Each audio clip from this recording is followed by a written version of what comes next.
podium test.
here.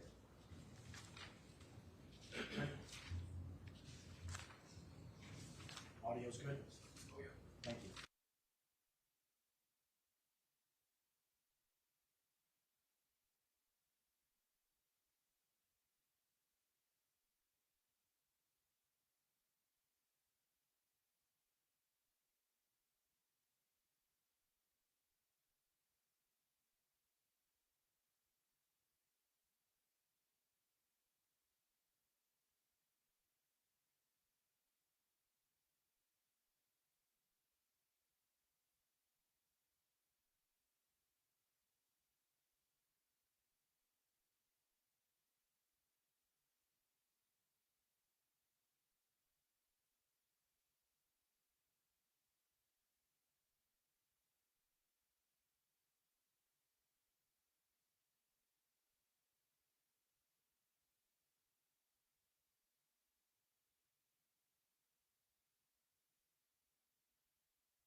The Honorable Judge Murphy presiding. Good morning, Your Honor. Good morning. Good morning, everyone. You may be seated. Thank you. Morning. All right, so we're back here today again to resume evidence in the matter of State of Connecticut versus Raul Valle. Counsel, is there anything that needs to be addressed before we go ahead and bring our jury in this morning? Nothing from the state, Your Honor. Not from the defense, Your Honor. All right, and we can have the witness retake the stand, Attorney Durso. So. Thank you.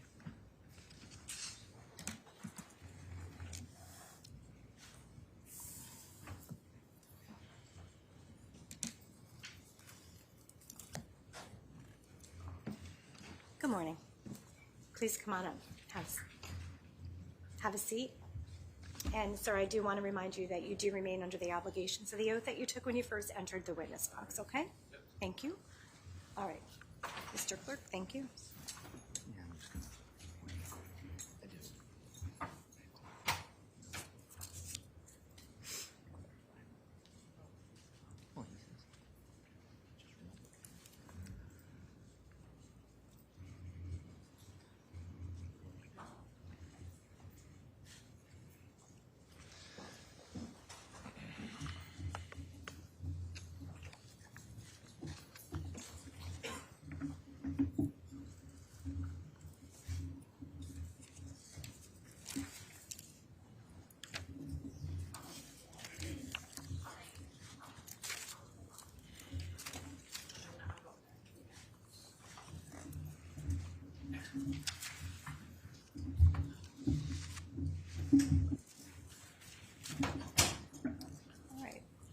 Good morning, ladies and gentlemen of the jury. Welcome back. We are ready to proceed. Looks like everyone's all set. Counsel, please stipulate to the return of our jurors. State will stipulate, Your Honor. Defense stipulates, Your Honor. Very good. Attorney Durso, you may continue on with your direct examination of the witness. Thank you, Your Honor. Thank you. Ryan, I think yesterday when we left off, we were talking about the fight. Just prior to the fight starting, was the group chat still going on? I can't recall. I don't know. Do you know whether or not you had indicated your phone was buzzing in your pocket? Yeah. Do you recall whether or not you said anything in the group chat? I think I mentioned one time just calling them pussies, but that's it. That's all I said. I only said one thing. Okay. And when you came out into the yard to confront the defendant and Mr. De Silva, were you closer to Mr. De Silva or the defendant? The defendant. And at any point in time during the night, do you recall fighting anybody other than the defendant? No. So when the fight, I think we played the video yesterday. Did we play the video yesterday? When the video was playing, when it starts, is that the beginning of the actual fight, or do you, from what your recollection is, or did that? When did the fight? With regards to the video, yeah. When did the fight happen? Was it? That video is probably 20 seconds into the fight. Okay. And 20 seconds into the fight, you had already fought with the defendant at this point, and at some point in time, what are you doing after you? Well, tell us again how you fought with the defendant. So I kind of was just over top of the defendant, punched him in the face 2 times, and then I just felt a jab in my side, and I looked down, and I see the defendant with his right hand clenched up in a ball like this, and he's just poking at my side. Did you see any weapon on him? No, I didn't see a weapon or anything. I just seen his fist and just going like this repeatedly over and over again, and just right there on my side. And when that happened, after that happened, what did you do? I just like some instinct in me just was like, get off, get away, like just like that. I don't know how to explain it. And at some point in time, did you lose sight of the defendant? Yes. Did you see where he went? No.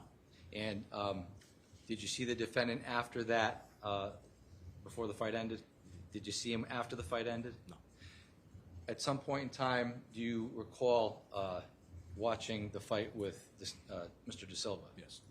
And when you were watching that fight with Mr. De Silva, when did it become apparent to you that you were injured? Like when I heard somebody scream out, "He's got a knife! He's got a knife!"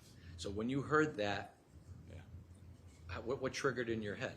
I was just like, he's like, I just heard that and I was like, he's got a knife. Like, who's hurt? Like, is everybody okay? I didn't even realize I was hurt or anything. And then my buddy Ty Wood came up to me and was like, "Are you okay? Like, you're bleeding." And he pointed down at my side, and I had bled through all my clothing. And when you realized that you were bleeding, what did you do? I like lifted up my shirt and I wanted to see like what was wrong with me. I didn't know what had happened. I didn't know how many times I had been stabbed or anything like that. And like right at the same time I'm realizing I had gotten stabbed, I hear all the bubbles and like my lung collapsing basically, and like bubbles in my chest. It was a really weird sound. I don't know how to describe it. I never want to hear that sound ever again. It kind of like it like haunts me in a way, but yeah, I just got super scared and I didn't know what was gonna happen. Were you able to breathe? Barely. And when you realized that you were injured, what did you do next? I went inside and I just wanted to sit down and get a glass of water. That's all I could think of was sit down, get a glass of water. And did somebody bring you a glass of water? Yes. And do you recall who that was? Why don't you recall it? I just was in such like a fog of like mentally. All I could think of was just like one breath at a time, pretty much. At some point in time, did somebody come in the house to get you and bring you Yeah. outside? Yeah. Do you recall who that was? No, And at some point in time, did you exit the house? Yeah. Why did you exit the house? because the ambulances were arriving. And when the ambulances arrived, did somebody render aid to you? Yeah. Okay. And what did they do for you when you were on scene? They just were asking me my injuries and what was wrong, and I just had to explain to the best I could what I felt. And were you taken to the hospital? Yes.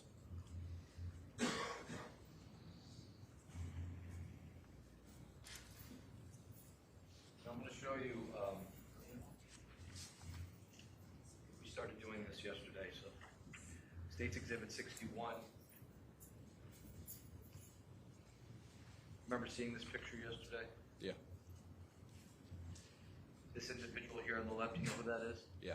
Who is that? Ricky Fiola. He's got the white shirt and the pink shorts on the left side of 61 there.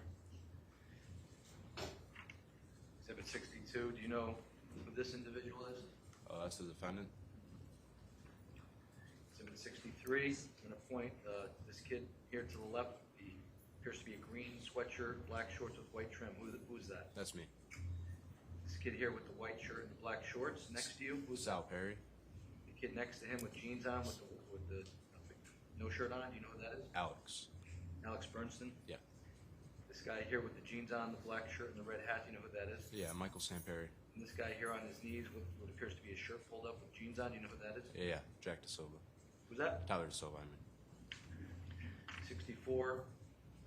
This guy right here to the right with the white shirt, black shorts on. Do you know who that is? That's Charlie Charlie who? Connery. Again, 65. Charlie Connery. Yeah. 66. This guy right here with the white shirt, what appears to be tan shorts, next to you. Yeah. Do you know who that is? That's Jake Villalobos, right? This guy right here with the shirt off, with the camouflage pants on, with the shirt hanging out the back. Do you know who that is? Yeah, that's Matt Lokovich. And this individual right here with the navy blue shirt, white pants. Do you know who that is? That's Jimmy McGrath. 67. This individual who appears to be pushing somebody to the picture. Do you know who that is? Jake Villalobos. And this individual here with the navy blue shirt, white pants. Jimmy McGrath. Exhibit 68. This individual with the jeans, appears to be a shirt still pulled up, with their back to us. Do you know who that is? Tyler De Silva. And this individual to his left, do you know who that is? That's the defendant. Finally, state 69. This individual appears to be near the curb in the street with the light blue jersey on. Do you know who that is? That's De Silva. And this person here with the navy blue shirt on and white pants, That's Jimmy. that's Jimmy McGrath. Yep. Now, at some point in time when paramedics came and rendered aid to you, do you recall whether or not you took your shirt off at the scene? I think I did take my shirt off. I think I was using it to, like, cover up my stab wound. I'll show you State's Exhibits 25, which is marked as a full exhibit. These items that you were wearing the night of May 14th of 2022. Yes. Appears to, the black shirt, does that appear to be inside out? Yeah. State's Exhibit 26. Is that the same shirt but right side in? Yep. And obviously the green sweatshirt, is that yours? Yeah. I don't know whose shoes those are. Those are not your shoes. Those are not my shoes. Exhibit 27, closer up picture of the shirt that you were wearing that night. Mhm. I may approach the witness, Your Honor. You may.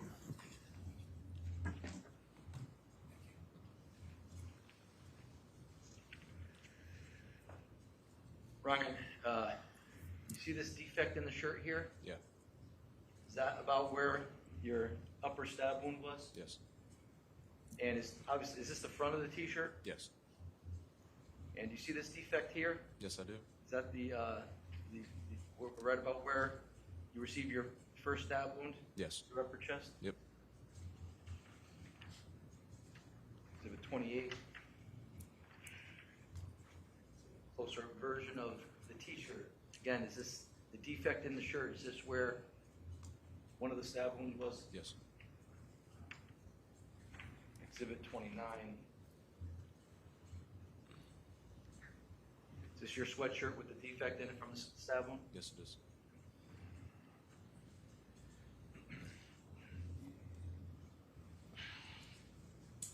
Approach the clerk. Certainly.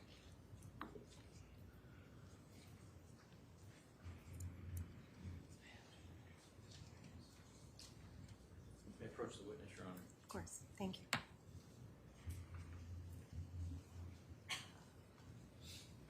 Ryan, I'm showing you what's been marked as State's Exhibit 83 for identification purposes. Do you recognize 83? Yep. And what is 83? Me in the hospital. And is that a fair and accurate depiction of what you look like in the hospital the day after the incident? Yes. Showing you marked as State's Exhibit 84 for identification. Do you recognize State's 84? Yes. And what is State's 84? Me with a wound to my head. And does this accurately reflect the wound to your head on May 15th of 2022? Yes, it does. Start showing you State's 85. Do you recognize State's 85? Yes. And what is State's 85? The tube that had to be put in my chest. And does this accurately reflect what the tube looked like in your chest on May 15th of 2022? Yes. Showing you State's 86. Do you recognize 86? Yes. And what is State's 86? The tube that was coming out of my chest, and then that's where I got stabbed. And does this picture accurately reflect the upper wound area but covered on May 15th of 2022? Yeah. Showing you State's 87. For identification purposes, do you recognize 87? Yes. And what is State's 87? My stab wound to my upper chest. And does this picture accurately reflect what the wound looked like maybe a day or two after the incident, uncovered by any gauze? Yes. Showing you State's 88 for identification purposes, do you recognize State's 88? Yes, I do. And what is State's 88? They are my stab wounds that I got to my lower hip. And does this accurately reflect what they looked like covered in the hospital the day after the incident? Yes, it does. Showing you State's 89 for identification purposes, do you recognize State's 89? Yes, I do. And what is State's 89? My stab wound to my side. And does this picture accurately reflect what your wound looked like a few days after the incident? Yes. Showing you State's 90 for identification purposes, do you recognize State's 90? Yes. And what is State's 90? My other stab wound to my leg. And does this picture accurately reflect what the area looked like covered, intended to in the hospital a day after the incident? Yes, it does. Showing you State's 91 for identification purposes, do you recognize State's 81? Yes, I do. And what is State's 81? My stab to my lower, thigh. Sorry, But- Counsel 91? 91. That's okay. Thank you. And does this accurately reflect what the wound looked like a day or two after the incident? Yes. Uncovered? Yep. finally, showing you states 92 for identification purposes. Do you recognize 92? Yes, I do. And what is 92? That's about me 2 weeks after. And does this accurately reflect what your wounds looked like a week or two after? Yes, it does. Now, is this picture taken reflecting in the mirror? No. Looks like it's the right side, right? Yeah. Left side? Yeah, yeah. This is right. So was this taken in a mirror? Yes. Okay. Does this accurately reflect what you looked like when you were taking this picture of your wounds in a mirror? Yeah. Your Honor, I would offer these as full exhibits at this time. No objection, Your Honor. All right, with no objection, the court will go ahead and accept into evidence as full exhibit states 83 through 92. Thank you.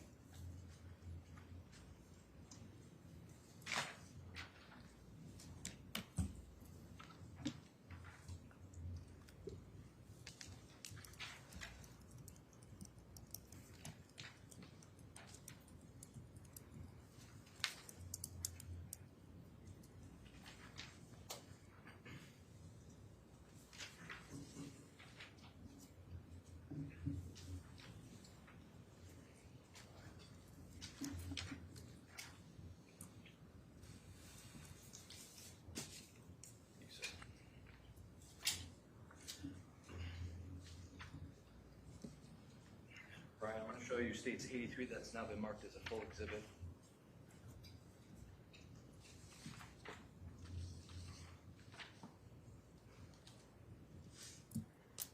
Again, what is states 83?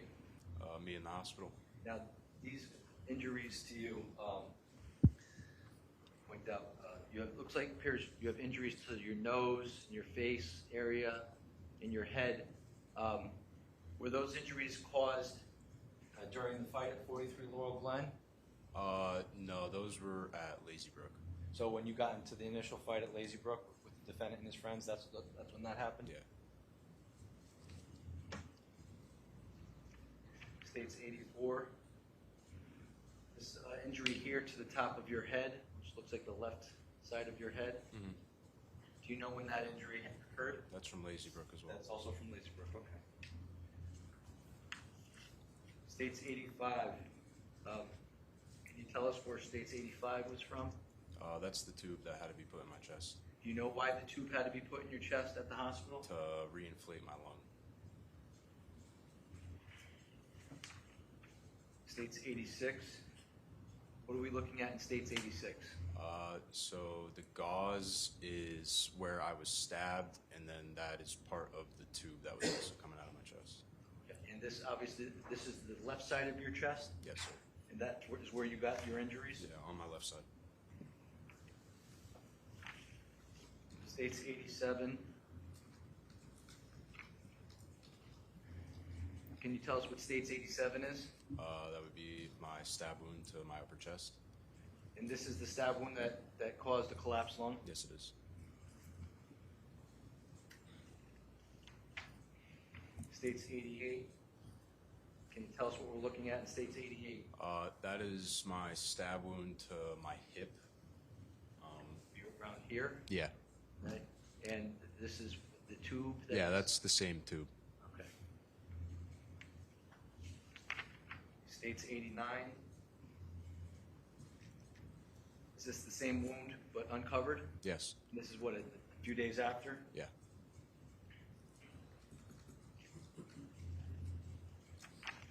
States 90. What are we looking at here? This is what? That would be my stab wound to like my lower butt cheek, pretty much. So like the hip area? Yeah. And again, this tube that's running down, where's that coming from? That's the same tube that was in my chest. States 91. Is this the same wound you just mentioned but uncovered? Yes, it is. Showing you states 92. So it appears to be the right side of your body, but are these injuries on the right side of your body? No, they're on my left side. So is this picture being taken in a mirror? Yes. Okay, so this would be your upper left chest area where the first stab wound was. Mhm. Second stab wound to your lower abdomen area. Yep. And then your third stab wound would be on the left side of your hip. Yes. And when were these pictures taken, do you know? A couple weeks after. Now, after you were at the hospital, well, How long did you stay in the hospital for? Do you remember? I was there for 2 nights and 3 days. And do you recall what you were diagnosed with? A collapsed lung.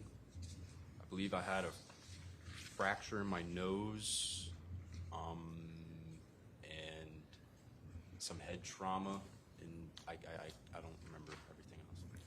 And what was the treatment that, aside from getting to the hospital and initially getting diagnosed, what treatment did you have to go through? Well, I couldn't get stitches because they didn't want my wounds to get infected, so it was really cleaning them out multiple times a day, keeping fresh gauze on them at all times, and just a lot of rest.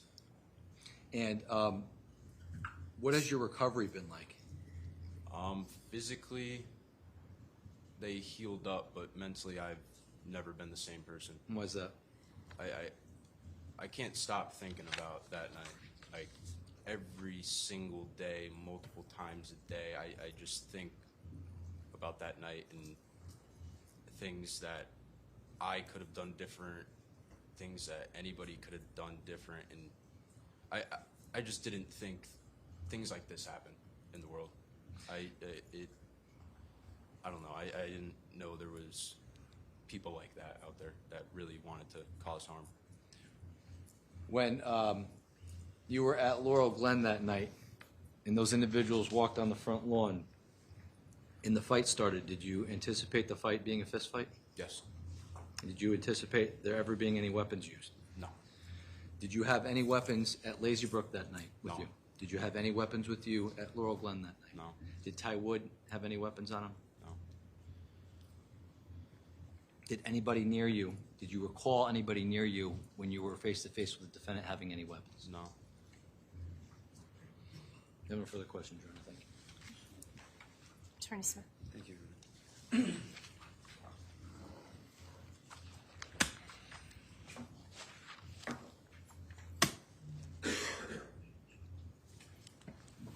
Morning, Mr. Hines. How's it going?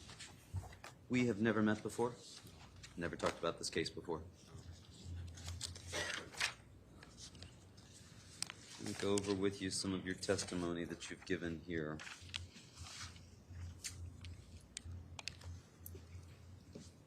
You told us yesterday you thought you'd met with the state's attorney 3 or 4 times prior to this Yep.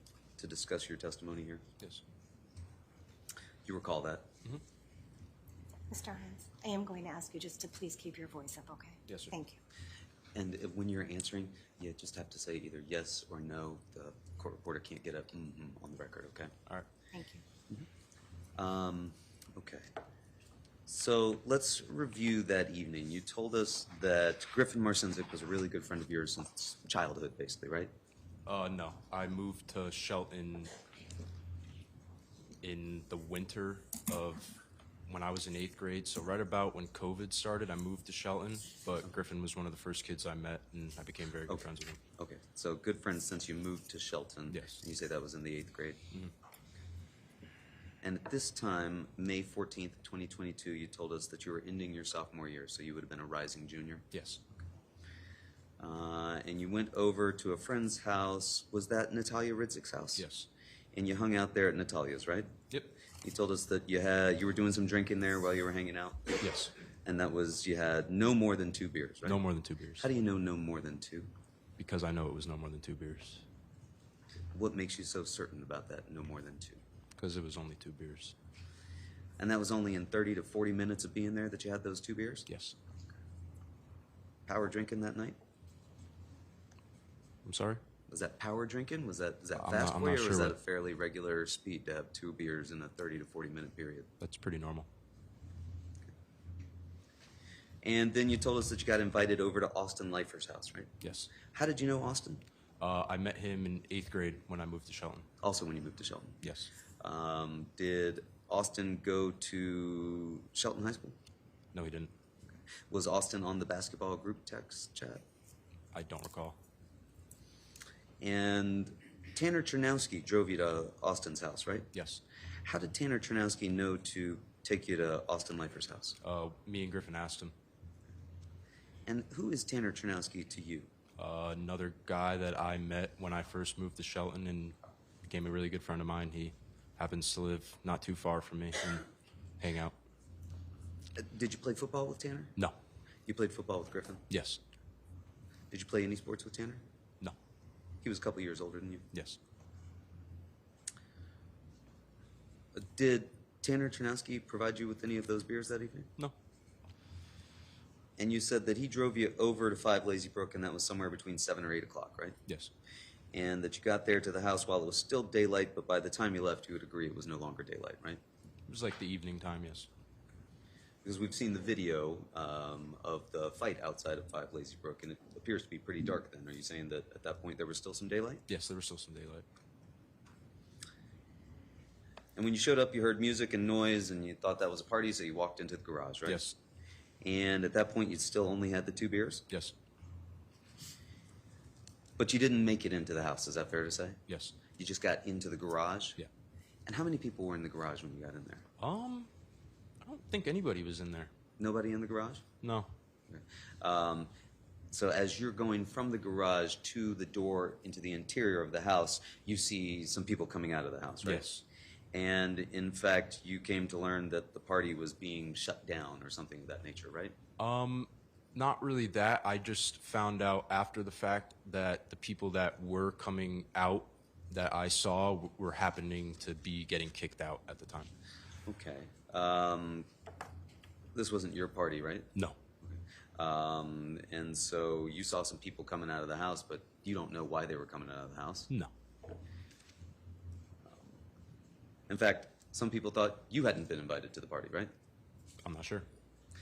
Well, you were confronted by some folks who said they didn't know what you were doing there, right?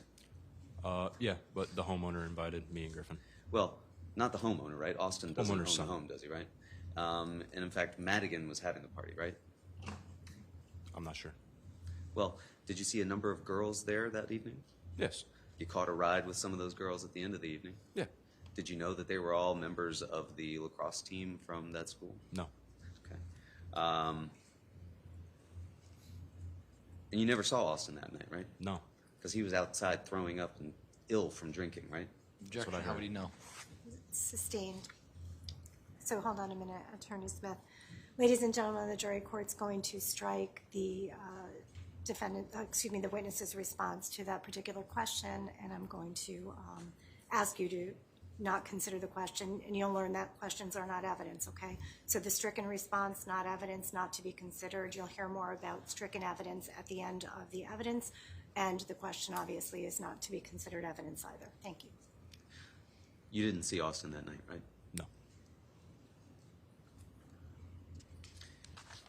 And these 3 folks that come out the door, you say that they confronted you about coming there, prevented you from going inside, right? Yes.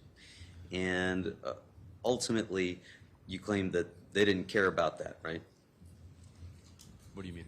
Well, you said they didn't care that you told them that you had been invited. Yes. And Mr. Valle, you told us, didn't say anything to you, right? No, he was speaking to Griffin. It was Mr. Snyder who was having this interaction with you, right? Yes. And you saw him on that photo and identified him as wearing that red hoodie that evening, correct? And in fact, you say that Mr. Snyder asked you for a beer and you told him, yeah, sure, right? Mm-hmm. You gave him a beer. Yes. And you said that Mr. Valle asked you if he could have a beer and you said, yeah, sure. Yeah. And you gave him a beer, right? Just trying to be a peacemaker. Okay. You gave both of them a beer that night, correct? Yes. Griffin Marcinzik was right there when that happened? Yes.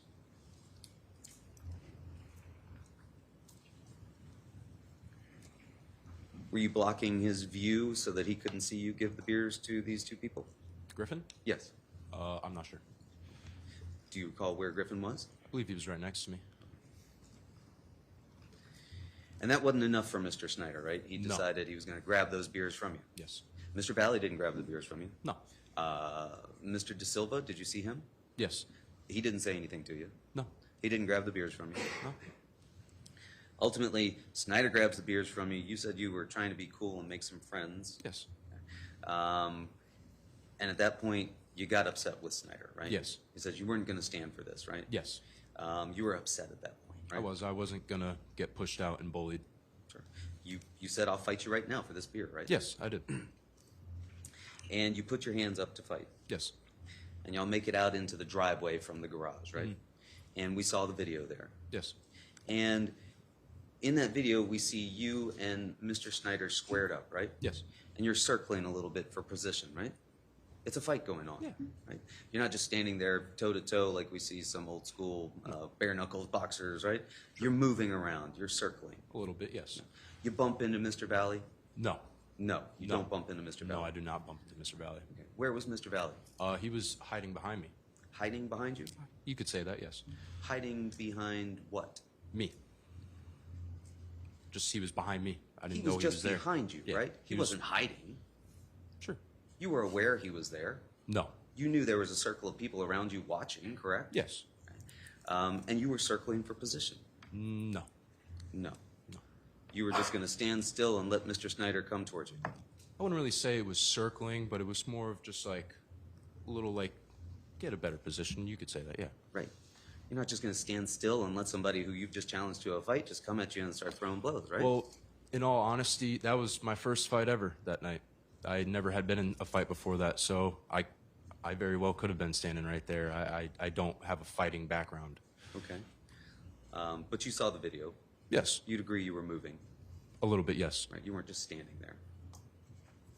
And you told us that Mr. Valley comes out and he sucker punches you, right? Yes.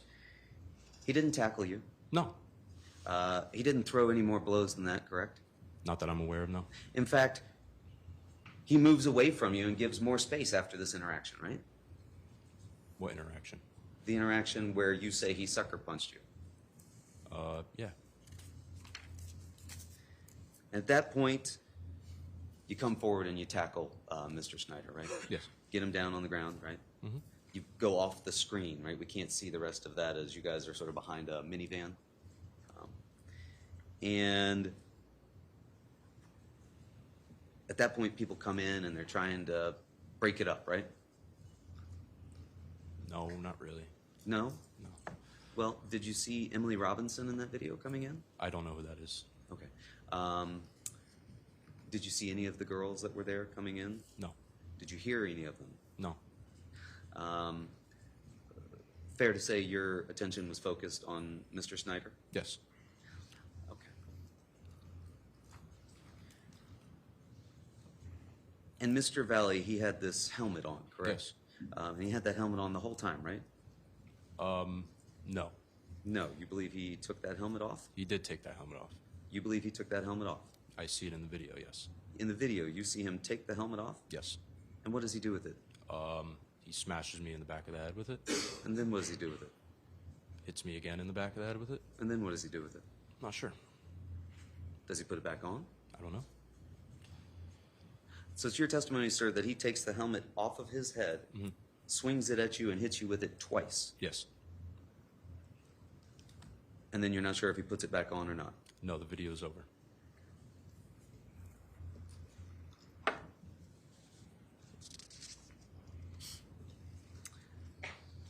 And ultimately, somebody pulls you by the neck up off the ground, you said? Yes. Okay, so you would agree somebody was trying to break this thing up? Yes. Do you know who it was that pulled you off? And at that point, you said, Mama Lifer gave you your beer back, Yes.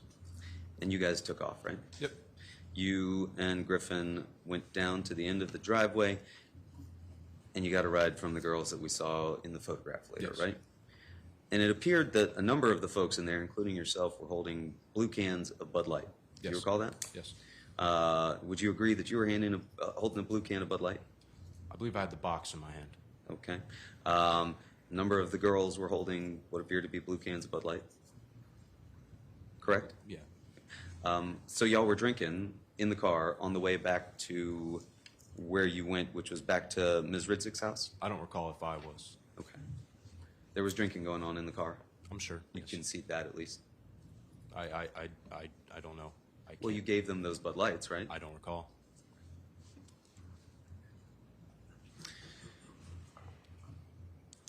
In any event, you got back to Natalia's house. Yes. They dropped you off there. Yes. You do recall that? Them dropping us off there? Yes. Yes. And you were there for about 10 minutes before you got picked up by Charlie Connery, right? Yes. How did Charlie Connery know to come and pick you up from Natalia Ritzik's I house? don't know. You don't know? I don't know. Well, you told us that about a week earlier you'd been added to the basketball group chat, right? Yes. And that basketball group chat, that included Griffin Marcinzik, right? Yes. Did that include Tanner Chernowski? I don't know. Did it include Sal Perry? I don't know. Michael Samperi? I don't know. Did it include Alex Bernstein? I don't know. Did it include Tanner Chernowski? I don't know. You don't know anybody that was included on this group chat that you got added to? I didn't know anybody in that group chat other than a few of my Shelton friends. Oh, okay. Well, which of your Shelton friends did you know in that group Just chat? ones that weren't involved in anything. Like who? Like Michael Kinnick, for example. Okay. That's the only one of your friends that you knew that was in that? Yeah. How many people were on that group chat? I don't know. 10? I don't know. 15? Don't know. 20? Objection asked and answered. He doesn't know. Don't know. Sustained, sustained. You have no idea how many people were on that basketball group chat. No. Objection. That you Sustained, told us sustained. was about a lot of shit talking, right? Yeah. But you don't know anybody that was on it. No. Sustained.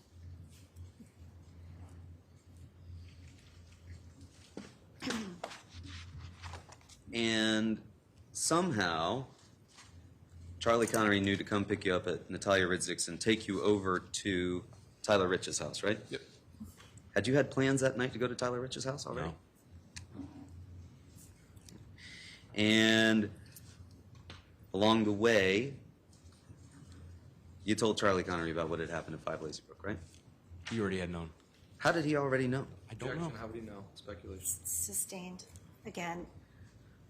All right, so Mr. Hines, I'm going to ask you to just pause in between the questions so counsel can go forward with his objection. So once he objects, please refrain from providing an answer, okay? Thank you so much. Sorry. And again, direction to the jury, the last response should be stricken from evidence. Thank you.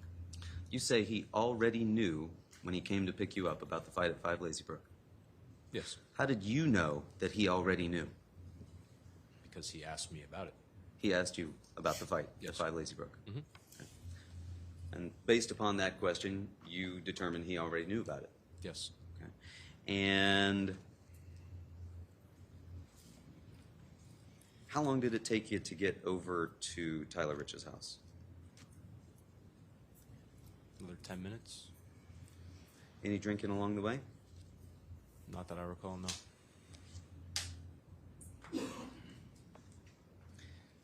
And you told us yesterday that you weren't involved on that group chat, right? No.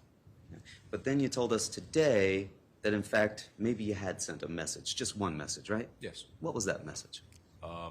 Saying that they were pussies for jumping me at the Lifer household. And to come to 43 Laurel Glen Drive, right? No. You didn't send out the address? No. But somebody did, didn't they? I believe so, yes. On that group chat, right? I would assume so, yes. Well, you wouldn't assume so. You told us you were aware of that group chat. It was going off and it was buzzing in your pocket when you told us yesterday, right? Yes. And you would look at it from time to time and just say, oh, that's nothing. I'm not worried about that, right? Yeah. Except today you told us, in fact, no, you had been involved. You would agree that's different than just looking at it and ignoring it, right? This is before, like, I was at the Rich's house. I was not sending any text. This was all, like, before I even got picked up by Charlie. Do you recall speaking to officers on May 15th at about noon when you were at St. Vincent's Hospital? Slightly. Officers Millington and Nugent came in and they talked to you while you were there, right? Yes. And you told them that your friends and you had reached out to the kids who jumped you and told them to come to Tyler Rich's house at 43 Laurel Glen Drive now that you had your friends with you, right? I don't recall that, no. You don't recall that. No. Do you generally, in your everyday speaking, say that you don't recall something? Objection. Argumentative. Sustained.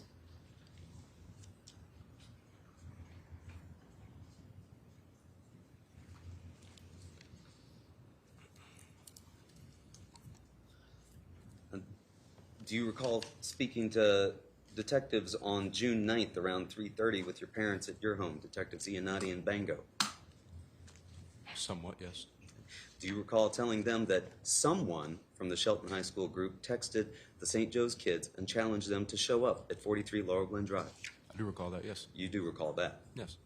So again, it's not that you were just feeling your phone buzz and thinking, gosh, I don't want to pay attention to this. I don't have any idea what's going on. You were aware of what was happening, right? No, Well, how were you not aware of what was happening? because I wasn't reading the text messages. I just saw the notifications.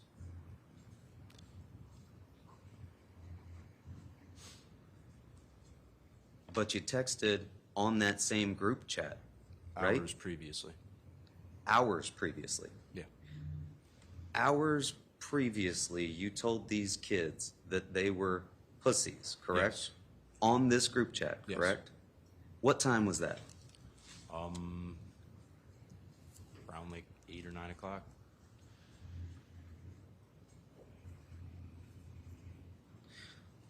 So at least around 8 or 9 o'clock, you knew that you could use that basketball group chat to text with these St. Joe's kids? Yes. Sir, would it surprise you if you learned that those kids weren't added to that group chat until after 5 Lazy Brook? I'm not sure. What do you mean by that?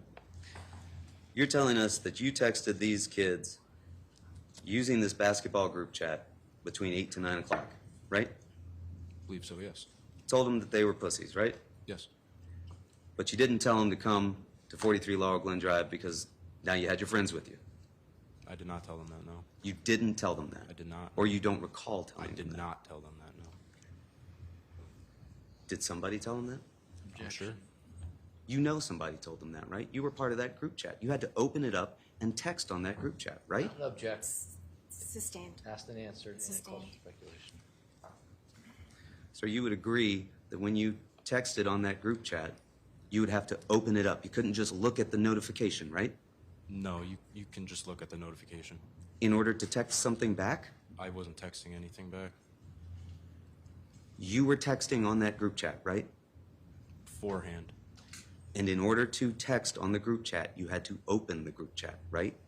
Yes.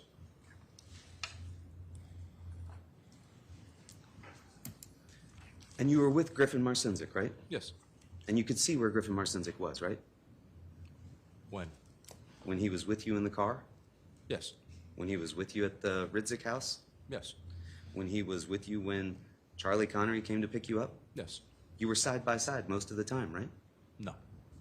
Not in the car? No. Where was Griffin in the car? Which car?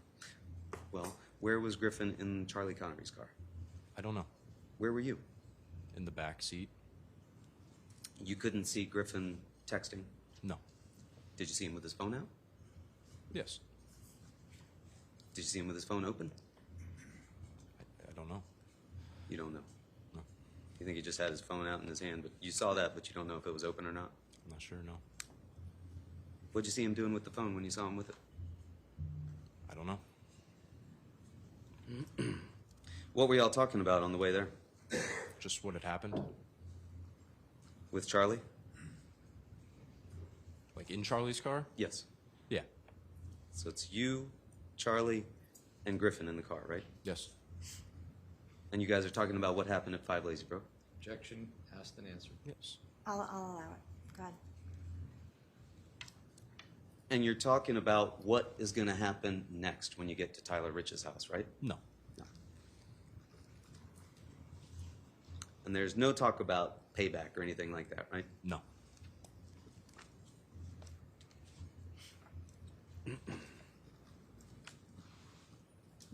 And so there's this basketball group chat that you've now told us you actually did participate in which there's a lot of shit talking, but nothing's going on like that on the way to the house in Charlie Connery's car, right? No. You guys are just calm, cool, collected, Yes. not excited, No. not angry about what happened. No. Nobody's saying, hey, we should text these kids and get them to come over here. I was not, no. You weren't. I was not. Was Griffin? Objection, that calls for hearsay. Sustained.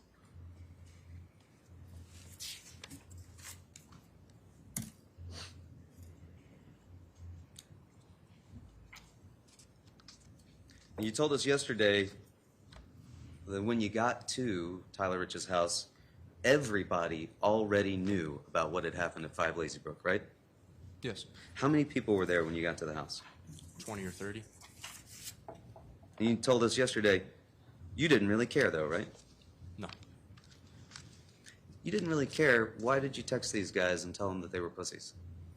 Because I had been jumped. So you did care. I'd been jumped. You did care.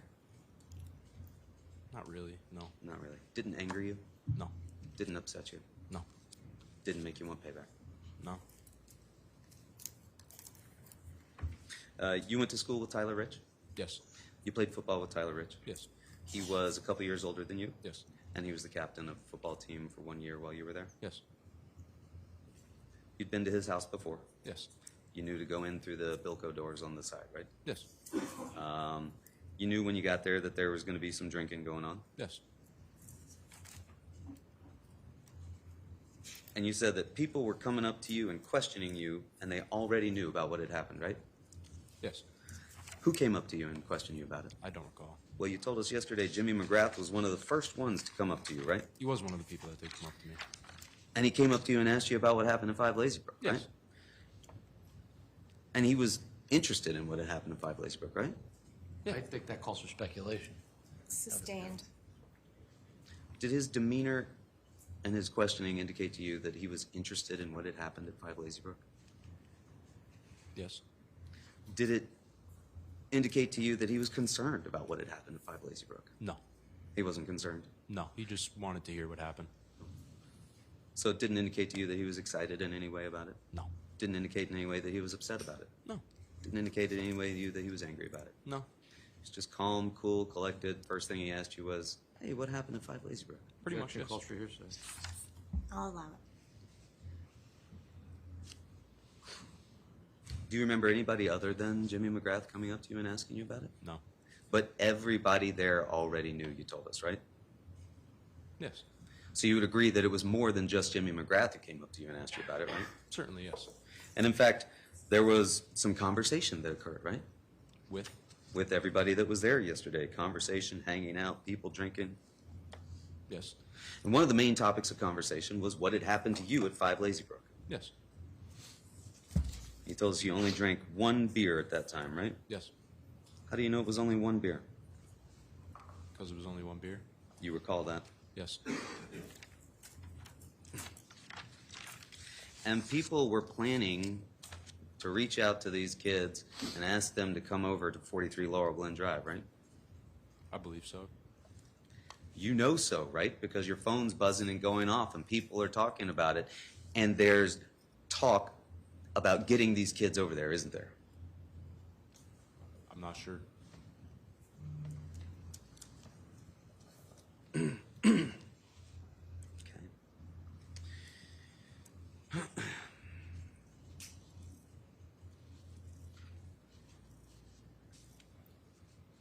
And at one point, Griffin Marcinzik texts the address and a picture of 43 Laurel Glen Drive on this group chat to these kids, correct?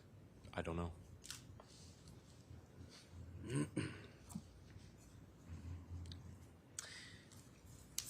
And then you told us at some point a car shows up outside, right? Yes. And that car is a Honda Pilot, right? Yes. And nobody was surprised by that, were they? Not that I'm aware of. No, they knew that car was going to show up. They texted it to come there, right? Objection. That Sustained. And so because nobody is surprised, everybody empties out of the house to go confront the car, right? No. How many people emptied out of the house to go confront the car? I don't know. Well, you told us yesterday that at least 10 to 15 approached the vehicle, right? Yes, but that's not everybody. No, that's about half of you, isn't it? Somewhat, yes. And you could be wrong about 10 to 15, you would agree? Yeah. Could have been more, could have been 20. Could have been less. Could it have been more? I don't know.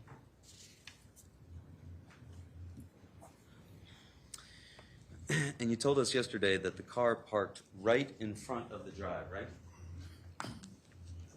No. It was not exactly right in front of the driveway, but it was a little farther back. It was about halfway in front of the driveway. Okay. Mr. Hines, I'm just going to come around you. I don't want to surprise you, but I'm going to come around and put this up on the easel behind you. Okay. It's exhibit number 52, State's exhibit number 52. Yep. Pointer there. No. Pointer. Pointer, it's right there. I'll try not to drop it today. And if you would, can you show us where that vehicle parked when it showed up that first time? It's not in that frame. It's not in that frame. No. So it's not that close to the driveway. It was back here more. Okay. It's over here.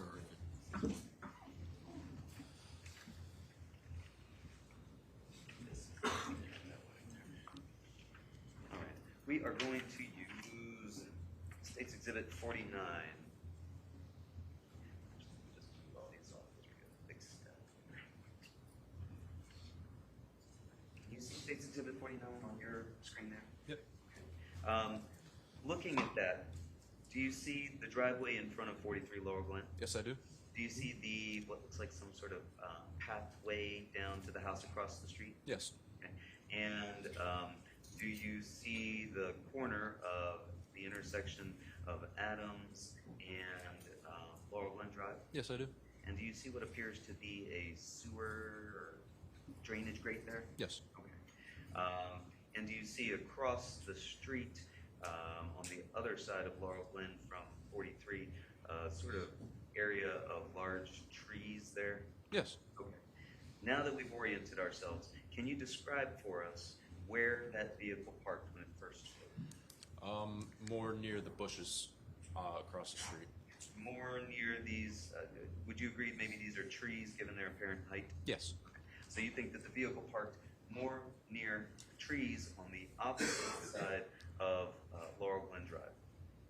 Yeah. And so in relation to the driveway, you would agree that that is not near the driveway? It was like that general area. Okay, somewhere over there, closer to the curb on that side of the street? Oh, no, they were in the middle of the road. They're in the middle of the road. Yes. There were other cars parked up and down the street as well, correct? Yes. All right. So now we've got the vehicle out there, and you told us that 10 to 15 of you approached the vehicle, correct? Yes. And in fact, when you got right next to the vehicle, you didn't talk to anyone, right? No. But you noticed that, in fact, these were the kids that had been told on the basketball group chat to come to 43 Laurel Glen Drive, right? Objection. Sustained. You noticed that these were Mr. Snyder, Mr. De Silva, and Mr. Valle in the car, you told us, right? Yes. Those were the kids from 5 Lazy Brook, correct? Yes. And these were, therefore, the kids that had been told to come to 43 Laurel Glen Drive, correct? Objection. Sustained. Again, it didn't surprise you that those kids had showed up, right? I'm not sure. I don't remember. If I You was don't remember surprised. whether or not you were surprised that they showed up? No. Didn't you just tell us moments ago that you weren't surprised? No. And that car was facing towards Farmhouse Lane, correct? That's at the other end of the street, right? That is at the other end of the street, yes, Yes. sir. Okay. And you noticed the 3 that I've just mentioned, as well as Mackenzie Trafficante. Yes. How did you know Mackenzie? I just knew who she was from social media. And you said the 10 or 15 of you approached the vehicle and someone had a conversation, right? Yes. And you were standing right beside the vehicle, correct? Yes. And you were on the driver's side of the vehicle, correct? Yeah, I was kind of going back and forth. When you say back and forth between what 2 points? Like the driver's side and the passenger side. So you were going back and forth around the vehicle from one side to the other? Yeah. Behind the vehicle or in front of the vehicle? I don't recall. Was anybody else going back and forth with you? I don't know. Who else was there at the vehicle with you? I don't know. You don't know any of the other people that were at the vehicle with you? No. Did you see Tyler Rich there? No. Did you see Faison Teal there? No. Did you see Michael Sampieri there? No. Did you see Sal Perry there? No. Did you see Alex Bernstein there? No. Did you see Matthew Lokovich there? No. Did you see Tanner Chernowski there? No. You didn't see Tyler Rich there? No. So there were 10 or 15 of you there, and these were all friends that you'd had and played football with at least since the 8th grade. Yes. But you can't tell who was there with you at the car. No. You heard voices. Yes. Whose voices did you hear? I don't know. You said you heard someone having a conversation. Yes. Who was that was having the conversation? I don't know.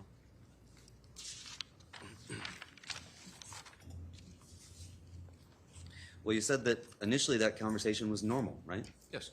When you say normal, what do you mean by normal conversation? Like the one me and you are having right now. Okay. So it was just a questioning back and forth, hey, how you doing? Yes. Okay. Do you remember any mention of McDonald's? No.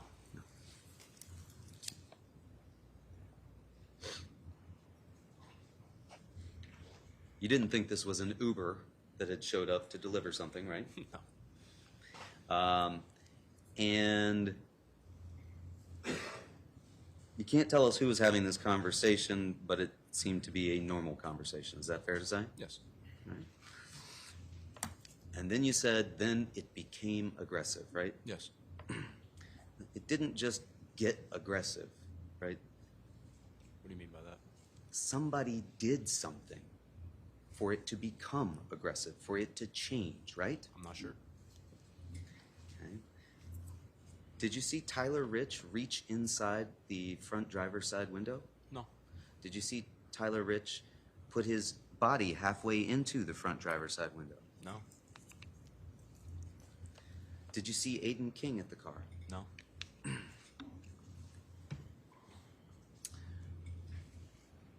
And then you told us that cans started getting thrown at the car, right? Yes.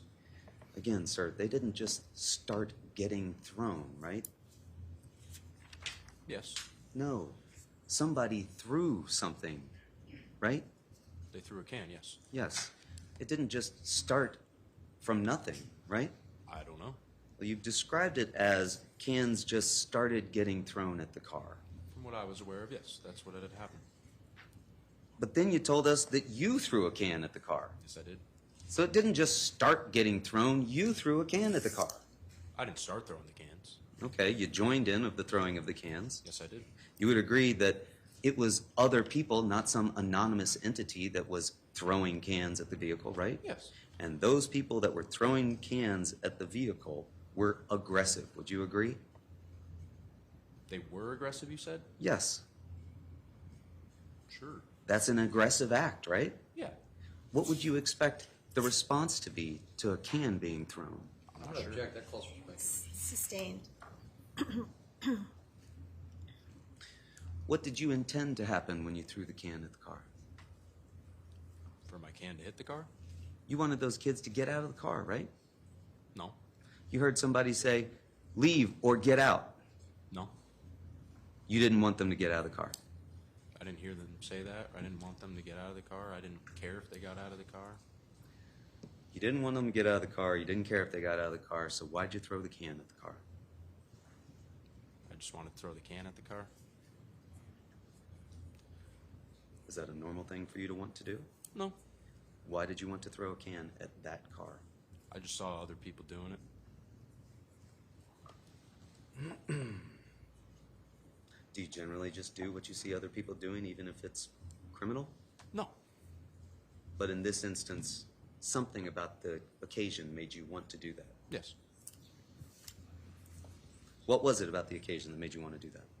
I don't know. Okay. In any event, you threw a can and you hit the car, and other people were throwing cans too, right? Yes. Were you still circling around the vehicle while you did this? No. Where were you now? I was on the passenger side. On the passenger side. Yes. Who did you see on the passenger side? I don't remember. How many other people were on the passenger side with you? Maybe 5. 5 people on the passenger side? Maybe. How many people were on the driver's side? I don't know. More people were on the other side, right? I don't Objection. He said he didn't know. Sustained. Could you see other people on the other side? know. Yes. So there were other people on the other side. Yes. You just don't know how many. No. Or you know, but you won't tell us. I don't know how many. Sustained.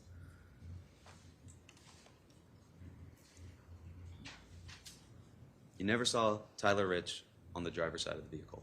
No. You saw in the picture yesterday of the vehicle that it had a defect in the windshield, right? Yes. Did you see that when you were on the passenger side? No. You saw it in that video, in that picture, though, didn't you? Yes. Did you hear glass shatter? No. And you didn't see anybody throw anything from that vehicle, did you? Not that I recall, no. You didn't see anybody put their hands on the vehicle? No. You didn't see anybody kick the vehicle? No. You didn't see anybody rock the vehicle? No. But at some point you said the car pulled away and started driving back and forth really fast, right? Yes. But they weren't throwing anything out the windows. No. And at that point, you were in the driveway, you told us. Yes. And who else was in the driveway with you? I don't remember. Were there other people in the driveway with you? I'm sure there was.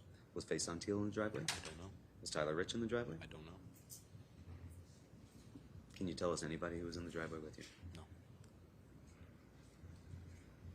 But you told us you were talking to the person that was next to you, right? Yes. Who was that? I don't know. Okay.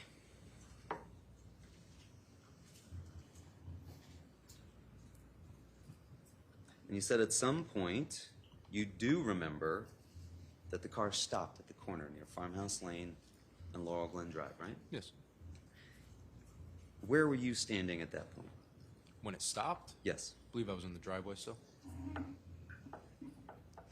And you told us that you did remember that Tyler Rich at that point was running down the street after the car, right? Yes. Where had he been before he was running down the street after the car? I don't know. But you remember that he was running down the street after the car. Yes. Was anybody else with him? There were some people. I don't know who they were, though. How many? 2 or 3? 2 or 3? Okay.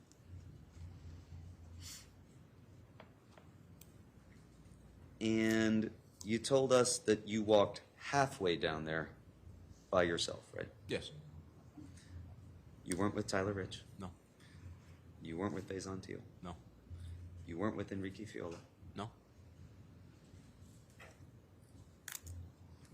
And you said you were by the trees on the left-hand side of Laurel Glen by pine trees just past 43 Laurel Glen Drive. Do you remember telling us that yesterday? Yeah, like where the shade is in the picture. But you weren't close enough to see what was going on, you told us. No. So at that point, you couldn't see Tyler Rich anymore? No. At that point, you couldn't see Faison Teal? No. Couldn't see Enrico Fiola? No. Could you see Charlie Connery? No. Did you see Mr. Valley? No. You didn't see Mr. Valley emerge from the bushes on the other side? No. Did you see anybody throwing anything at that point? No. Did you hear anybody saying anything at that point? No. Where was the vehicle now? Still at the end of the road? Still at the end of the road, so you could see the vehicle. Yeah. What was it doing? Parked? Were the doors open? Yes. So you could see that the doors were open. Yes. And did you see anybody come out of the car? I believe so, yes. Oh, you did? Yeah. Who? I don't know. And where was Tyler Rich at that point? I believe down at the car. And sir, do you recall telling officers on June 9th when you spoke to them at your home that in fact you, Enrico Fiola, and Tyler Rich approached and told them to leave? No, I don't. You don't recall telling that? No. Did you tell them that? I don't recall saying that. You're telling us now that you only walked halfway down there, right? Yes. And you weren't close enough to see what was going on. No. But you told us yesterday that people appeared to be talking. Yes. What was it about their appearance that led you to believe they were talking? Like hand gestures, stuff like that. Just looked like they were having a conversation. Civil conversation? Yes. Hand gestures like what? Just normal hand gestures that you would say while you're having a conversation. Didn't appear to be aggressive to you at that point? No. You didn't throw anything down there at that point? No. You were done throwing things? Yes. And you weren't upset anymore at that point? No.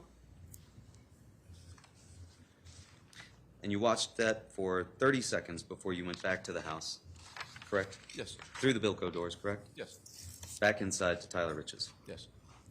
And you said when you got back there, everyone seemed to be in there then, right? Yes. Did they pass you, the group of folks that you had seen down at the end of Farmhouse Lane? No. How did everyone get back in before you got back into the basement? Because I was halfway down the street, and then not that many people walked there. Everybody just went inside. Did you see Tyler Rich inside? No. Did you see Faison Teal inside? No. Did you see Matthew Lockovich inside? No. Did you see Alex Bernstein inside? No. Did you see Sal Perry inside? No. Did you see Michael St. Perry inside? No. Did you see Charlie Connery inside? No. Did you see Tommy Connery inside? No. Did you see Ty Wood inside? No. Who did you see inside? I don't remember. But everyone seemed to be in there. Yes. And did they all seem to be calm? I don't remember. Did they seem to be agitated in any way? I don't remember. What were they doing? I don't really remember. I just remember being in there and there was people in there. So before, when everybody was in there and nobody had even arrived, everybody was interested in what had happened at Lazy Brook. You would agree? Yes. But now, after all of this commotion, everybody's back in the basement and you're telling us that nothing was going on, it was all just business as usual? Yeah. Was there any drinking going on? I don't know. And then you said you heard they're back, right? Yes. Who said they're back? I don't know. Whose voice was it? I don't know. Was it just one person? I believe so. And how did they say they're back? They're back. Just like that? Yeah. They're in the front yard. They're back. Just like that. Just like, oh, they're in the front yard, they're back. Yeah, pretty much. Not excited or agitated in any way? No. Not, they're in the yard, let's go, they're back. No. No, because you said instantly you were like, I want to go see what it is, right? Yeah. What did you think it was going to be? I don't know. You just were curious about what might be going on. Yes. So you decided, I'm going to go out and just see what it is. Yes. Did you walk leisurely back to the front yard? Yes, I did. Didn't run? No. But you told the state's attorney that you were anticipating a fight in the front yard, right? No. He said you anticipated a fist fight when you talked to him. No. You don't recall telling him before that you anticipated a fist fight when he was asking you about whether or not there were weapons? No. Were you anticipating a fist fight? No, I really wasn't.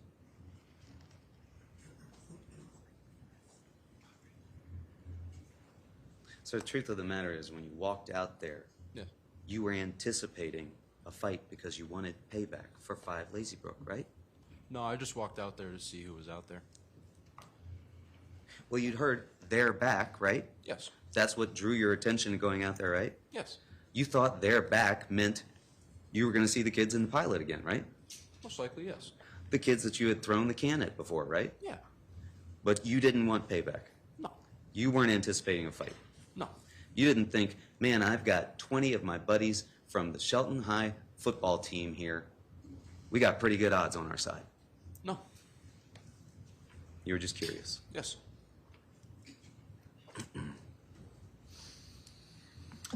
He told us that you walked into the yard and you were somewhere behind the red bush, right? Yes. And you saw, well, first off, when you were somewhere behind the red bush, did you see Tommy Connery? No. He wasn't in that area with you? No. I remember I was one of the first people that walked outside. You were one of the first people that walked outside. Yes. When you walked outside, did you see Faison Teal? No. Did you see Tyler Rich? No. Who did you see when you walked outside? The defendant in De Silva. That's it? Yes. So you were the first one outside. One of, yes. Well, who else was out there with you? I don't know. Well, how do you know you were one of? Because I can remember, I never made it, like, I was inside the basement, but I never, like, left the area of, like, where the stairs were, like, to lead back outside through the corridors. So when somebody said, they're here, I was already right there, right by the stairs, so I was one of the first person that stepped up the stairs and walked outside. I thought you told us before that you had gotten back, went inside his house, and you're in the basement, and everyone seemed to be in there. Yeah. They were all in there, and I was one of the last people in there.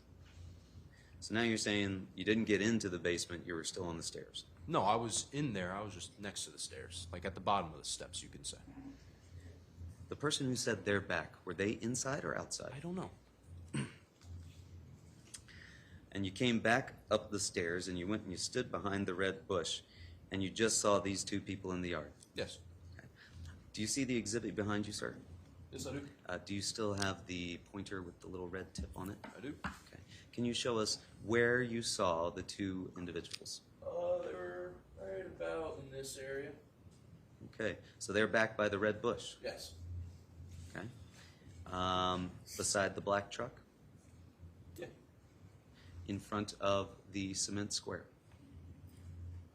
Around there, yeah. Did they look like they were coming into the house?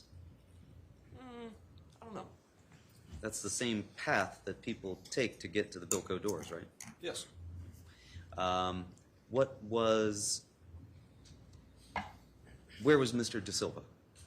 He was behind the defendant. Behind the defendant. Yes. Could you see him? Yes. So was he behind and to the side or directly behind him? Behind and to the side. Which side? My right side. So it Because would you're have been- facing the street. Yes, I'm facing the street, so. So Mr. De Silva is on the side by the what we've described before as Belgian blocks there that go along the side of the driveway. Yes. Okay. And where was Mr. Valle? In front of him, and in like more like this area up here a little more. Okay. So up close to the tree line. Yeah.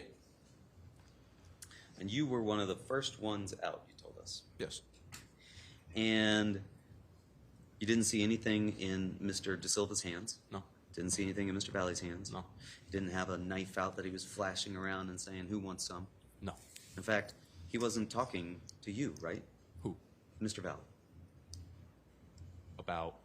Well, he wasn't talking to you. He was asking, where's Aiden King, you told us. Well, he was talking to me, asking me where Aiden King was. You thought he was asking you where Aiden King was? Yes, he was. Do you know Aiden King? Yes, I do. How do you know Aiden King? I played football with him. Okay. Do you know if he knows Mr. Valle? I don't know. Objection, how? Sustained.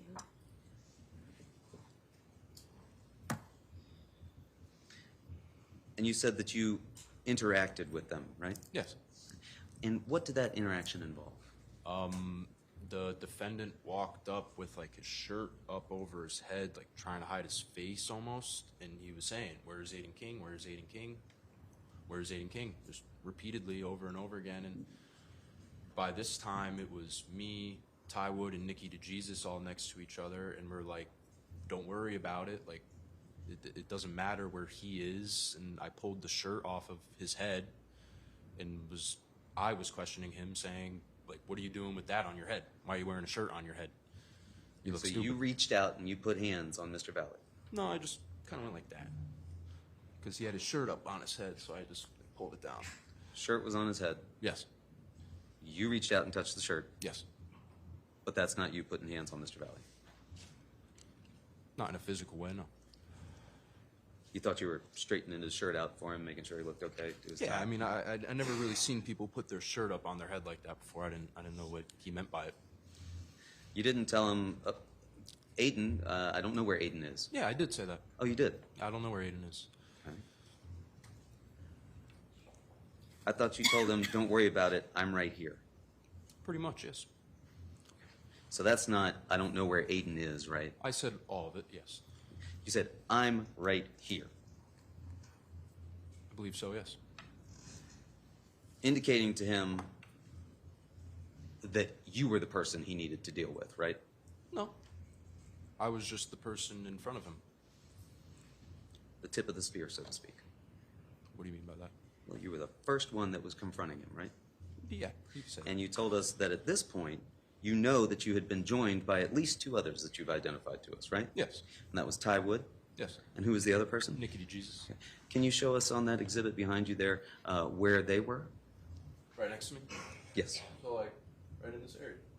Okay. And there's now 3 of you at least. Yes. Was there anybody else out there? Not that I know of, no. So you think it was just the 3 of you and Mr. Valle? Yes.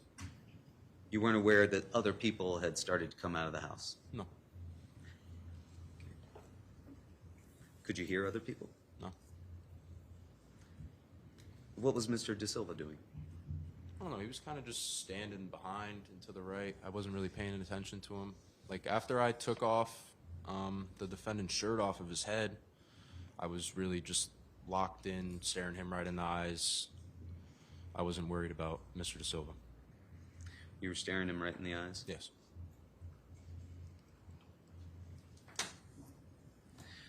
And you say he had his own shirt up over his head before you reached out and pulled it down.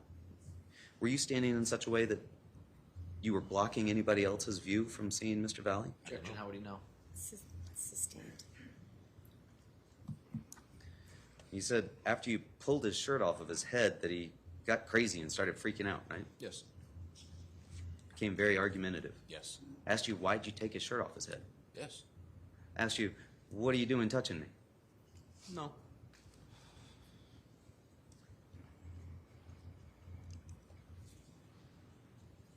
He took a swing at you.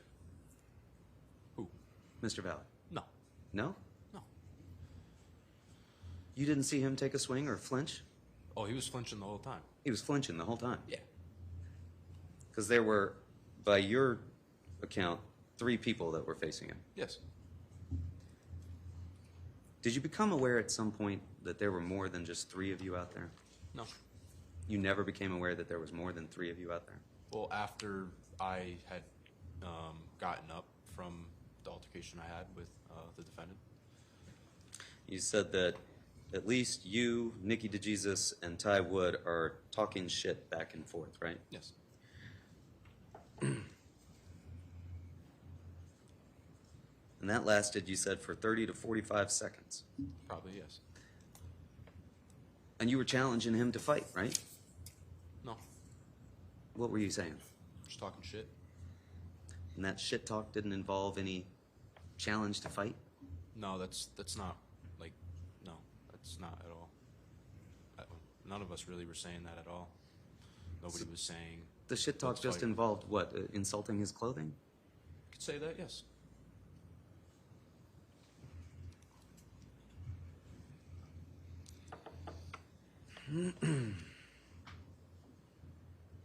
Did you ever feel anybody push against you from behind? No. But out of nowhere, Tyler Rich punches Mr. Valle in the face, right? Yes. Where did Tyler Rich come from? I don't know. You don't know. So at that point, you would agree it's not just 3 of you, it's at least now 4 of you that are fighting with Mr. Valle. I'm not sure. Well, there's you, right? Yes. There's Ty Wood, right? Well, I don't know if he was fighting. Well, he was right there with you. Doesn't mean he was fighting. Okay. Fair enough. Nicky DeJesus was right there with you. Yes. And now Tyler Rich was right there with you as well. No, he just came out of nowhere and punched him in the face. Right. You would agree he at least was now fighting Mr. Valle, right? Not that I don't know. Well, you would at least agree that he punched him in the face out of nowhere, right? Yes. And so the 3 of you, Ty Wood, yourself, Nicky DeJesus, you were distracting Mr. Valle so that Ty Rich could punch him in the face. No. No. No.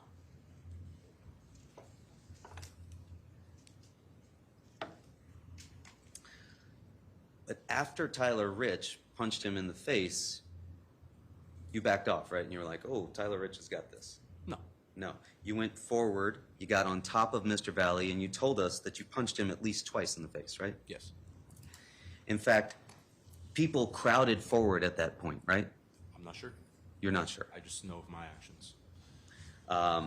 And your actions, at least, were that you punched him twice in the face, right? Yes. While he's down on the ground, right? Yes. You're over top of him, right? Yes. You've got control of him, right? No. No. You don't have a handful of shirt in one hand and a punch in the other? No. But you would agree you're at least over top of him, Yes. delivering these 2 blows. Yes. Only 2 blows. Yes. Nobody else has joined you in this attack. Not that I know of, no.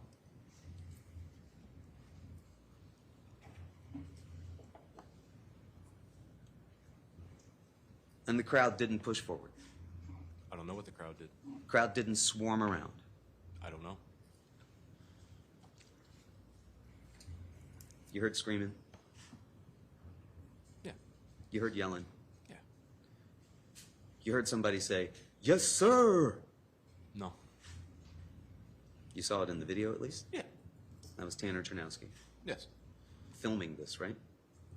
Not the beginning of the fight, no. He got the end of the fight. The video that we see, that was Tanner Chernowski who recorded it, right? Yeah. And he was recording that and yelling, "Yes, sir," right? Yeah. And that was sort of celebratory, right? Objection. Sustained. You described to us that while you were on top of Mr. Valle punching him, his shoulder and his bicep were held back. It seemed like that, yeah. What was holding it back? I don't know.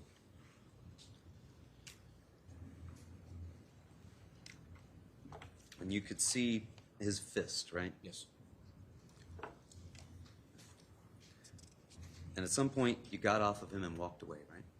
Yeah. After you felt a stick, right? Yes. And you said he wasn't trying to hit you in a certain spot. No, he was just like I just seen his fist like this, just going like this repeatedly over and over again. Flailing wildly. Yeah.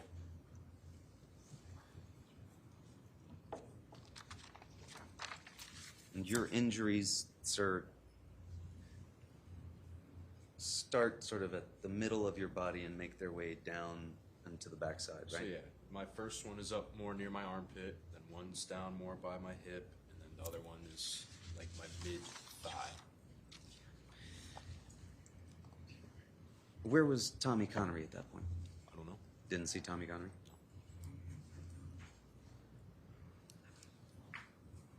Did you see other people punching or kicking Mr. Valle? No. Did not. It was just the 2 of you, isolated. Yes. And you told us that after you got off of him, you realized that Tyler De Silva was in a fight, right? Yes.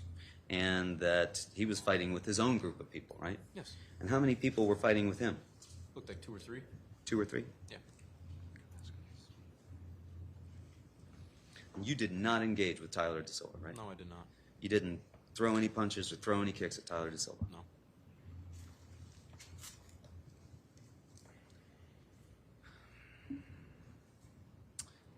The fight took a minute. Around that, yeah. Could have been more, maybe 2 or 3 minutes. No, it was probably less. Probably less. Less than a minute? Yeah.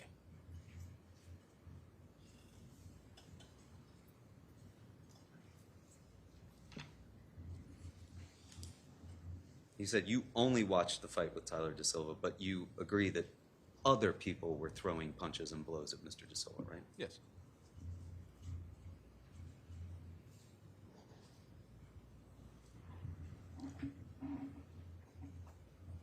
Tommy Connery didn't come over and get involved and throw some blows at Mr. Valle? Not that I'm aware of, no.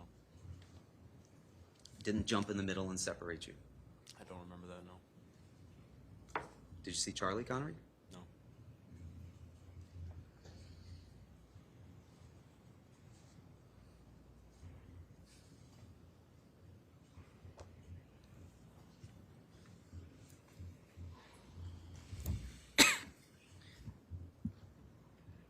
And it was when you heard he's got a knife that Ty Wood pointed out to you that you were bleeding, right? Yes.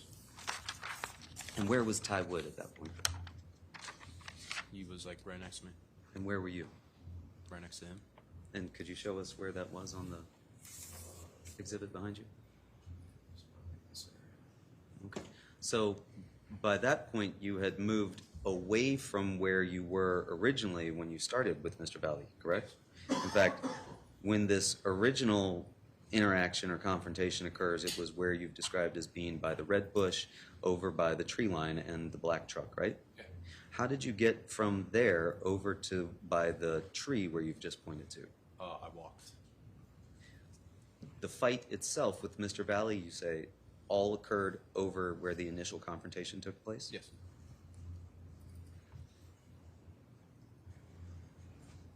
And when you say you saw the defendant's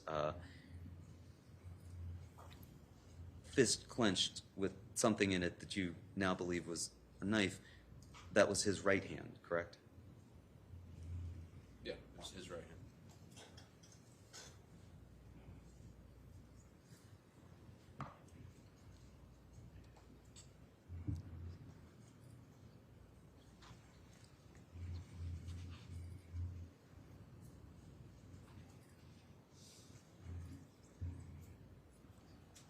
You told us when this started, it was just the three of you, Mr. DeJesus, yourself, and Mr. Wood, facing Mr. Valle, correct? At some point, Mr. Rich comes over and joins the three of you and throws this first punch, correct? Yes. Mr. Valle hadn't thrown any punches at that point? No. Hadn't shown you a knife at that point? No. Hadn't threatened you at that point? No.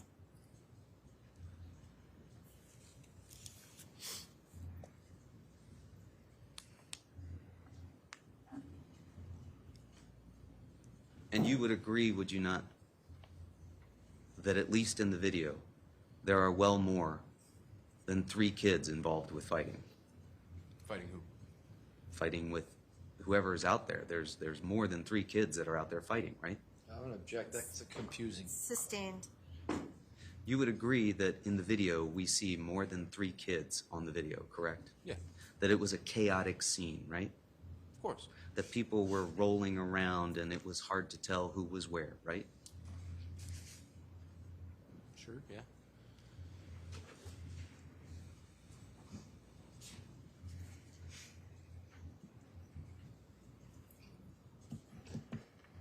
And you never saw Jack Snyder leave the car, right? No.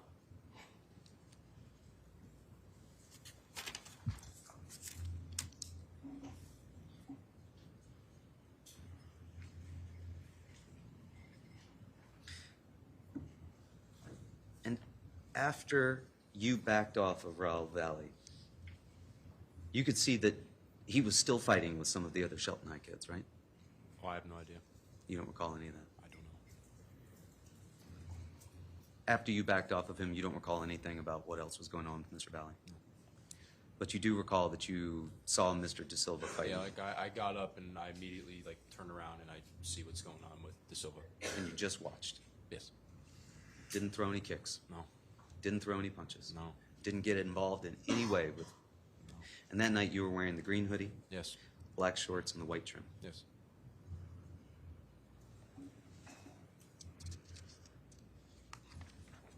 Other than Tyler Rich throwing the punch at Mr. Valle, can you tell us anybody else who threw a punch that night? No. You never saw Mr. Valle punch anybody? No. And it was only after you were standing over top of him, punching him, that you felt a stick in your side. Yeah. And your recollection is that it was just you and Mr. Valle fighting alone. Yes. Thank you, sir. Nothing further. Attorney Drews. I do have some redirect. Do you want to take the morning recess at this I point? think probably now is a good time to do that, sure. All right, ladies and gentlemen of the jury, we are going to go ahead and take our morning recess. 15 minutes. We'll be back to hear evidence. Thank you. Court stands in recess.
Yes. And there were some questions about the group chat that had started.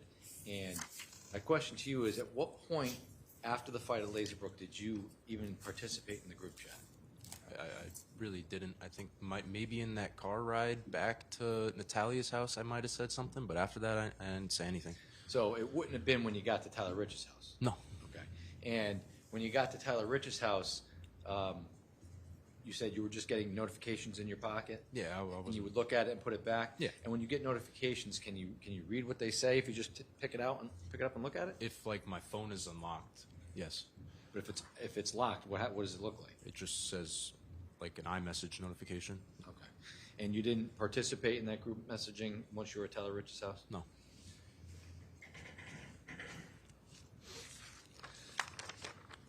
Now, with regards to, you were asked a little bit about where you were when you were at Tyler Rich's house after the car goes down Laurel Glen and parks down the street near farmhouse. Yeah. This is just for the record. I'm showing you State's Exhibit 49. Can you show us in 49 where you were? I was over by like where like the shade is coming across the street. So here on the left side of the road here. Yeah. So you were maybe one house up, maybe, or just before the second property. Yeah.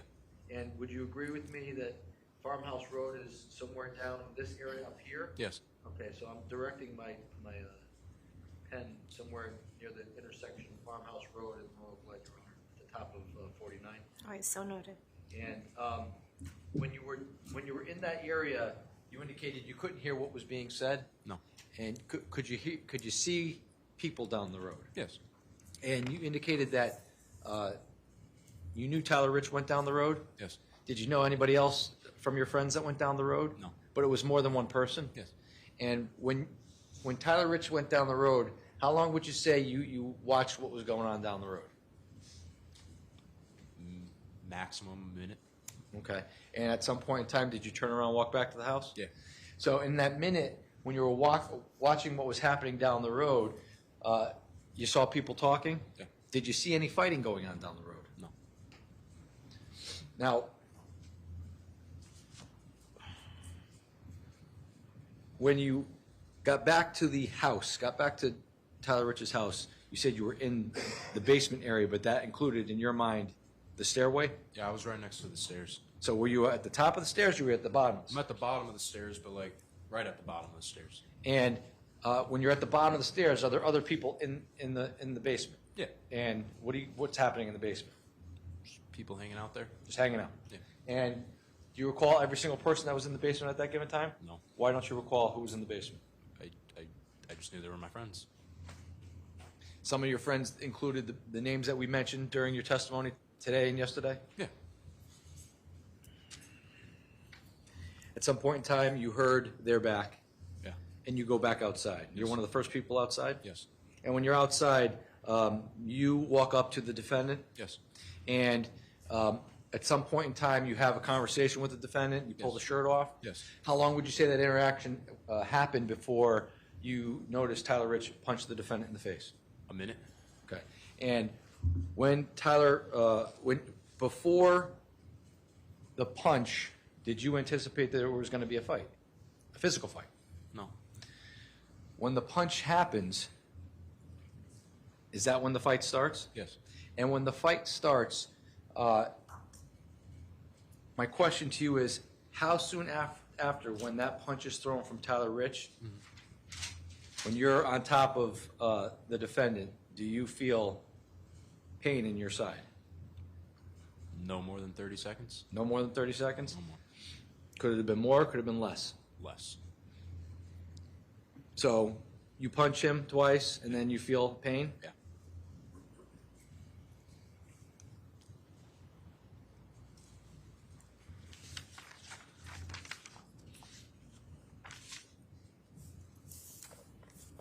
And soon after you punch him, you see what motion do you see? It's like his fist balled up like this and just going like that repeatedly. Before you engaged with the defendant, before he got punched, did you see if he had anything in his hands at that point in time? No.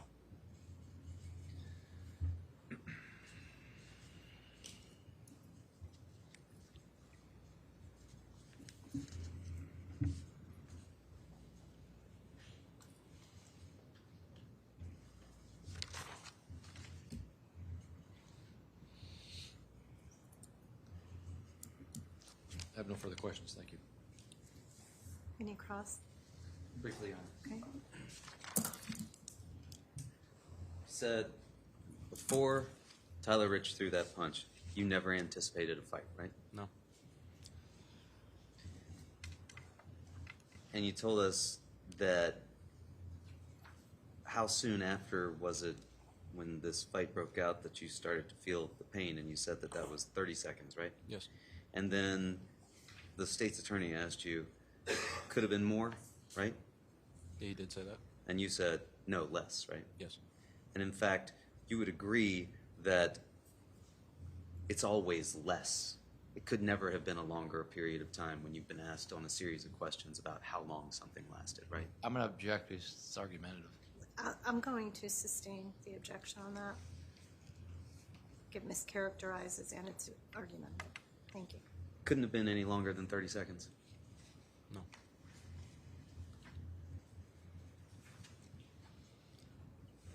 And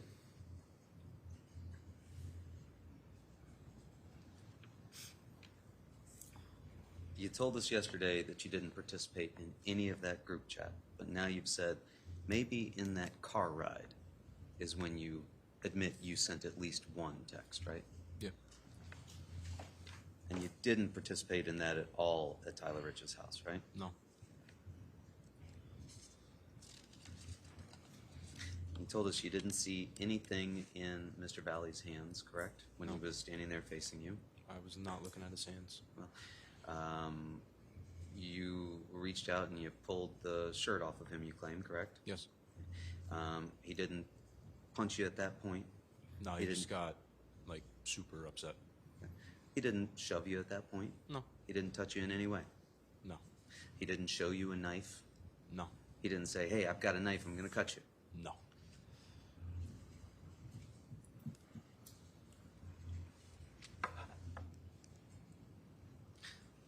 And so from the time that Tyler Rich punched Mr. Valle in the face until the time that you felt the pain and got off of Mr. Valle, that was at least 30 seconds, right?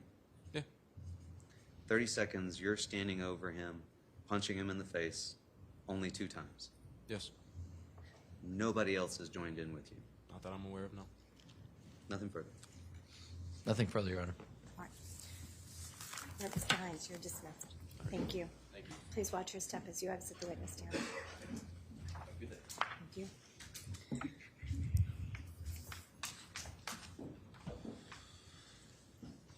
State calls Dr. Ryan Dahl. All right, very good, thank you.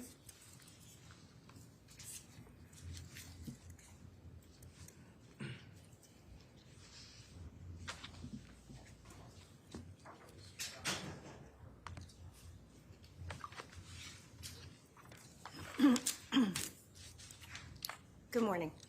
Still morning. Thank you so much. If you please take a step into the stand, remain standing. My clerk to my right here is going to put you under oath, okay? Thank you so Your Honor. much. Please raise your right hand. Do you solemnly swear or solemnly and sincerely affirm, as the case may be, that the evidence you shall give concerning this case shall be the truth, the whole truth, and nothing but the truth, so help you God, or upon penalty of perjury? If so, please say I do. I do. Thank you. Please state your full name, spelling your last name, and address for the record. Ryan S. Doss, D-O-S-S, and you said the address? Yes. 1200 Acres Road, Newtown. Thank you. You may be seated. Thank you.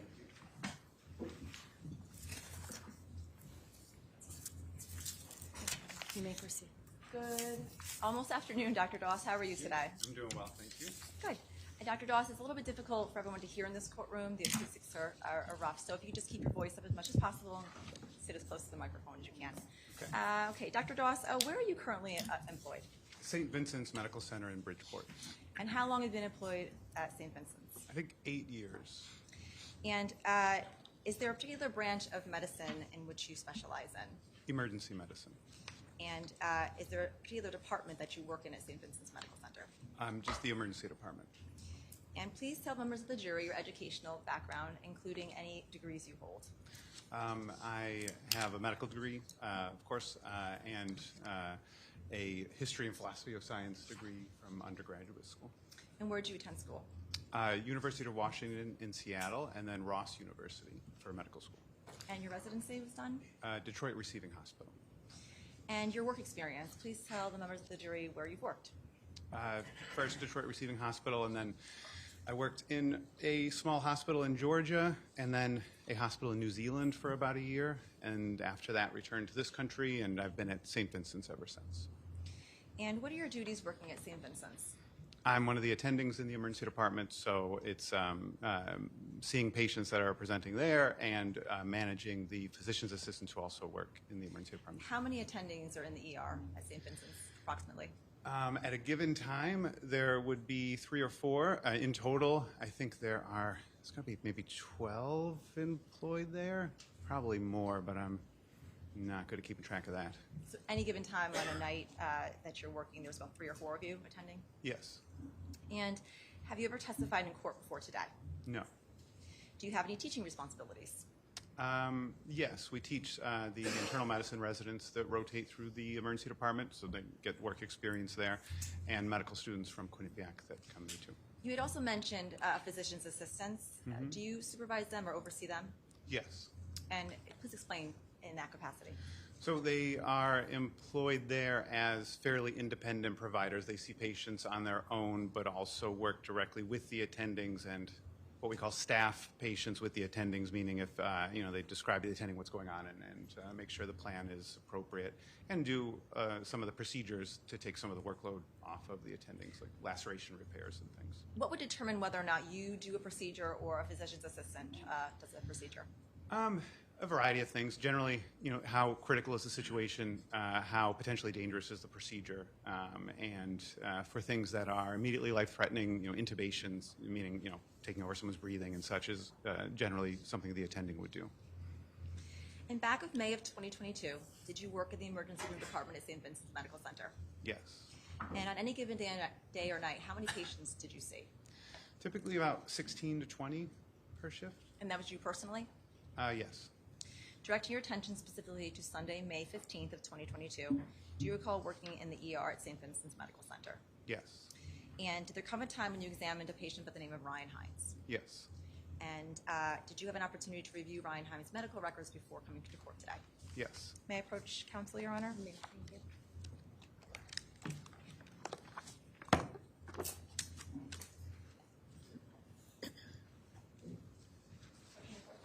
That's fine. Thank you.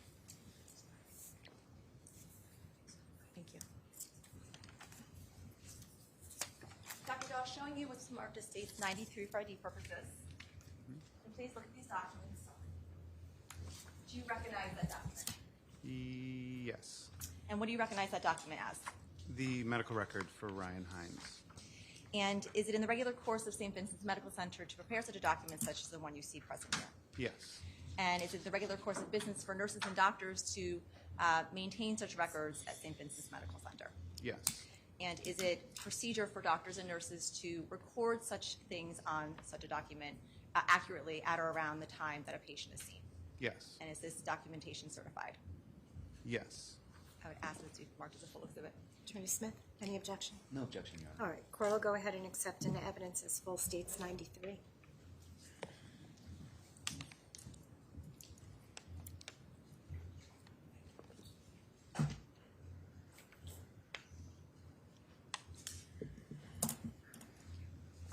Dr. Doss, handing you back now what's a full exhibit, stage 93. You will reference this if you need to. Thank you. Now, Dr. Doss, to your recollection, or if you can look at stage 93, what time was Ryan Hines brought into St. Vincent's Medical Center on that day or morning? Let me just double check the time. Was this, 12:24 a.m.? And where was he brought upon his arrival? Directly to the emergency department in one of what we call the trauma rooms, which are a larger room in the front for with more space and more equipment for major injuries. How many trauma rooms at St. Vincent's Hospital Center? 2. And can you explain to members of the jury what indicates whether or not someone comes in as a trauma level, or what makes someone come in as a trauma level? Right. There are some standard criteria that we go by that are primarily based on the mechanism of the injury, the type of injury the patient has, or how much force was involved, and also the condition of the patient. So if they are unstable or confused, and in this case it was the penetrating wound to the chest that made him a trauma. So the mere fact that Ryan Hines came in with a penetrating wound to the chest indicates that he was labeled as a trauma level? Yes. And how is trauma level different than triage level? A triage level is a general concept of how potentially sick someone might be that goes all the way from triage level 1, which is the most potentially deadly situation, and a triage level 5, which is something that is not concerning at all, and that is something that is determined by a nurse out front in triage based on vital signs and chief complaint, and helps organize who should be brought into the emergency department first and be seen before someone else who has likely a less serious condition. And so it's related, but the trauma criteria are specifically for injuries, and when someone is brought in as a particular trauma level 1 or 2, that automatically triggers the arrival of the trauma surgeons and different staff members to help stabilize the situation. Now, to your knowledge, how was Ryan Hines brought to the hospital? By ambulance. And explain to the members of the jury, do you get indication from EMS when a patient's being brought in? Is there an alert system that's put into effect? Yes, they don't necessarily call ahead about every patient, but for potentially serious conditions, they will call ahead on the radio. We get a heads up that they're arriving. They give us a brief description of the situation so that we can prepare. And can you please explain to the members of the jury how the patient, Mr. Hines, presented upon his arrival? He presented, brought in by ambulance. He was awake and alert, but uncomfortable, and they had called ahead saying that he had a penetrating wound to the left chest and left leg. So you knew at that point how many wounds there were? We knew of at least 2, I think 3 wounds. I think it was the chest and flank and leg. Yes, we knew it. And do you recall where you specifically observed those wounds? I observed them in the trauma room upon the patient's arrival. And prior to that morning, had you had occasion to tend to patients who had suffered from stab wounds? Yes. And based on your training experience, were Ryan Hines' injuries consistent with stab wounds? Yes. Did you observe did you base your conclusions on self-reporting, or did you base that on your own personal observations, or both? My own personal observations, I suppose. Did Mr. Hines indicate to you, or do you recall if he indicated that he had been stabbed prior to? We had been informed ahead of time by EMS that he had. I don't actually recall if I directly asked him that question. But you had knowledge that he was? Yes. Were you aware of the apparatus or what was used to stab him? I did not know the details of the implement. We were told it was a knife, but I didn't know anything about the size or length of the knife. Prior to you seeing a patient, is it typical for the nurses to have contact or make contact with the patient? Depending on the situation. In this case, everyone kind of met the patient at the same time, but oftentimes the nurses do initially evaluate the patient before the doctors do. And why in this situation was it everyone hands on deck when the patient came immediately versus the patient going with the nurses, getting assessed? Explain why that was done in this case. Because for this type of injury, our concern is that it may be immediately life-threatening, and we need to intervene right away. Then direct your attention to States 93, page 5 of States 93. The last line of that page, if you can just please indicate to the members of the jury what it says. Let's see, is it this, the CT report on page 5 here? Or is this the CT of the abdomen pelvis with IV contrast? Yes, so it indicates CT of the abdomen, pelvis with, okay. If you could read the last line of that. Clinical data, trauma 1, stabbed chest and flank pain. What is flank pain? The flank is the side of your body below your ribs, essentially, the side of your abdomen. And directing your attention still to that same exhibit, page 7, towards the bottom of that exhibit, what does it say under CT head without contrast final results? It says, number 1, no acute post-traumatic intracranial abnormality. And number 2, undisplaced fractures of both nasal bones. Number 2, undisplaced fractures of both nasal bones. What is that in layman's terms? It means he had a broken nose. Broken nose? And had you read about this information or known about this information prior to Ryan Hines' arrival at the hospital? No. Directing your attention to page 12 of States 93, towards the mid to bottom portion of that page where your notes begin. Is that your electronic signature that appears there? Yes. And indicated there, it also indicates that it was signed, and it also indicates filed. Is that the time that you had seen him, where it says 205, or is that just the time That's you signed when it? the document was filed in the system. The date of service is when he was seen. And looking at States 93, page 12, what does the acronym HPI refer to? History of present illness. And if you can please refer, John, in reference to HPI, what does it indicate you did? Let's see. And I'm sorry, could you said Sure. what- yeah. Directing your attention onto page 13 of States 93. Mm-hmm. It indicates the continuation of the history of present illness. Right. You can please indicate what the chief complaint was, and then Mm-hmm. what was presented. Right, so the chief complaint here, stab wound to the left chest, left flank, and left thigh. And in the remaining history, I'm describing any medical conditions the patient has, a 16-year-old male with no chronic medical conditions, describing the situation that led to their arrival in the emergency department. Would you like me to read it? Or? Yes. Okay. This 16-year-old male with no chronic medical conditions who presents to the emergency department after being involved in an altercation which resulted in a stab wound to the left lateral chest wall, left flank, and left thigh. He also suffered an abrasion to the superior scalp and head injury, likely from being kicked. The patient was at an event this evening, did ingest some alcohol but no illicit substances, got into an altercation with someone who left and returned with a knife, resulting in this further altercation. The patient is complaining of pain at the site of the stab wounds and some worsening difficulty breathing pre-hospital. He has been oxygenating while on room air, and he was getting enough oxygen. He has had no evidence of tension pneumothorax per EMS. However, they do note decreased or absent breath sounds on the left. The patient has been hemodynamically stable pre-hospital. Are these all of your notes that you took? Yes. Okay. And taking you back through that paragraph, chief complaint, stab wound to the left chest, left flank, left thigh. If you can just demonstrate on your body where those areas would be, So members of the jury. the left chest here, where the ribs are, and the left flank below the area of the ribs, and the left thigh here in the upper leg. The record reflects, Your Honor, that the witness is identifying stab wounds by pointing to his own body on his left chest, his left flank area, and as well as his left thigh. Court will identify that the witness has identified by using physical motions on the stand as so stated. Dr. Doss, stab wound to the left lateral chest wall, is that the same thing as the left chest? Yes. Okay. And when you say chest wall, what does that mean? We're just referring to the external surface of the chest here, and the left lateral, the lateral aspect is kind of the side. You just have to have a fancy term for everything, so that's just referring to the stab wound in the chest wall on the left side of his body. Abrasion to the superior scalp and head injury likely from being kicked. How did you determine that? This was to tell you the truth, I can't recall how we determined that. This is generally from information we're obtaining from EMS and the patient, but I don't recall exactly who told me about the kick to the head. So an abrasion, what is that? A scratch.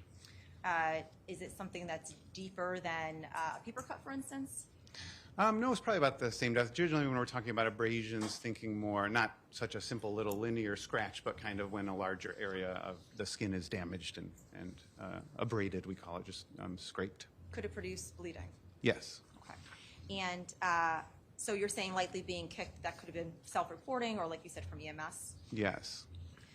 Where it indicates pain at the site of the stab wounds, is that something that Ryan Hines would have indicated that you would have asked him his pain level, for instance? Yes. And worsening difficulty breathing pre-hospital. Explain that. So this is a combination of information from the patient and EMS, basically describing that he was feeling that he was getting more short of breath, he was having more difficulty breathing as time passed in the time period it took to get to the hospital. Would that be typical of a wound to the chest wall? It can be. It depends on really how bad the wound is and what the situation is. Could you have a wound at the chest wall that would not penetrate a lung? Oh, absolutely. Obviously, the ribs are protecting the area, and the whatever object does not penetrate through past the ribs into the lung, which can happen. Being that the patient was complaining or indicating that he wasn't breathing very well, did that indicate to you that there was a possibility that his lung had been punctured? Yes. Back to States 93, page 13, that same paragraph. No evidence of tension Pneumothorax. Pneumothorax, thank you, for EMS. What is that terminology, pneumothorax? So pneumothorax is just the fancy term for air in the chest wall outside of the lung and causing the lung to collapse. Tension pneumothorax is a specific type of that, which because of, not to get too far into the weeds, a one-way valve of a kind of, the pressure continues to increase inside the chest. The air can enter but not exit through that wound, and the lung is pushed further and further, and then ultimately, other structures in the neck and chest are pushed to the point where the heart cannot beat properly and people can die very quickly. They do note decreased or absent breath sounds on the left. This patient has been hemodynamically stable pre-hospital. What does that sentence That indicate? means that hemodynamically stable is just referring to things like his blood pressure and his heart rate. We're watching those to make sure that there isn't any sign of that kind of compromise to the function of the heart or the circulatory system, which we would see if his blood pressure were dropping and likely his heart rate is increasing to try to compensate. That was not, those kinds of dynamic changes were not happening on the way to the hospital. Directing your attention to that same exhibit, states 93, about mid-page on page 14, where it says pulmonary, chest, abdominal, and musculoskeletal. Under pulmonary, where it indicates absent breath sounds, diminished breath sounds, right upper lung fields. Was that, when you saw that, was that concerning to you at all, and why? Yes, specifically the absent breath sounds on the left would be concerning in this context because that would make us worried that he had suffered an injury to his lung and that had collapsed and was not functioning properly.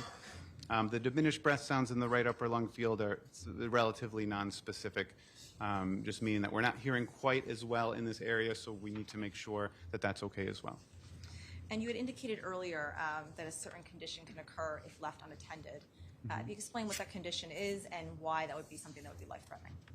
The tension pneumothorax Yes. specifically? Yes. So that would be kind of this steadily increasing pressure within the chest cavity that is starting to push everything over to the opposite side and lead to a situation where the return of blood to the heart is impaired, and now the heart's not able to continue circulating blood, and this would result in death. Okay, and that's obviously a very serious situation. Yes. And if Ryan Hines had been left unattended, not brought to the hospital to tend to that, is that something that could have caused death? Yes. Directing your attention to page 14 as well, on states 93, where it says stab wound under abdominal, stab wound left lateral flank, musculoskeletal stab wound left lateral thigh, left lateral flank and left lateral thigh. Anything about those wounds that were concerning to you regarding any arteries that were around that area or anything of the sort? Right. I think we always get concerned with an abdominal or flank wound because, of course, there are many important organs in there that if they're directly injured, you could have quite a lot of internal bleeding quickly, like the spleen, the kidney on that side. And with the wound in the thigh, we have to, consider, of course, injury to a major blood vessel and bleeding from that. The location on the thigh was a little less concerning for that kind of problem. Directing your attention to the bottom of page 14 on states 93, where it says MDM, clinical impression notes. What does MDM, that acronym, refer to? Which is medical decision making. It's a section to describe what we were thinking and what we did. And where it indicates in that paragraph, it says portable chest x-ray confirms left side pneumothorax, no evidence of hemothorax. What does that sentence refer to? So that says that when we took an x-ray of his chest, this is in the trauma room still, he's in the stretcher, we're taking a film right there, we can see that that left lung has collapsed. We do not see evidence of fluid filling the chest cavity, which in this context, we'd be worried about blood filling up his chest. That was not the case. On an x-ray, what would you see to indicate that the lung had collapsed, for instance? You can see for an inflated lung, the lung markings there and the absence of them. And often you can, in the case of a pneumothorax, often you can see kind of the border of the lung as well, so you can see how much it has collapsed. Could you see in an x-ray any kind of penetrating wound, like a laceration or anything that would have caused that lung to collapse? You can see secondary findings of it. It's not a study that's going to show the soft tissues like that, but you can see things like swelling in the air. You can see some air tract entering the chest wall, that type of thing. So you see secondary findings of a stab wound. It indicates also on page 14 of 93, a chest tube is in place for the trauma service and further trauma workup is pending. What was the purpose of that chest tube? That is a device that's placed into the chest to suction essentially the air out of the chest cavity, allow that lung to reinflate. And if there were, blood in the chest cavity, it would also be draining that fluid out of there. Directing your attention to page 15 of SACE 93. At the top of that page, patient will be admitted in the trauma service for further care. What was the purpose of that? The initial period of time after placing that chest tube, although, of course, a good thing that the lung is reinflating, that needs time to heal somewhat before the chest tube is removed, which would typically take place in the hospital before the patient is sent home. So they need time to make sure the lung is inflating again and staying that way, and remove the chest tube and ensure the lung doesn't collapse again once it's removed. Page 15 of SACE 93 under critical care indicates the patient was critically ill with a high probability of imminent or life-threatening deterioration. That notation, does that reference what you described before regarding the, I'm going to say the word wrong, but the tension that you were describing, which could have caused death? Well, not only that, but even without the tension pneumothorax component, this can be a deadly injury. And so this is a situation where until the patient was stabilized, the likelihood of him dying was relatively high. Now, I'm going to be showing you some photographs that have already been marked into evidence.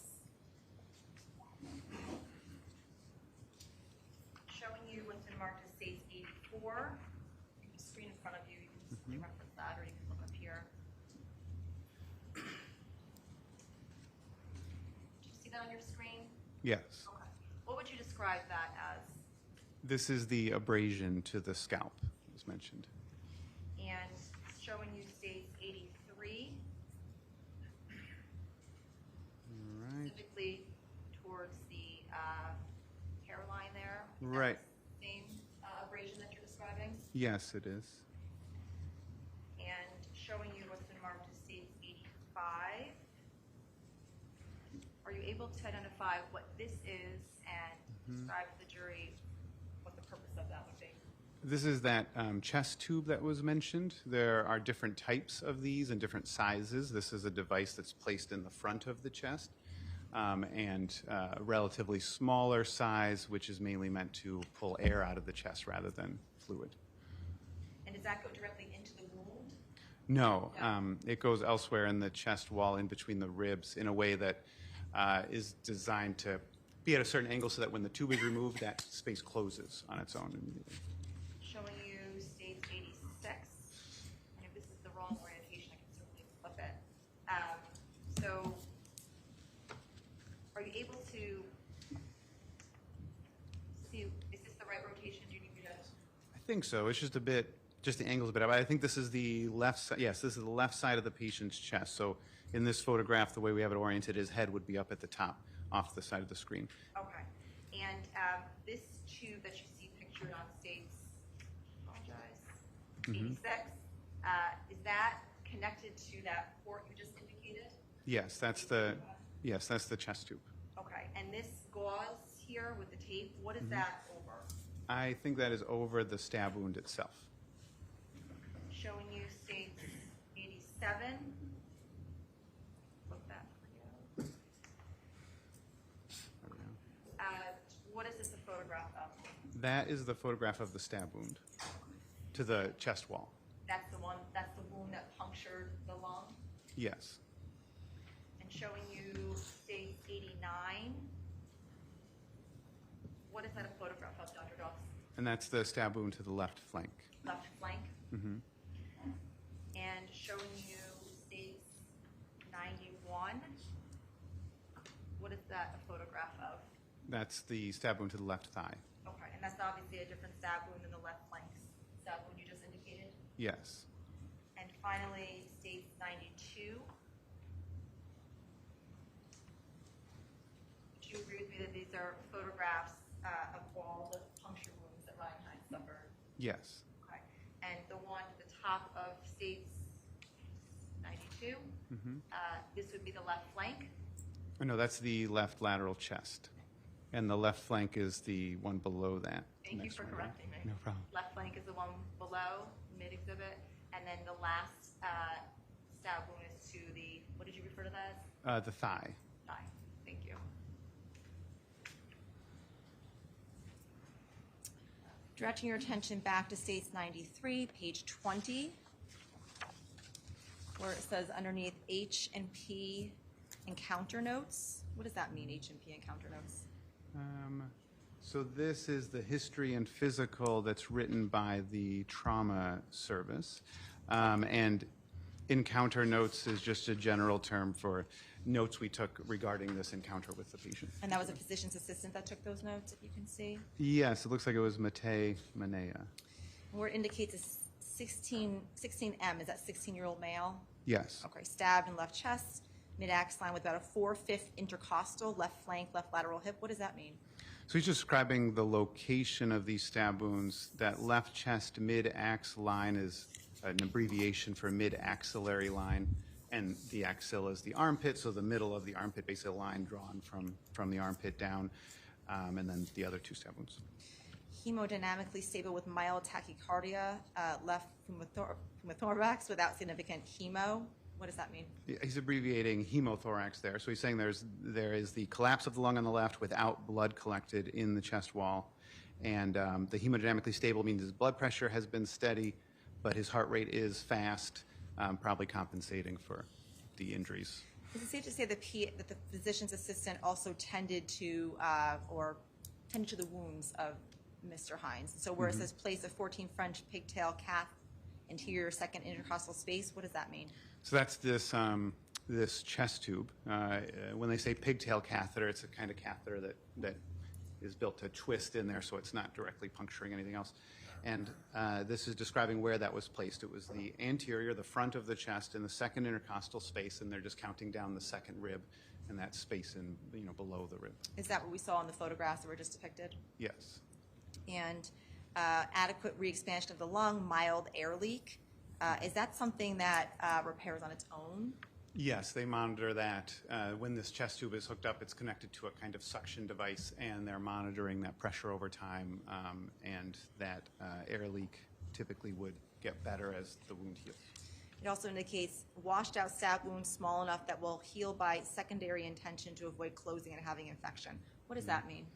That means that the two wounds, the one on the flank and the thigh, well, actually, including the stab wound in the chest, they washed these out, but they did not want to suture them closed because they would worry that would increase the risk of an infection in the wound to kind of close everything up inside of there. So they let it heal by secondary intention, which is just the term for letting that kind of close on its own and heal from the inside out instead of closing the skin. Is that pretty standard with wounds such as this, to not suture them?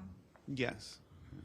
Directing your attention to page 22 of States 93, where it indicates secondary, withdrawn primary assessment and secondary assessment. What is the difference between the two of those? These are specific to the trauma process. When patients come in after injuries like this, the primary assessment is what is immediately life-threatening happening right now. Is the patient breathing? Are they circulating blood well? Are they able to talk to us and they're what we call protecting their airway? They can keep their airway open. And then the secondary assessment is a head-to-toe kind of protocolized examination to make sure there are no other injuries that are missed. On page 22 of that exhibit, under primary assessment, where it indicates breathing, minimally labor with some associated Dyspnea. Thank you. What does that mean? That means that his breathing was a little bit fast, a little bit difficult. He appeared to be having a little bit of a hard time breathing. That's what they say by minimally labored. And dyspnea is the subjective sensation of shortness of breath. When someone feels short of breath, that's called dyspnea. How long does that typically last with an injury such as this? After the chest tube is placed, that can resolve pretty quickly, but without that, it would last for a while. If the patient survives, it would be a process of healing that would take some time, days probably. Do you know how long Mr. Hine was kept in the hospital for? 2 nights, and then actually I wasn't sure if it was 1 night or 2 nights. I think it's 2 nights though, ultimately. And what was the purpose of keeping him for so long? That is to monitor the the effectiveness of the chest tube and make sure that air leak resolves, that once that wound starts kind of closing on its own and there's no longer the passage to allow air out of the chest or into the chest cavity, then they can safely remove the chest tube. So it's really that period of time to monitor and make sure things are not getting worse and that they're getting better. Under where it says secondary assessment on page 22 of states 93, it does indicate nose, and it says no injury. That was a little surprising to me, as you had indicated that he did suffer some broken nose. Why does it say no injury there? I think this is fairly common in a situation like this where that was not their primary focus, and so that can be missed. It may have been the case. I mean, I think looking back at the photographs, his nose was not visibly injured that badly, so it wasn't something that was focused on. And it may not have been particularly tender when they felt the area, so they didn't appreciate looking at the nose that it looked injured. And then we saw in the CAT scan that he did have a broken That nose. it indeed was. States 93 on page 64 of that exhibit. Do you see any indication on this page of if the patient's blood was tested for alcohol? Yes, let's see. Yes, I do see that. Okay. And what does it indicate? That the result of that test was a value of 7 milligrams per deciliter.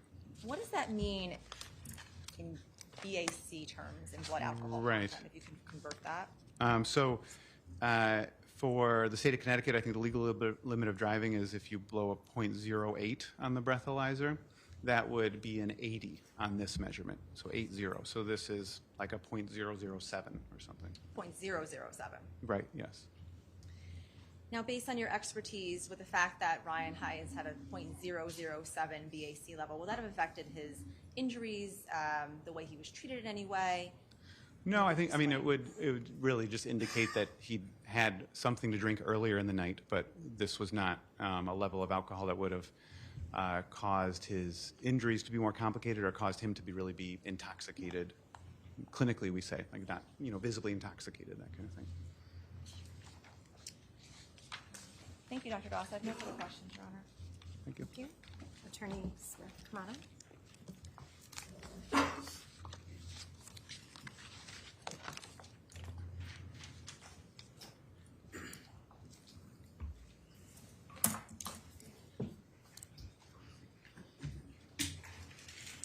Good afternoon, Dr. Doss. Hi, good afternoon. We've never met before, correct? Yes, correct. So I'm just going to ask you a brief series of questions.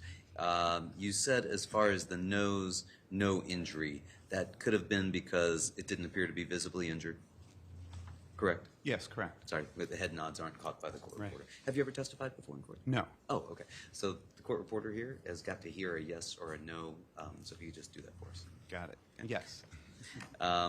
And you said the patient himself wasn't complaining of pain to the nose. Not that I recall. And then you said, and so then there was a CAT scan that was done, and that reflected that there was a, correct me if I'm wrong, non-displaced fracture, correct? Correct. Did that give you any indication of the age of that non-displaced fracture? We can generally tell on imaging if the fracture is what we call acute, meaning this just happened or not, because healing starts pretty quickly. So Okay. this was an acute injury that Okay. Just occurred. Gotcha. And the description in the notes that you were looking at said that superior scalp and head injury likely from being kicked, correct? Correct. That's based on self-report? I'm afraid I don't recall where that information came from, so I cannot speak to whether it was accurate or not. I think it was secondhand information. Of course, for me, it would have been secondhand information, but I don't know who told us that. Okay. And that the patient did admit to some alcohol use, correct? Yes. And that was confirmed by the results of the toxicology, correct? Yes. And that he also denied any illicit substances, correct? Correct. But that, however, was not confirmed by the toxicology because that did reflect on page 11 positive for cannabinoid, correct? Let me take a look. Page 11. Let's see. Yes. That's the result is positive. It doesn't necessarily speak to when the cannabis was used. Okay.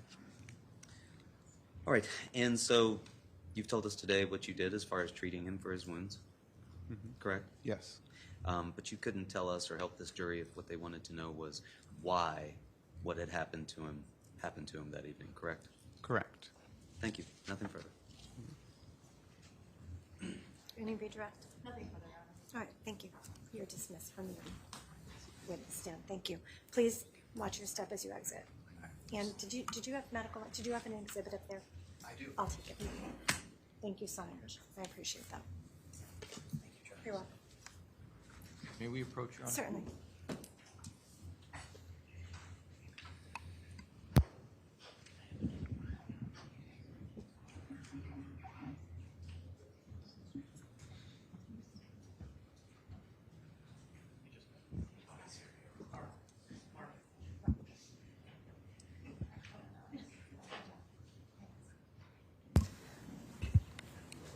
All right, ladies and gentlemen of the jury, we're going to take an early lunch, so you're going to have an extended lunch break today. It is 25 of 1. We will commence evidence again at 2 p.m. So have a good lunch. Please remind yourselves of your juror conduct and the obligations and rules that we've gone over. Avoid anyone, don't talk to anyone, and don't do any independent research. And I do just want to remind you that you cannot discuss the case amongst yourselves either at this point, okay? Thank you so much. Enjoy your lunch. Court stands in recess until 2 p.m. All rise, court's in recess. Please gather your belongings.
Sorry?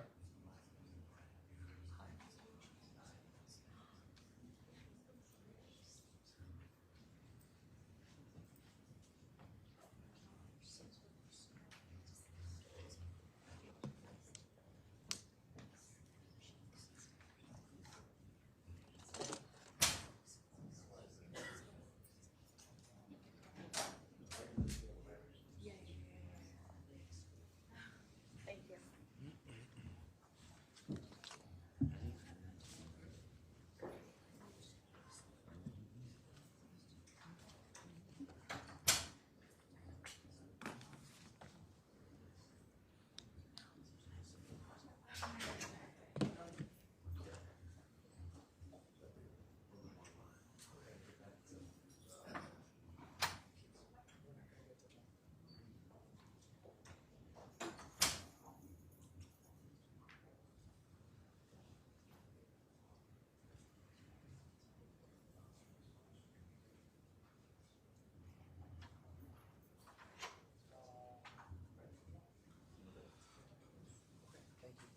Appreciate it.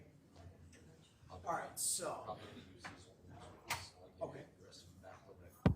Thank you. And you don't have any. So where you should. You should have everything. Except for that one up there, but. Thank you.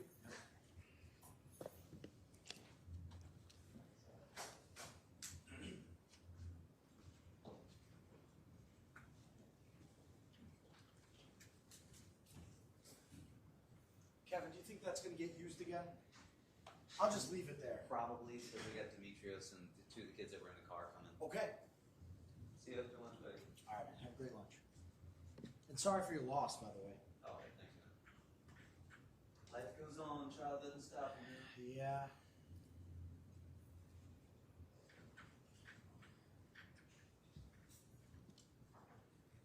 Good job, Dan. Thanks, bro.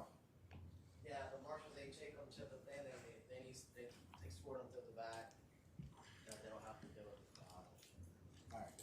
We got a little system there. Yeah, you guys. Dude, it makes my life a lot easier when you guys aren't on top of your shit. So.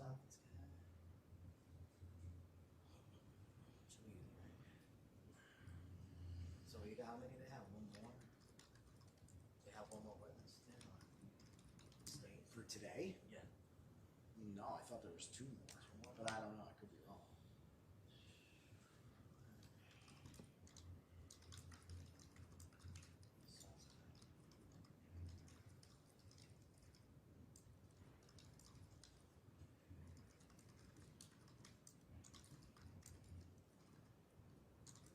Get an extra 20 minutes, you know, that extra. Hell yeah, bro. Come on. She needs to We deserve it. She needs to do this tomorrow. And then tomorrow there's only 2 hours or something like that? Yeah, 10 to 12. That's it. Look at that smile. We'll be at Bosses early.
Ed Gavin just texted me. You're way too sexy for TV. Fucking wise ass. All right, I don't need to do any. This is all locked, correct? Yeah, we're locked up, we can bounce. So I don't have to. I'm not putting any of this evidence away. Yeah, usually, I don't know, like 5 of 2, they go back to check, make sure the jurors all made it back from lunch. Okay. And then we'll do the same thing, we'll walk them around. We'll be good to go. We got one more witness, we think? 1 or 2. I thought it was 2, but I could be wrong. Who's this guy? This is like his assistant. Oh, it's his? Yeah, yeah. Hey, I got some. It's pretty good terms. What's that? Yeah, it's a good batch. Yeah. Let's go. Good batch. Batch of cookies, huh? From Lopez is, Lopez is in love with the one of them. The other day, the little pretty one, I went to clear a spot for her. Before I can turn, Lopez is running, I got you, right over this way, right over. I said, yeah, I never seen you move that fast. You know what motivates it.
All right, you may be seated. I just would like to address on the record, for purposes of the media, when we are in recess, there should be no videoing, and the recording should also be stopped as well. So just want to make sure that that's being adhered to. So thank you so much for that. All right, are we prepared with the next witness? Yes, Your Honor. So then I would at this time ask the clerk to bring the jurors in. Thank you.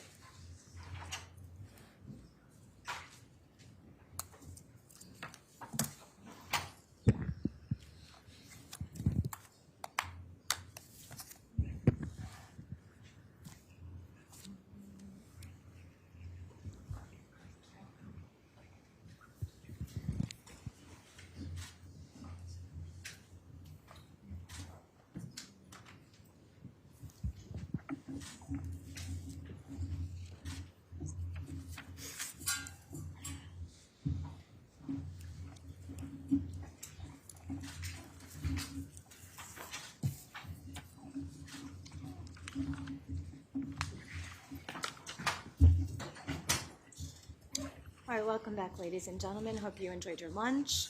Counsel, please stipulate to the return of our jurors after lunch. State will stipulate, Your Honor. Defense stipulation. All right, thank you so much. All right, at this point in time, I would direct the state to call its next witness. Thank you, Your Honor. State would call Keenan Frasick to the stand. Thank you.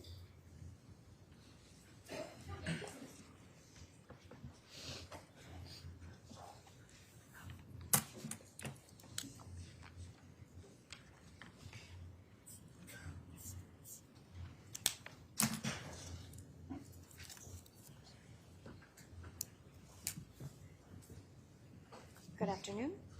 Please enter the witness stand. Please remain standing. And my clerk to my right is going to put you to oath, okay? Thank you. Thank you, Your Honor. Please raise your right hand, sir. Do you solemnly swear or solemnly and sincerely affirm, as the case may be, that the evidence you shall give concerning this case shall be the truth, the whole truth, and nothing but the truth, so help you God, or upon penalty of perjury? If so, please say I do. I do. Please state your name, spelling your last name, and address for the record, sir. Keenan Frasick, 16 Woodcrest Avenue, K-E-E-N-A-N, F-R-A-C-Z-E-K.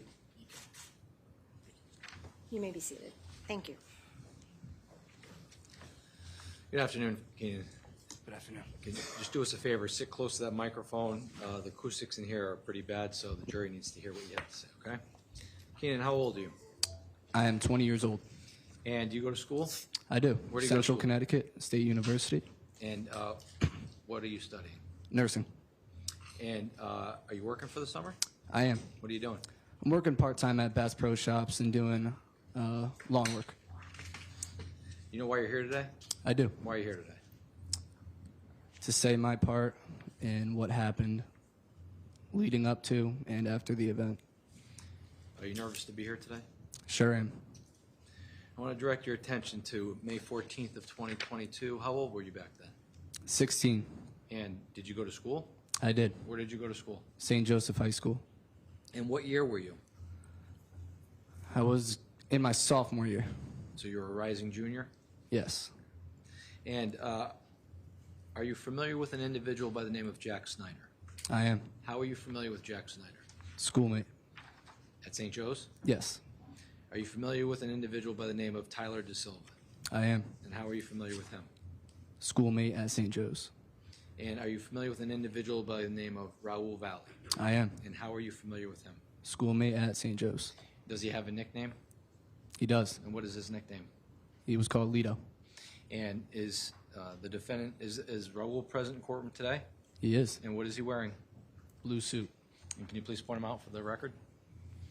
Your Honor, may the record reflect the witness has identified the defendant in this case? Court will allow the record to reflect that the witness has identified Mr. Valle. Thank you. Now, Keenan, I want to direct your attention to May 14th of 2022, specifically Madigan Leifer's house. Can you tell us what was going on at Madigan Leifer's house that night and what time you got there? There was a party going on. A couple of grades mixed within the St. Joseph school community. We were all hanging out, having a good time, obviously drinking some alcohol. And I believe I got there around, I'd say 9 o'clock. And were you drinking? I was. How much were you drinking? 3 beers. And when you say beers, what kind of beer? Remember? Busch Light. Bush Light. And how long were you there? Well, withdrawn. At some point in time, when you were at Madigan Lifer's house, did individuals show up that you were not familiar with? Or are you aware that individuals showed up that you're not familiar I am aware. with? Okay. But you didn't see them? Did not see it. Around what time would you say, how long were you at Madigan Lifer's house between the time you got there and the time that you became aware that these individuals showed up? I can't put an exact time on it, but it was around 1 to 2 hours. Okay. So at some point in time, tell the ladies and gentlemen of the jury what you were exactly doing aside from drinking alcohol. What were you doing at the party at the Lifer house? Socializing with my friends, maybe playing some drinking games like beer pong, something of those sorts. Do you know whether or not when you were there, whether or not Jack Snyder was at that party? Jack Snyder was present. And was Tyler DeSilva there? He was. And was the defendant there? He was. Now, at some point in time, were you inside the house or outside the house when you were at this party? Inside for most of the time. At some point in time, did you exit the house for some reason? I did. And why did you exit the house? My buddy named Ryan, he said he wasn't feeling well, felt uneasy, said he had to vomit. So I took him outside, went around the house into the back, and was with him while he was vomiting. And when you were doing that, how long would you say you were out back with him for? I'd say 20 minutes. And after 20 minutes, did you return to the garage or driveway area of the home? I did. And when you did that, what, if anything, was occurring at that moment? Nothing was occurring at that moment as we were driving, or I'd say walking around the house. We heard some shouting from a car from the driving past the road, and we're trying to figure out what was going on. And did you, in fact, figure out what was going on? We were informed. Okay. And were you informed about a fight that had taken place? We were informed. You did not witness that fight? Did not. And at some point in time, shortly after that fight, did the party break up? It did. And can you please describe to the ladies and gentlemen of the jury the circumstances surrounding the party breaking up? Can you repeat that? Well, in other words, you got back, you heard about this fight. How long after did you hear about the fight did the party break up? Oh, within 20 minutes. And how did the party break up? Did parents inform you that the party was over? How did that happen? I don't believe it was the parents. The older sister was telling everybody to disperse and get out of the house. The party was over. And so when the party was over, what, if anything, were you concerned about at that point in time? Trying to get home. And did you have a ride home at that point? I did not. And were you hanging out with anybody at the moment, at that moment, who also needed a ride home? Yes. And who was that? Demetrios Arfanis and Will Sinchwald. And at some point in time, were you able to find a ride home? Yes. Now, prior to that, you recall seeing the defendant, Jack Snyder, at the house? Yes. Yes. I'm going to show you State's Exhibit 53.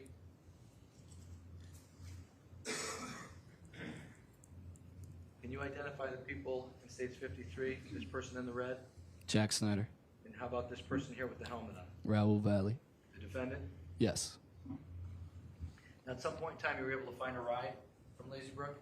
I was. And who offered you a ride? Jack Snyder. Okay. And was anybody else offered a ride at that point in time?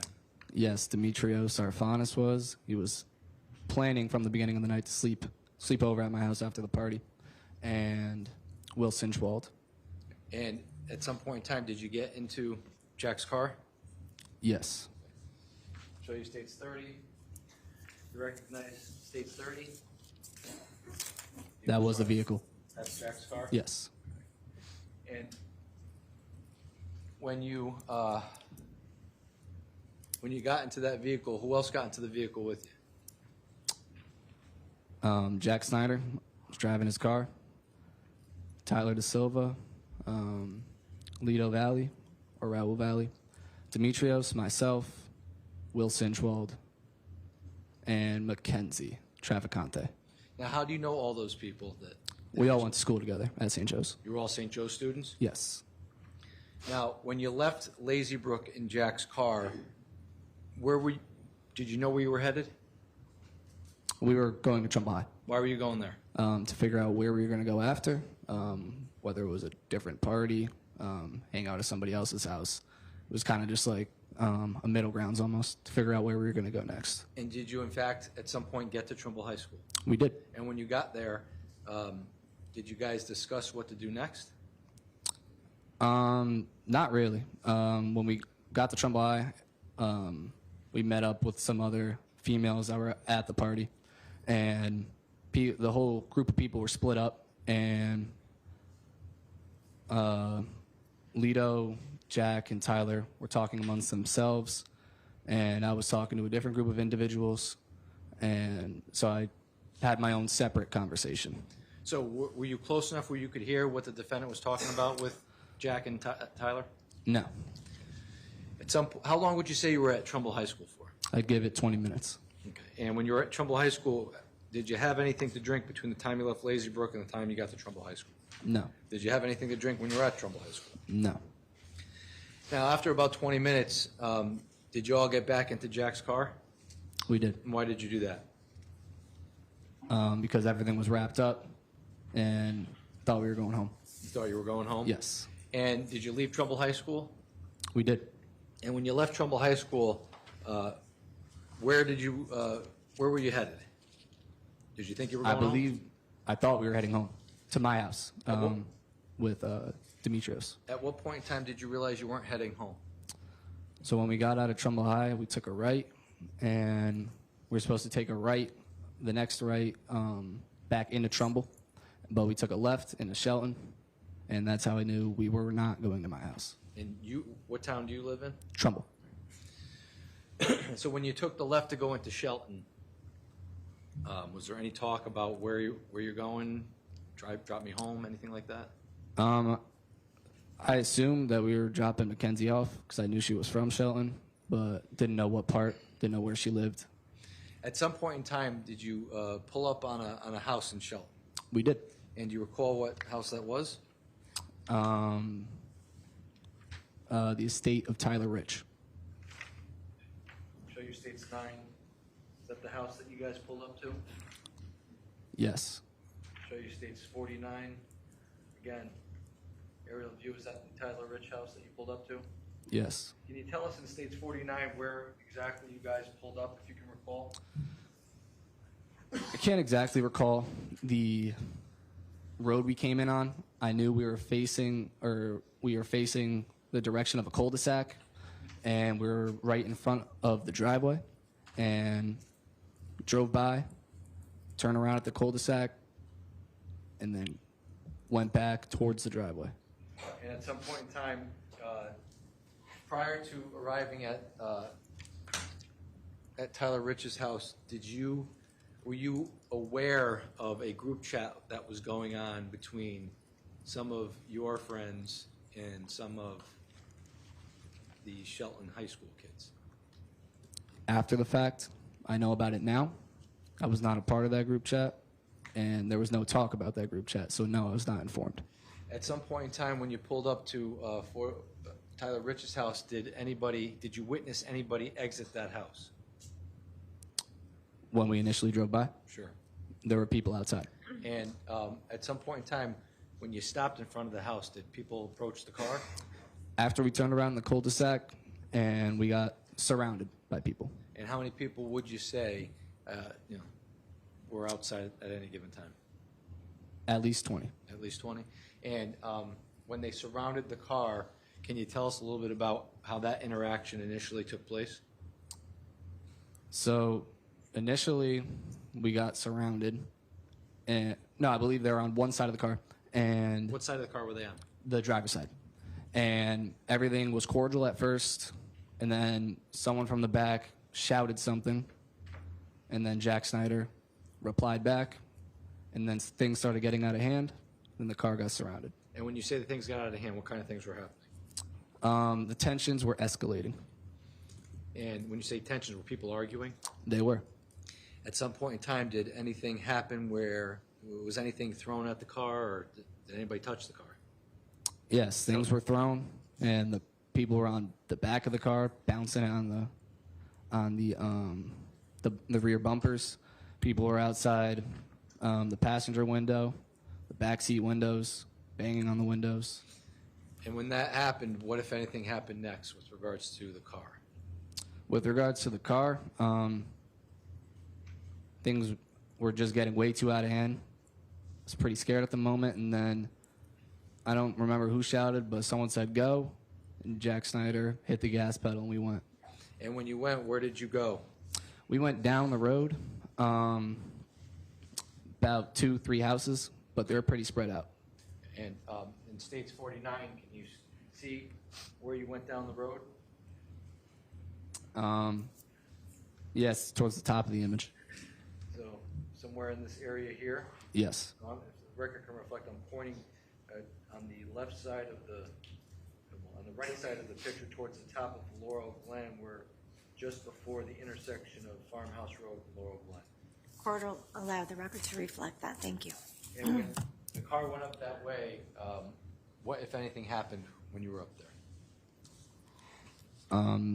The individuals inside of the car got out, including myself, and some Shelton kids ran up, and they were talking with Lito, Jack, and Tyler Da Silva.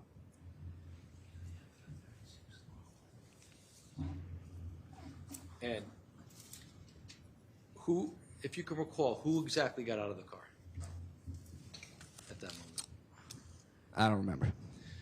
Did you get out of the car at some point? I did get out of the car at some point. Why did you get out of the car? Really because nothing good was happening there. Kind of walked into a trap and wanted to escape. And you said people from down the street ran down? Yes. And did they speak to any of you guys down the road? They did not speak to myself, Demetrios, Mackenzie, or Will. We were sitting on the curb away from the car, and they were talking to Tyler, Jack, and Lito. And when they were talking to Tyler and Jack, what was the tone of the conversation? Not what they said, but what was the tone of the back and forth? At first, everything was cordial. And then it escalated a little bit. Was there any arguing going on? Not really too much shouting. I would say it was pretty cordial at first. At some point, well, let me ask you this. Did you witness the Shelton kids interacting with the defendant and Tyler and Jack? Yes. And did you witness any physical altercation down the road when the kids came down the road? Was there any fighting, physical fighting? No. How long would you say the interaction was between your group of friends and the Shelton kids? I'd give it 5 minutes. Now, I want to show you what's been marked as States Exhibit 44. Let me play the second video. Yep.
Now, have you seen that before?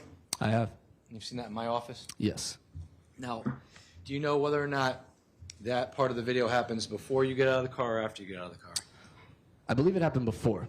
So you're kind of still in the car, a couple people get out, or 3 people get out, walk down the road, you're in the car, and at some point, does Jack turn the car around and come back? How does that happen? Let us know how got If to, you got can to the recall, curb area. what's that? How I got to the curb area. Yeah, Is that how what you're that, asking? so based on that, if that happens before you get out of the car, help us understand when you get out of the car in relation to that exhibit. That video was pretty much a blur. That's one part of the night. Right. It was new to me once you showed me that video. Didn't exactly remember or recall exactly how all those events went down. I can't say if I got out of the car before that happened or after that happened. But I know before the individuals went back, I was already out of the car with a couple of my friends who I arrived with sitting on the curb. So when you say the individuals went back, are you referring to the kids from the Shelton group? No, I'm referring to Jack, Lito, and Tyler. Oh, okay. So, well, let me ask you this. At some point, this is a small picture or small video of what happened down the road, right? Mm-hmm. So at some point in time, you get out of the car with Will, Mackenzie, and Dimitri. Yes. And you sit on the curb? Yes. When you do that, is there an interaction between Tyler, Jack, and the defendant? Yes. Can you please explain what that interaction is like? So the interaction was, first of all, it was agitated. The scene was tense. Lito was searching for a weapon in the car. He said, "Jack, where is your knife? Where the F is your knife?" And he was looking around in the glove box and the center console and did not find anything. I'm sorry? I did not see a knife. How was the defendant reacting prior to looking for the knife? He was on edge Why was he on edge? because he was upset he was upset from what happened to Jack's car. And what kind of things was he saying to make you feel like he was upset? How was he acting? It's going pretty insane. I'd say he was using vulgar language, cussing. Jack, look what the F they did to your car. And after he said, look what the F that they did to your car, that's when he asked Jack, where's the knife? Yes. How long would you say that was going on for down the street? That they were searching? Well, that the defendant was acting in an aggressive manner and cursing and going insane because of what happened to the car, and then looking for the knife. No more than 30 seconds. And you indicated that you did not see a knife? I did not. Do you know whether or not the defendant ended up finding a knife? After the fact, Right, but at the moment I you did- assume he found a knife, but in the moment did not see a knife and believed for the rest of the night that he never found a knife because I never saw one. Now, when you say that the three of them went back down the street, before they go back down the street, was there any talk about going back down the street by the defendant? Yes. What was he saying? I don't remember the exact words they were saying, but there was conversation.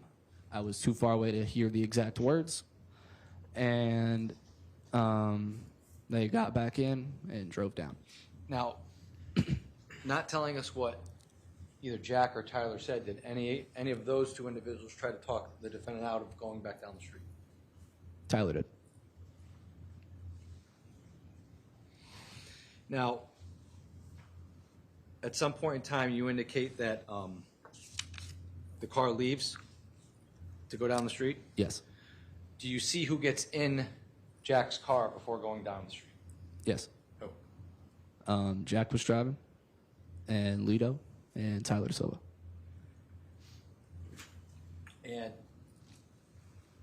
when the car goes down the street, how long would you say the car was down the street for before it returned? No more than 5 minutes.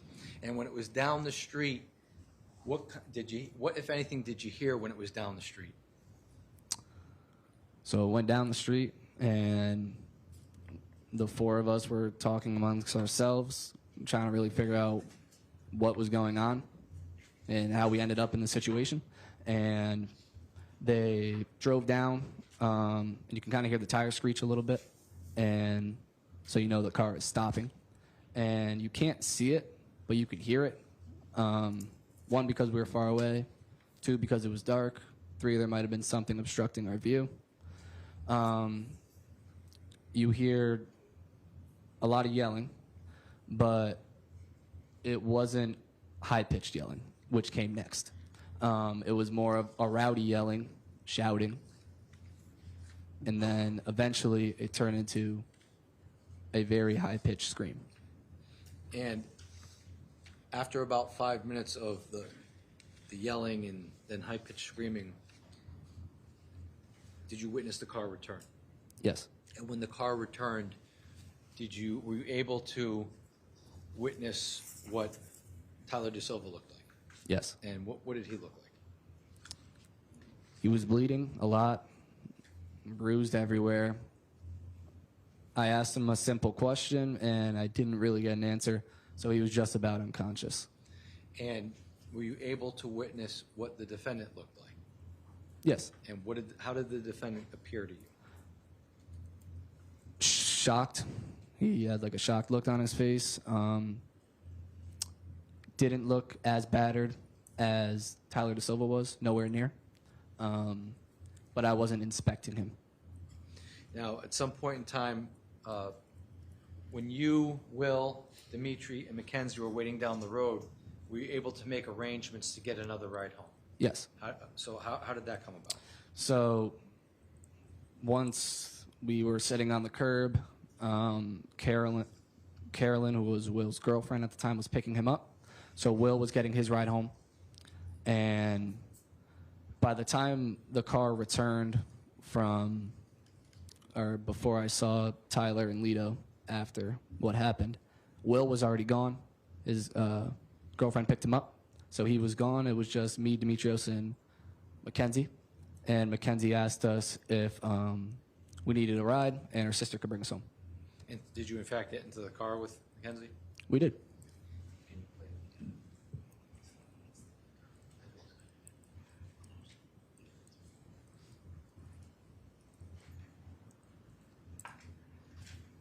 Again, this is Exhibit 44. I want to have you watch real quick.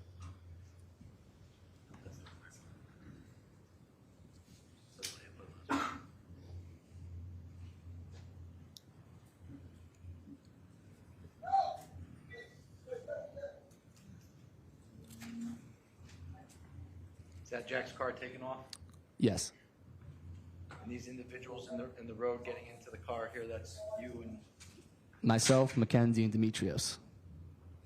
And that's at about 11:55 at night? Sounds about right.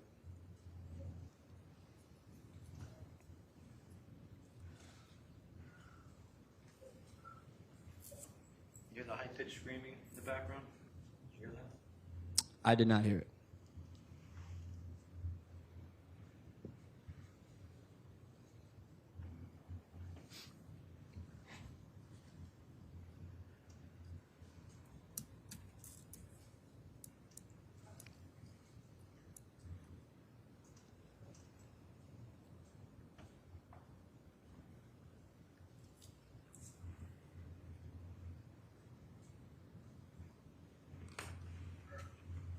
So when Jack's car took off, do you know who left in Jack's car with him? Tyler. And who got into Mackenzie's sister's car? So it was myself and Demetrios and Mackenzie. And then I shut the door. And then after, Lito got in. Lito got in, the defendant? Yes. And when he got in, where did he sit in the car? Do you remember? Rear side, or back right, And where were you seated in the car? right next to him, In the middle? in the middle. And on the car ride from, withdrawn, when you guys left Laurel Glen, who was the first to get dropped off? Myself and Demetrios. And how long was the ride from Laurel Glen to your house? Say 8 minutes. And in that 8-minute ride, Did the defendant say anything in the 8-minute ride over? No. In that 8-minute ride, were you able to observe whether or not he had any blood on him? I did not see any. Did it appear that he had been in a fight? You can assume so. But you didn't see, it didn't appear so? No.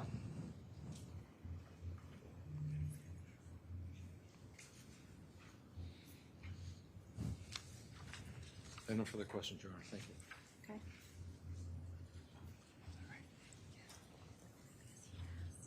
Cross-exam.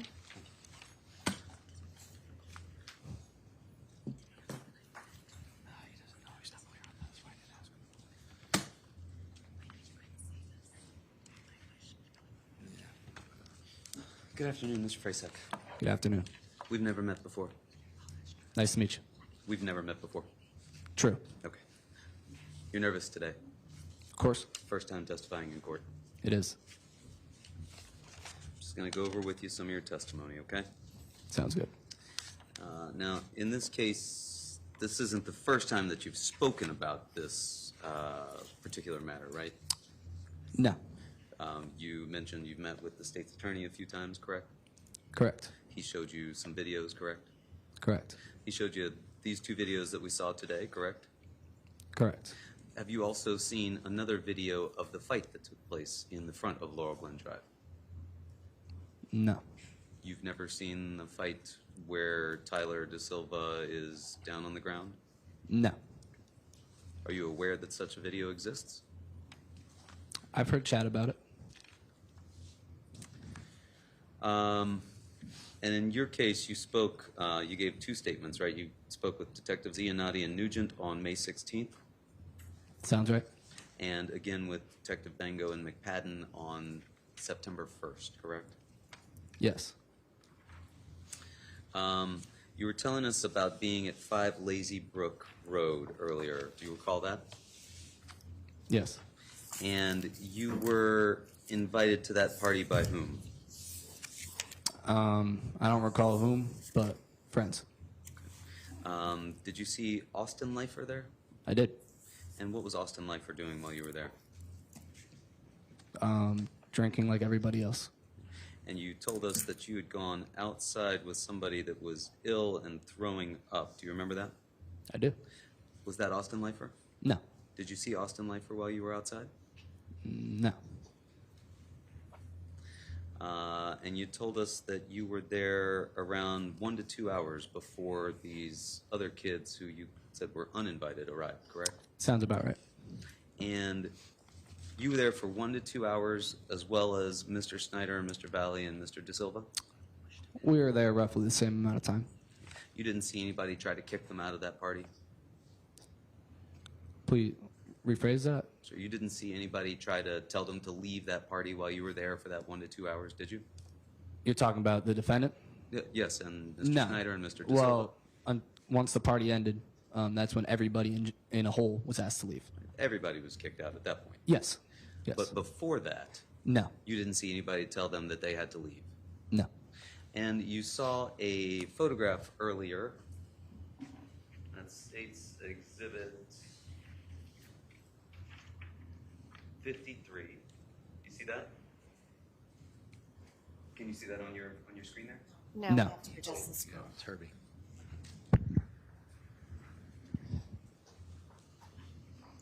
Technical difficulties. Okay, you can see it now. I do. Is that photograph taken at the Leifer's house? I believe so, yes. Appears to be. Yes. Can you identify either of these 2 folks in the background? Cannot. But to the best of your knowledge, that was taken down there in the basement because you recognize the basement where you work, correct? If it's from the same night, I assume it's the basement. Well, do you recall these outfits being the clothes that they were wearing? Yes. And did you see Mr. Valle that evening wearing some sort of neck pillow around his neck? I don't recall seeing that, no. Do you recall seeing him wearing this motorcycle helmet? No. Okay. Does this banner on the back wall, does that look familiar to you? I didn't pay too much attention to the decor. Anything about that look to you like it's the basement where you were hanging out for the 1 to 2 hours? It's safe to say it is. Okay. So you were there for 1 to 2 hours. This photograph you think was taken there in that basement. That's Mr. Valle and Mr. Snyder, correct? Yes. You don't recall anybody telling them, hey, you're not invited, you got to get out of here. That never happened. And while you were there, you were drinking Busch Light, you told us. Yes. You had 3 beers. 3. 3. And you said at some point you became aware that 3 uninvited individuals showed up. Did you actually see them show up? No. You were outside at that point. My buddy was vomiting. And what was your buddy's name again? Ryan. Ryan. Ryan. Was he also a St. Joe's student? He was. And you didn't see the fight that occurred in front of 5 Lazy Brook? Did not. Okay. But when you got back to the driveway, you said you saw a car go driving by and you heard some shouting coming from that car? There was shouting. What was the shouting? F you, and then some vulgar language. Some vulgar language, okay. Did that appear to be directed at anyone? The people in the driveway. And in the driveway, did that still include Mr. Snyder, Mr. De Silva, Mr. Valle? I can't recall if they were in the driveway still or who was out there. I would assume so. And at that point, you told us you were concerned about trying to get home, right? Yes. And you had with you Demetrios Orphanis, who had been planning to sleep over at your house that night, Yes. and Will Sinchwald, right? I don't know if Will was supposed to sleep at my house. I can't recall what our plans with Will were, but if he needed some place to sleep, it would have been my house. Okay, he was a friend of yours. He was. And the 3 of you were offered a ride by Jack Snyder. Yes. Had you ever ridden with Jack Snyder before? Not to my knowledge. Was he somebody that you were close with? In school, yes. Tyler De Silva, was he somebody that you were close with? In school, yes. And Raul Valle, was he somebody that you were close with? In school, yes. When you say in school, what does that mean exactly? Like, we wouldn't go out of our ways to hang out with each other Okay. outside of school. Okay. But on this night, at least, you happened to be at the same party. Yes, we'd see each other at numerous parties before. Okay. And so when you got into Jack's car, it was yourself, Jack Snyder, Tyler De Silva, Raul Valle, correct? Yes. Demetrios, Will Sinchwald, and Mackenzie Trafficante. Sounds right. And so there were 7 of you in that pilot. Is that fair to Sounds say? right. Yep. Anybody else? No.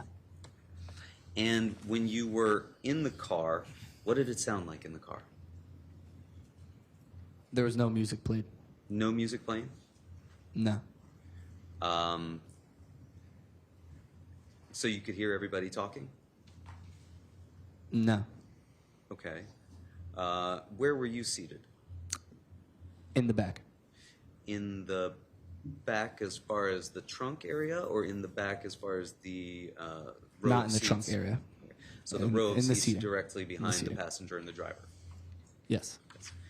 And which end of that seat were you on? I don't remember.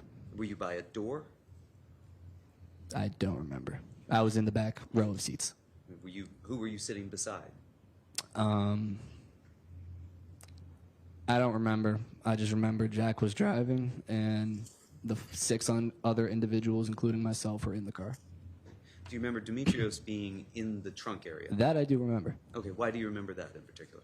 Because when we were surrounded outside the Rich House, I looked back to him and said, we have to get out of here. Was he the only one that was in the trunk area?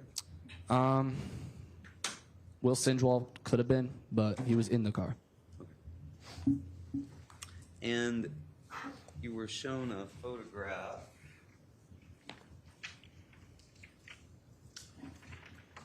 showing you State's Exhibit 30.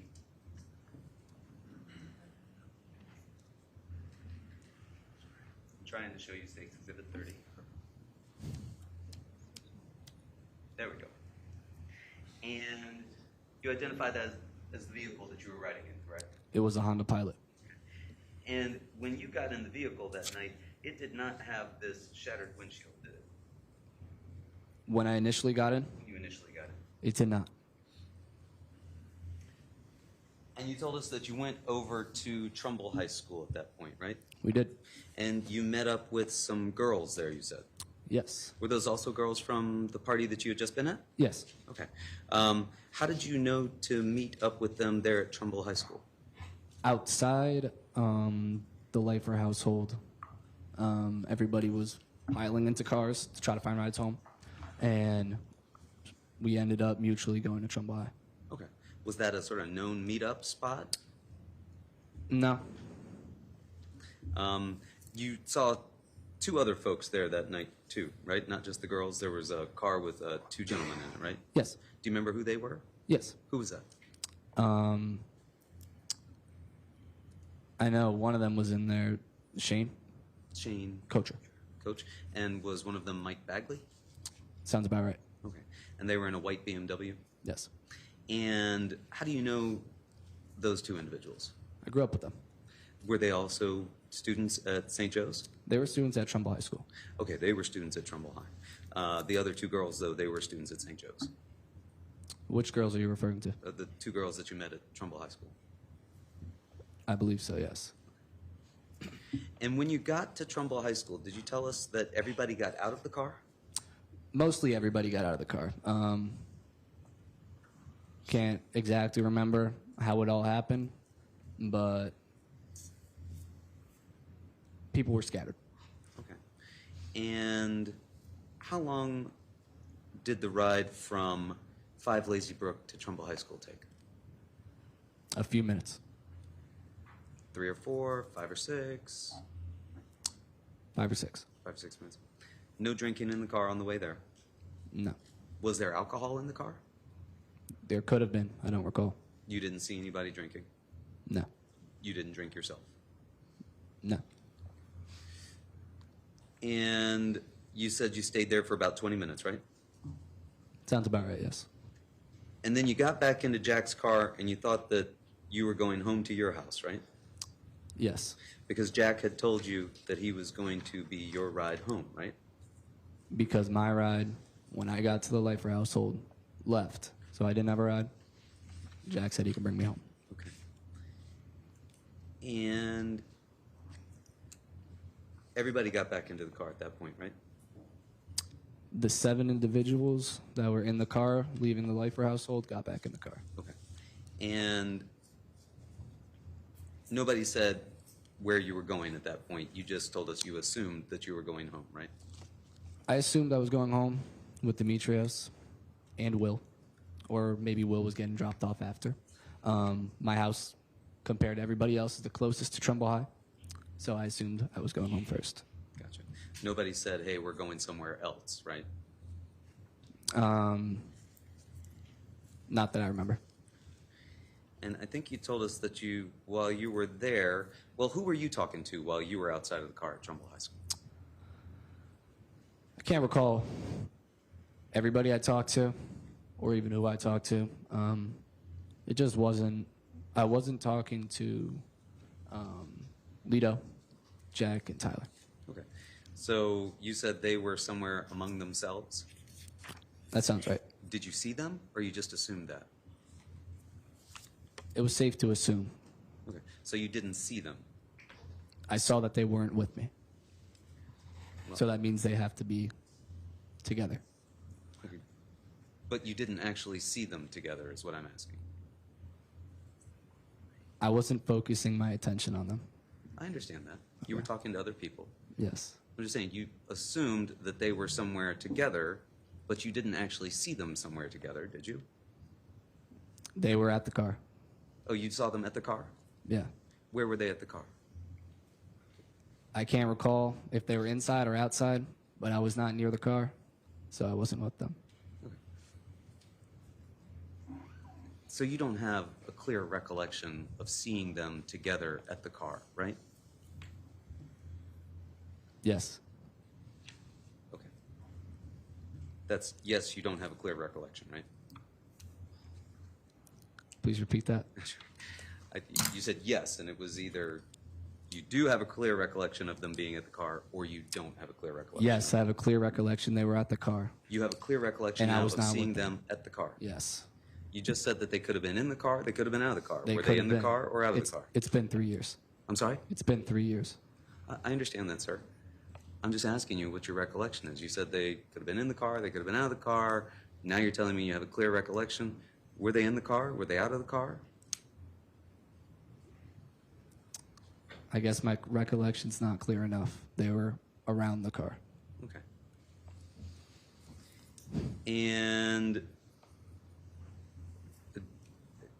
do you recall what they were doing when they were around the car? Most likely chatting. Not what were they most likely doing, sir. What do you recall them doing when you've told us now that they were around the car? Chatting. You saw them chatting? Yes. What did you see in their hands? I don't recall seeing anything in their hands. You sure you're not assuming that they must have been there because you don't recall seeing them with your groups of friends that you were talking to? I'm going to object based on it's a little argumentative. I'm going to overrule it. I'm going to ask you to repeat that, please. Are you sure that you're not assuming that they must have been by the car because you don't recall seeing them with the groups of friends that you were with? So where we were near the baseball field at Trumbull High. The car was parked maybe 20 feet away. We were sitting near a curb or talking to a car near the curb. So they were in our point of view. So yes, I saw. Okay, so you did see them at the car. Yes. You saw them inside the car? Objection asked and answered. I'll allow the follow-up. There's been some confusion. Go ahead. They were in the car. Not outside the car. They were in the car. They were in the car. They were in the car. Windows up or windows down? I don't recall.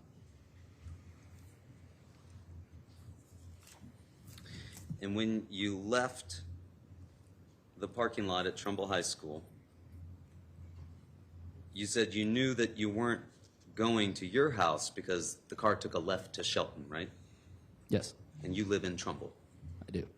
And at that point, you said you assumed that they were going to drop off Mackenzie because you knew she lived in Shelton, right? Yes.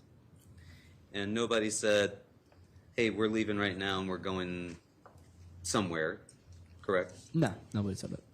The car just started following this direction, right? Yes, I assumed I was going home. And there was another car following you, right? The white BMW? There was. And that was Shane Kocher and Mike Bagley's car? They don't share a car. I believe it was Shane's car. Okay. It was Shane's car. Mike Bagley was with him. Yes. And you saw them following you? They were going to follow me. And how long was the ride from Trumbull High School to Tyler Rich's house? More than 5 minutes. More than 5 minutes? Less than 10? I don't recall the exact time frame, but it was more than 5 minutes. Had you been there before? I have not. And you said that initially the car came up to 43 Laurel Glen but drove by it, right? Yes. When you drove by, you could see that there were people already outside of 43 Laurel Glen? Yes. How many people? I can't put an exact number on it, but it was less than the amount of people that surrounded the car once we turned around. Okay, and you said that was at least 20 people, right? Yes. Could have been as many as 30? Could have been. And so when you drove by the house the first time, was it 10 people in the yard, 15 people in the yard? I can't put an exact number on it. Was it 5 people in the yard? Objection asked and answered. Sustained.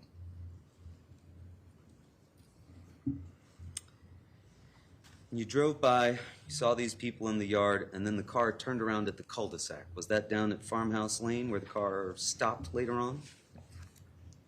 I'd have to look at a map, but we drove by the Rich house and turned around. Frasick, I don't mean to surprise you, but I'm going to come around you now and show you what is on the easel. State's Exhibit 1. And see if that can help us a little bit, okay? You got a pointer right there beside you. All right, do you see the red dot? Yes. Does that look like 43 Laurel Glen that we saw in the other pictures? It does. And did the car that you were riding in come up Adams Drive and turn left onto Laurel Glen? I don't recall the exact route we took in. Okay. But at some point you went past 43 Laurel Glen, right? We were in front of Laurel Glen and then turned around at the cul-de-sac. And when you say turned around at the cul-de-sac, which cul-de-sac are you describing using that Exhibit 1 in front of you? There's only one up there. Okay. So you went down to the end of Adams Drive and turned around. Yes. And that is different than the other end of the street where you have the intersection with Laurel Glen and Farmhouse Lane, correct? Yes. So you were in the vehicle and it drives past, you can see people in the yard, go up to the end of Adams Drive, car turns around, right? Yes. And at that point, where did the vehicle go? After we turned around, Yes. it was back out in front of the Rich household. And when you say back out in front of the Rich house, In front of the driveway. blocking the driveway so that cars couldn't get out? I don't believe it was blocking the driveway, but show you. it was in the road. Okay. I'm going to show you State's Exhibit 49. Can you see that up on your screen? Yes. Okay. And can you describe for us, using this picture, where that car parked? Where the driveway meets the road, but in the middle of the road.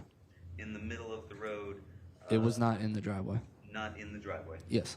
Closer to the other side of the street or closer to the driveway? I can't recall. And then at that point, the car stopped, correct? Yes.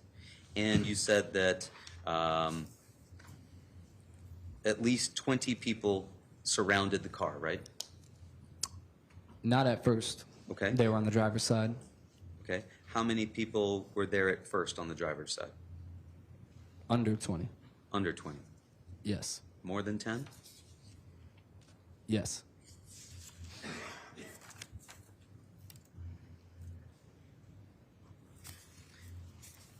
And you said at first they were only on the driver's side and that at first it was peaceful. Yes. What was peaceful about it? Can you describe what was happening? There wasn't any shouting. I would say that's peaceful. Okay. Were people talking? Yes. Were the windows rolled down? Mine was not. I believe the only window rolled down was the driver's side window. When you say yours was not, where were you? In the back. And you were near a window? You were up against a door? I don't recall, but I was in a back seat, and the nearest window would have been one of those two windows in the back. Was there any music on inside the car as you drove there? I can't recall. And you said people were talking, correct? Amongst themselves. When you say amongst themselves, is that within the vehicle itself or between the two groups? When we were surrounded, Yes. or when they're on the driver's side, like that time? When they're on the driver's side and you've described it as being peaceful and people were talking. Yep. Who was talking? Was that within the car or was that between the two groups? It was between the two groups. Okay. Did you hear any threats being made? At first, no. Did you see any weapons? No. And then you said things started getting out of hand, right?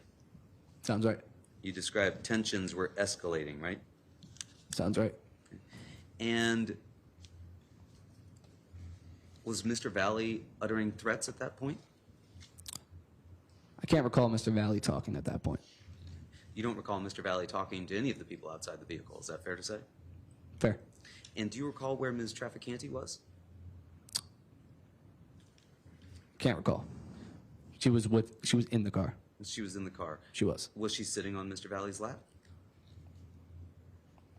I can't exactly recall.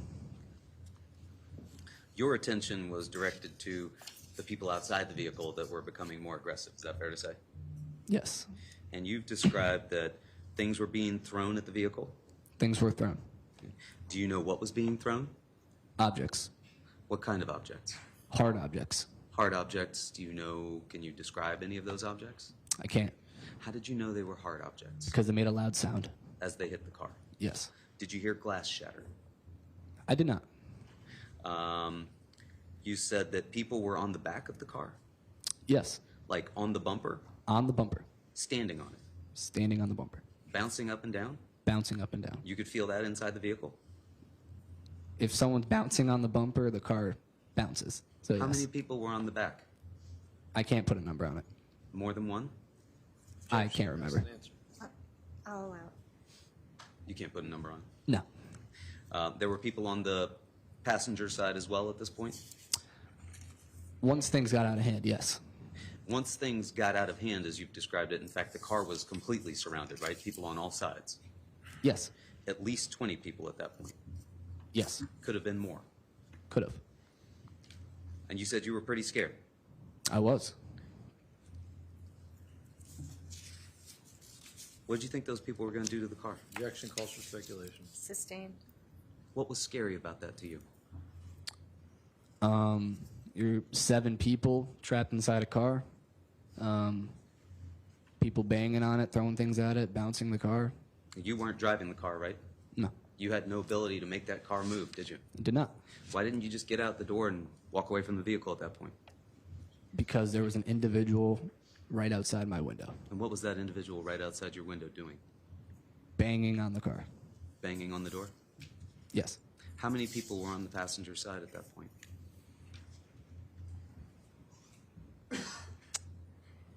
More than I could count. People in front of the vehicle as well? Yes. And could you hear a rumbling sound of fists and feet kicking and punching the vehicle?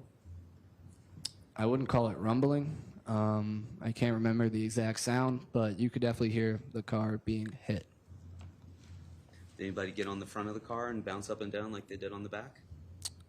I don't believe so. Did you see anybody reach into the driver's side of the vehicle? No. You didn't see anybody put their body into the driver's side of the vehicle? I don't recall seeing any of that. Do you recall any sort of struggle between the driver, Jack Snyder, and anybody from the group? No. I was too focused on what was going on around me. I didn't have enough time or the attention to look in front of me. You said at that point you were pretty scared and someone said go, right? Someone within the car did. Someone in the car said go. Someone outside of the car wouldn't tell them to go. I'm sorry? Someone outside of the car wouldn't tell Jack Snyder to go. Somebody outside the car would not tell Jack Snyder to go. Yes, it would not make sense. So somebody in the car said go. You felt the gas be hit and the car starts going down the road, right? Yes. Did you have a sense of relief at that point? I don't remember how I was feeling, but I was not happy. Still scared? Yes. Terrified? That's a good way to put it. And you said towards the top of the photo you were shown, which showed the intersection of Laurel Glen Drive and Farmhouse Lane, the vehicle stopped, right? It did. And you saw on the Ring video people chasing the vehicle down there, correct? That's what the video showed, yes. Do you recall that? I can't recall it. That's just a blank. Just a blank. Yes. So you don't recall while the car was going down towards Farmhouse Lane that things were being thrown at the car? I don't remember any of that. You don't recall being chased? I must have been in some sort of shock where that part is just a blur. All I remember is getting back onto the curb. Was that, could you identify yourself as one of those people who got out of the car there and sat on the curb? I was within the 4 people that sat on the curb. So you say you were within the 4 people. You saw in that video that some people get out of the car, but the car itself continued to move, correct? That's what the video looked like, yes. Did you get out of the car before it continued to move? I can't recall that. So you don't know if you were one of those people that initially got out before it moved. No. And when you got out of the car and you went and sat on the curb, where were you as far as using Exhibit 1 there behind you? Can you show us where you sat? If you still have the pointer there, that might be helpful. I believe we're around this area. Can the record reflect, Your Honor, that the witness is pointing to the area just in front of what has been identified before as 36 Laurel Glen? Court will allow the record to reflect that information. Thank you. And which side of the road did you sit on? After driving away from the Rich household, I was on the right side of the road. You were on the right side of the road. So you were closest to that house, 36 Laurel Glen Drive, as opposed to the other side of the road? Yes, I can't put a number on the house, but I remember there was a house behind us. Okay, and you were on the side where the house was, right? Yes. And who was there with you when you were there by that house? Mackenzie, Demetrios, and Will. So there's 4 of you there. How close are you to one another? Pretty close. As like you could reach out and touch all of them? I probably could have. And when you were there, where did the car go, the Pilot that was driven by Jack Snyder?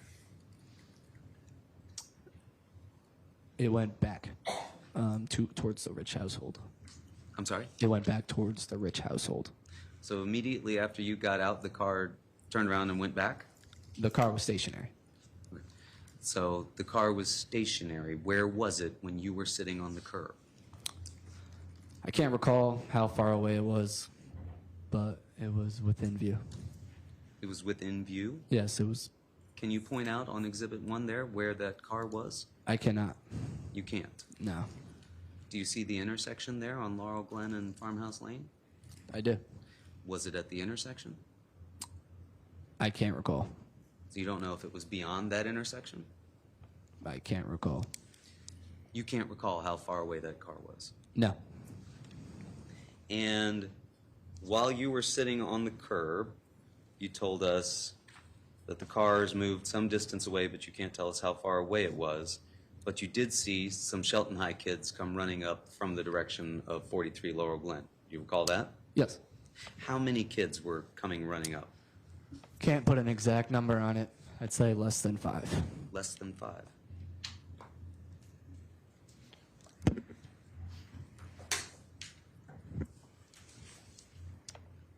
Did you stay in this tight group of 4 throughout the course of while you were in front of that house, or did people split up a little bit? I can't recall. They might have split up. You told us before that you felt like you'd walked into a trap. Sounds right.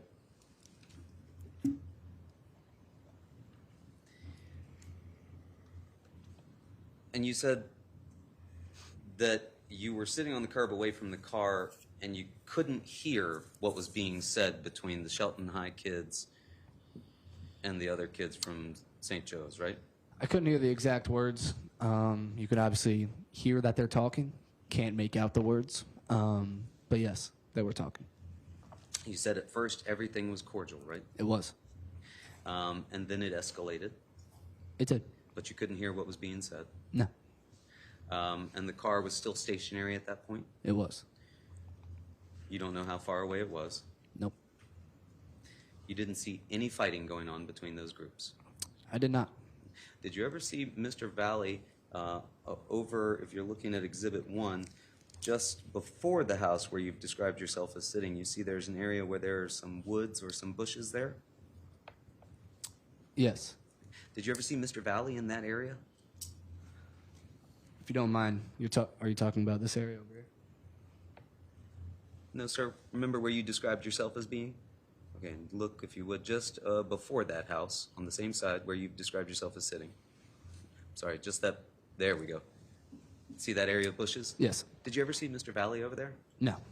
Because he was down some direction away from that by the car, according to your recollection, right? Yes. And you never saw anybody spray Mr. Valle in the face with anything? No. You never saw a can of PB Blaster being thrown? No. And you think that that lasted about 5 minutes down there, correct? Yes, it was pretty cordial. It was pretty cordial, but then you said it escalated. It did. What was the nature of the escalation? I believe it was between Mr. Rich and Ty DeSilva. It turned into louder shouting, and then it almost looks like one's trying to calm another down. It looks like Tyler was trying to calm down Tyler Rich, who was pretty hot. So now you can tell us that, in fact, you could identify two of those people that you saw down there as being Tyler Rich and Tyler DeSilva. I know it was those two people. How do you know Tyler Rich? I know his name from social media, I'd say. And Tyler Rich was one of the as many as 5 kids from Shelton High that you saw down there. He was among them. Could you identify any of the other kids that were down there from Shelton High? I could not. Did you see Mr. Valle interacting with Mr. Rich? Maybe they were chatting, but I can't put a definite on that. Okay, so you couldn't tell But us that you saw Mr. Valle chatting Mr. with Valle, Mr. Rich. Mr. DeSilva, and Jack Snyder were together. They were together. Which way was the vehicle facing at that point? I can't recall which way. Did you see brake lights or did you see headlights? I don't know. Were the doors open or closed? I don't know.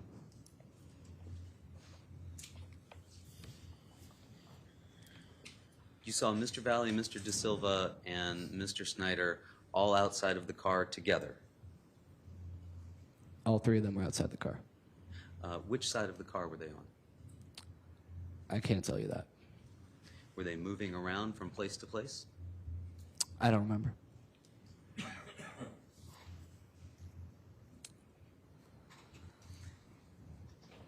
The vehicle stayed down further away from you in this stationary position, correct? Yes. Until at some point you saw 3 people get back into it and the vehicle drove back to 43 Laurel Glen Drive, right? Yes, 3 individuals got in the car and drove back to Laurel Glen.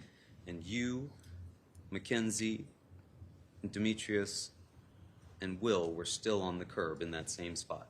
We were still on the curb. Did you ever get up and move around to get closer to see what was going on down there? When they went back? No, when this was going on, what you've described down as the intersection with the Shelton High kids and the... I can't recall. I believe we were on the curb. You think you were just sitting on the curb? Yes.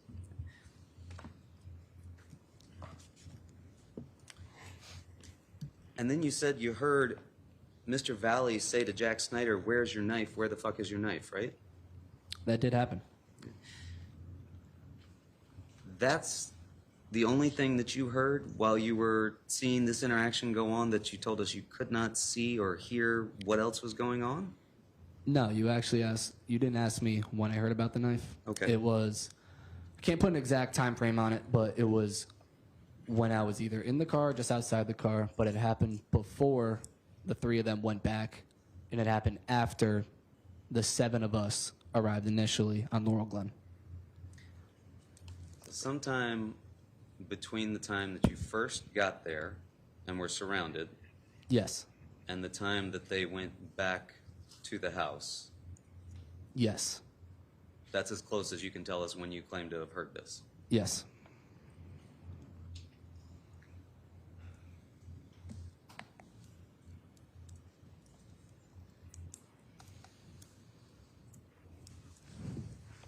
So you could have been in the vehicle when you heard this, or you could have been on the curb when you heard this.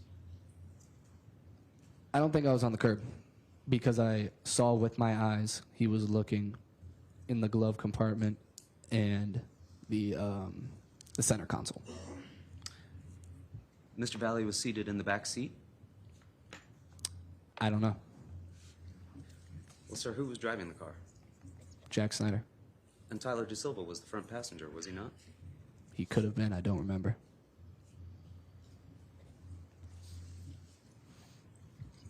But if Lido Valle was seated in the back seat, your recollection is that he was in the glove box looking for a knife. If he happened to be in the back seat, I think it's within an arm's reach the center console in the glove compartment. But I do not know if he was in the shotgun seat or in the back.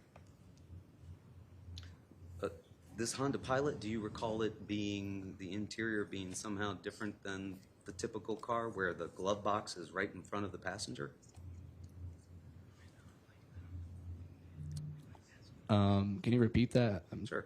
Was there something different about this Honda Pilot that the glove box was not directly in front of the passenger? I don't believe so. I believe it was a normal car. But your recollection is that Mr. Valle was able to reach into the glove box and was tearing the whole place apart trying to get it. The glove box and the center console were being rummaged through. And you said that he was on edge and he was looking for the knife because he was upset from what happened to Jack Snyder's car, right? I don't know exactly why he was looking for it, but he was searching for it. Well, you told us he was in the glove box, he was on edge, he was upset from what had happened to Jack Snyder's car. He was remember telling upset. us that? He was upset. Right. So this must have occurred after you had already gotten there and the car had been surrounded, right? Sounds right. Okay. So did it happen as the car was driving from in front of 43 Laurel Glen to down where you got out of the vehicle? Sounds about right. Okay, so now you can tell us, oh, actually, you know what? That is what happened. It was while we drove from 43 Laurel Glen down to 36. No, that's you narrowing it down, and it sounds right. It sounds right. Are you just agreeing with me to agree with me, or do you have a No, recollection? he wouldn't be rummaging through a glove box if there was nothing going on. Like when we were just approaching, he would not be rummaging through a glove box. Do you recall the vehicle moving while he was, as you put it, rummaging through the glove box? Cannot recall. Do you recall him leaning up into the glove box area? I cannot recall. But you recall him being in the glove box? The glove box was opened, and the center console was opened. You saw those things happen? Yes.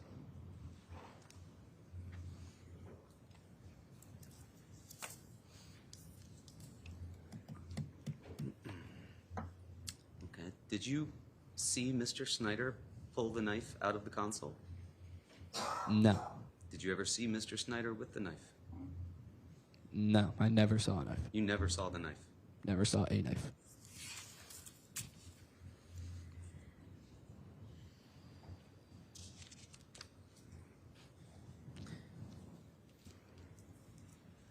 Of Mr. Snyder, Mr. De Silva, and Mr. Valle, who did you know best? I can't tell you that. I don't know. They were all friends. They were all friends? Yes. How long had you known Mr. Snyder? Since freshman year. How long had you known Mr. De Silva? Freshman year. And how long had you known Mr. Valle? Freshman year. All since freshman year? Yes. You were a sophomore at this point. Yes. So you'd only known them for about 2 school years? Sounds right. Never knew them before that? No.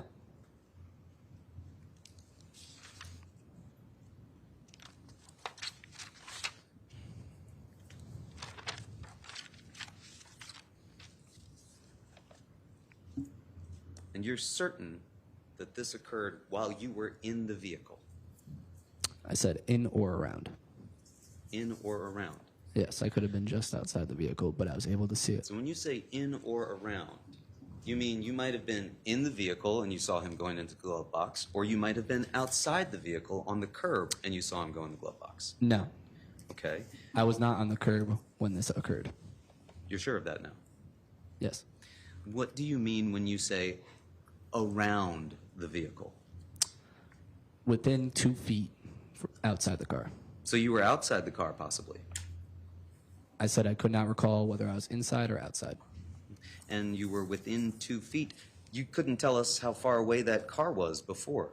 But now you're saying that when this happened, you were either in the car or you were outside of it, but only within 2 feet of it. The knife, looking for the knife or a knife, did not happen when I was on the curb. Well, when did it happen? When I was either in the car, because I saw it with my own 2 eyes. Either when you were in the car would imply that there's an or, and you've told us before, or when you were outside of the car, right? Possibly could have been once we drove away and we were all starting to get out of the car. Then I went and sat on the curb. But it was before I sat on the curb, before they went back, and it happened after we arrived. So you can't be certain of where you were when this happened, is that fair to say? I can be certain that I saw it with my 2 eyes. You can't be certain of where you were when you saw it with your 2 eyes, is that fair to say? I was within 2 feet of the car, if not in the car. When you're down in front of that house, was the car only 2 feet away with you? When we're where? When you were down in front of the house where you described getting out on the curb, was the car only 2 feet away from you now? When I was on the curb? Yes. I told you I couldn't put a number on the exact feet I was from the car, but it was further than 2 feet. Further than 2 feet, right? So Yes. far away that you couldn't hear what was going on down there, you told us. That's what I said, yes. But you think that you could see the glove box rummaging going on? Like I said before, it did not happen when I was on the curb. When I was on the curb, that's when Tyler Rich and everybody came over and they were talking. So it happened before I went and sat on the curb. It happened either when you were in the car, right? Or when you were outside of the car, right? Not on the curb, though. But you can't tell us I which said of I was those two it within was. 2 feet.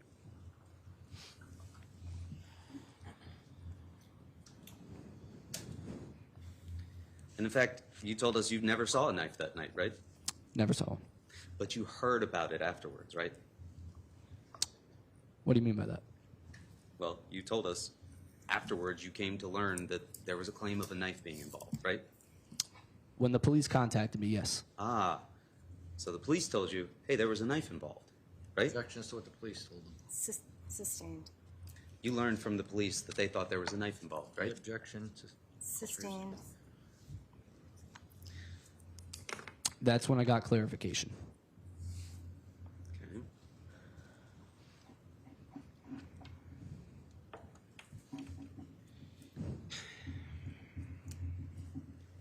And then you told us that the 4 of you, that being Mackenzie Traficante, Will Sinjwal, Demetrius Arfanos, you were talking amongst yourselves down there, right?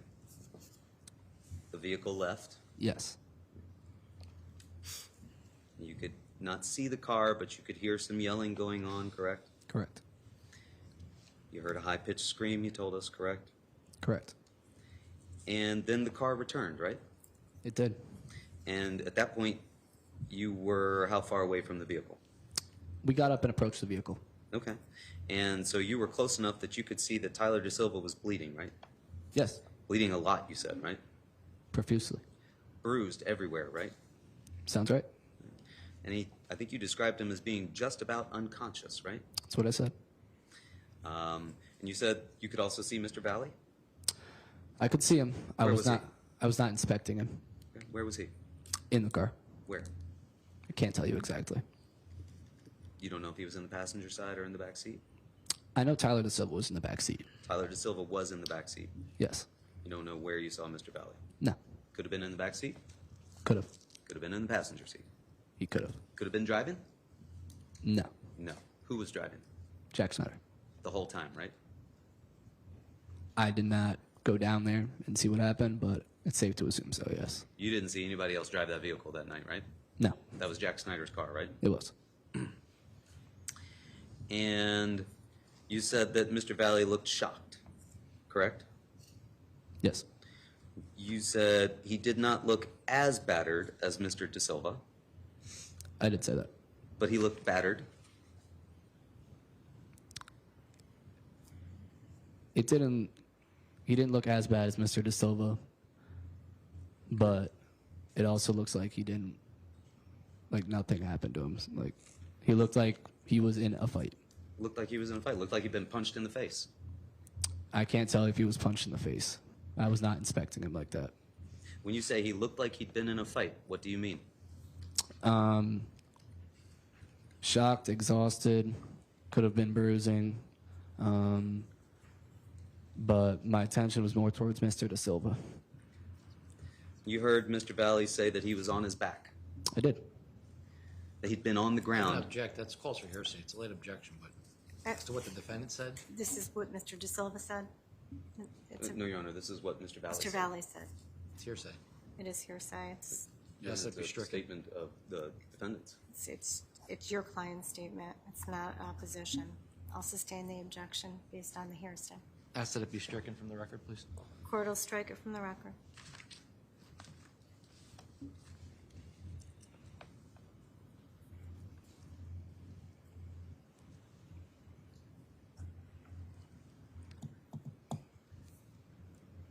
Your Honor, may we have sidebar?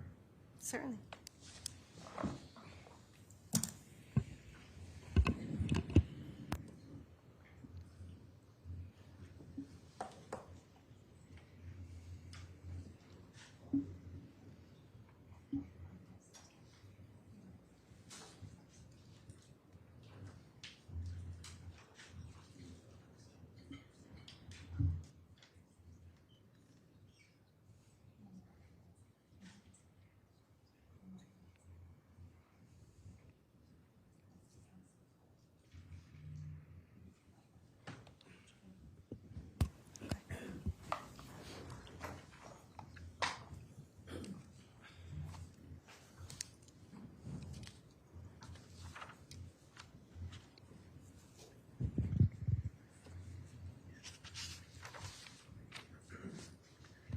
Let me just take a moment to clarify. So, ladies and gentlemen of the jury, the court did strike the last response from the record. And again, the attorney's question is not to be considered evidence. Thank you.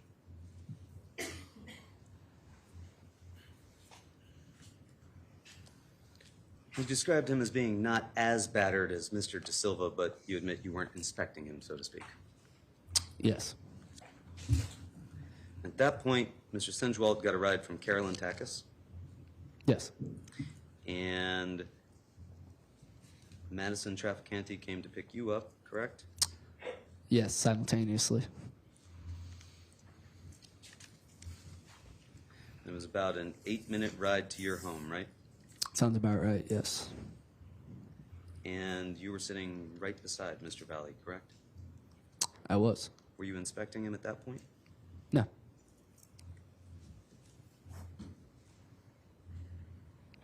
Was there any music on in the car at that point? I believe so, yes. Loud music? I don't know.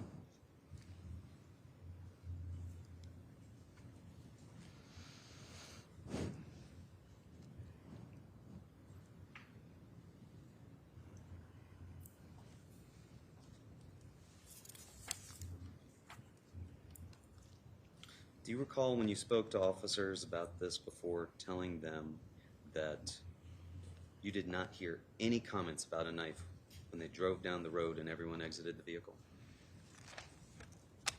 Please repeat. Do you recall telling officers when you spoke to them on September 1st that you do not recall hearing any comments about a knife when they drove down the road and everyone exited the vehicle?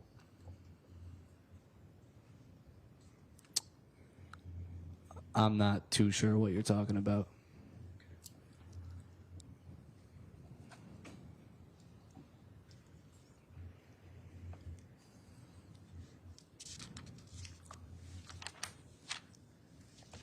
Nothing further. Thank you.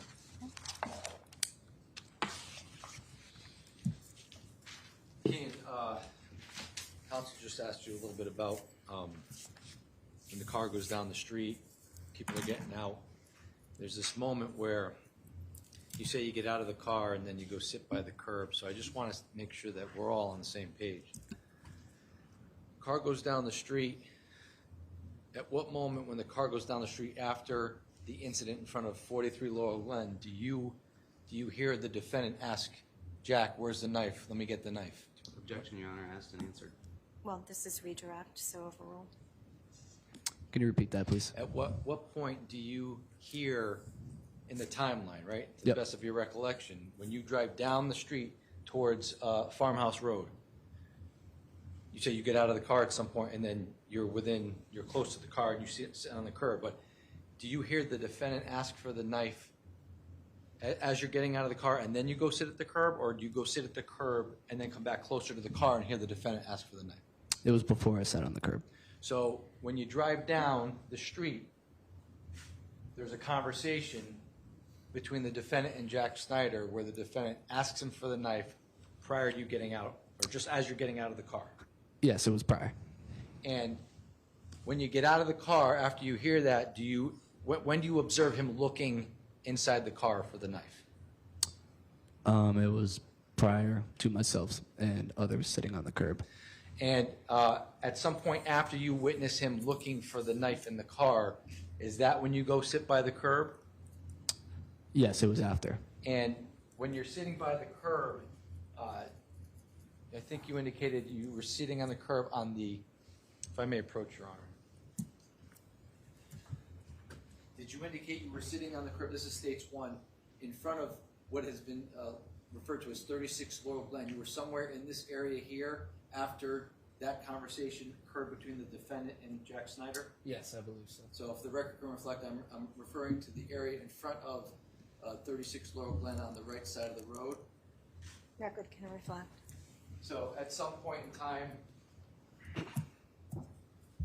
you're seated on the curb. Does the car move away from where you were seated on the curb?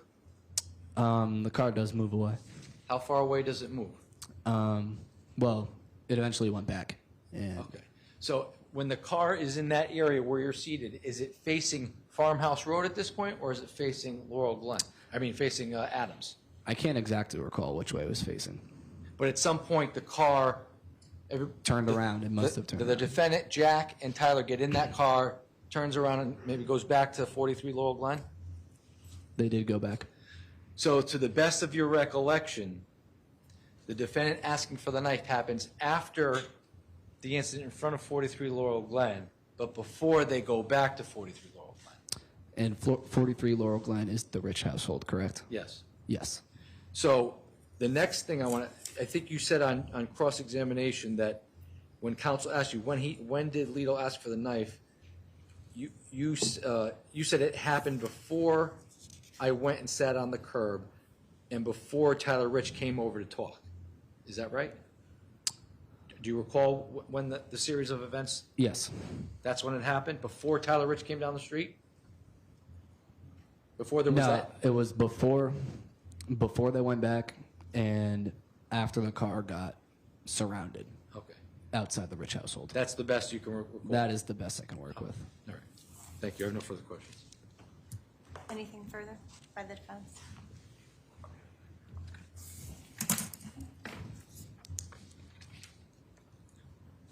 You were seated on the curb, and you claim you saw my client reaching into the glove box.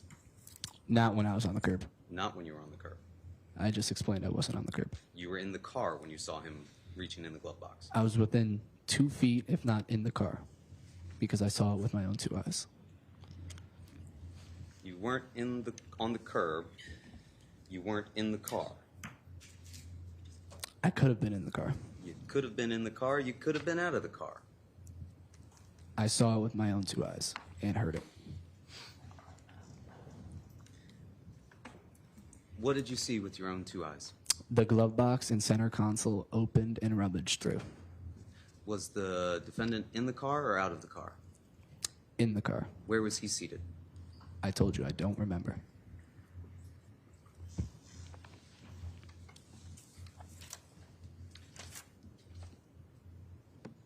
The vehicle dropped you off by the curb? Where I you got sat down? I got out of the car and sat on the curb. You didn't walk a long distance from where you got out of the car? I can't recall that. Nothing further. Any redirect? Nothing further, Your Honor. Thank you. All right, you're all set. Thank you. Watch your step as you exit the witness box. All right, we'll take our afternoon recess, 15 minutes. Ladies and gentlemen, the jury will take our 15-minute break. Thank you. Court stands in recess. All right, what's the recess? May I see counsel for a moment?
We'll get the jury. Thank you.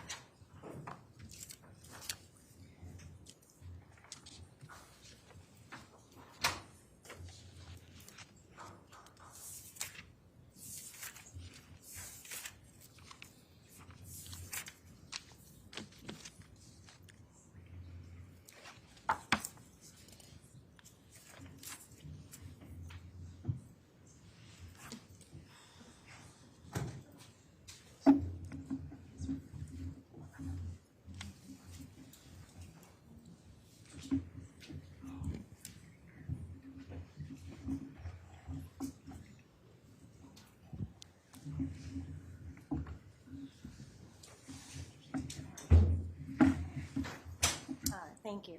Ladies and gentlemen, welcome back.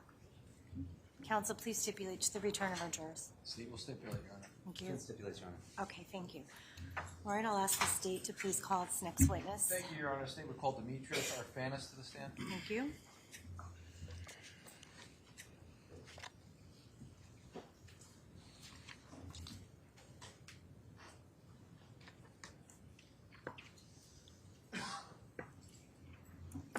Good afternoon.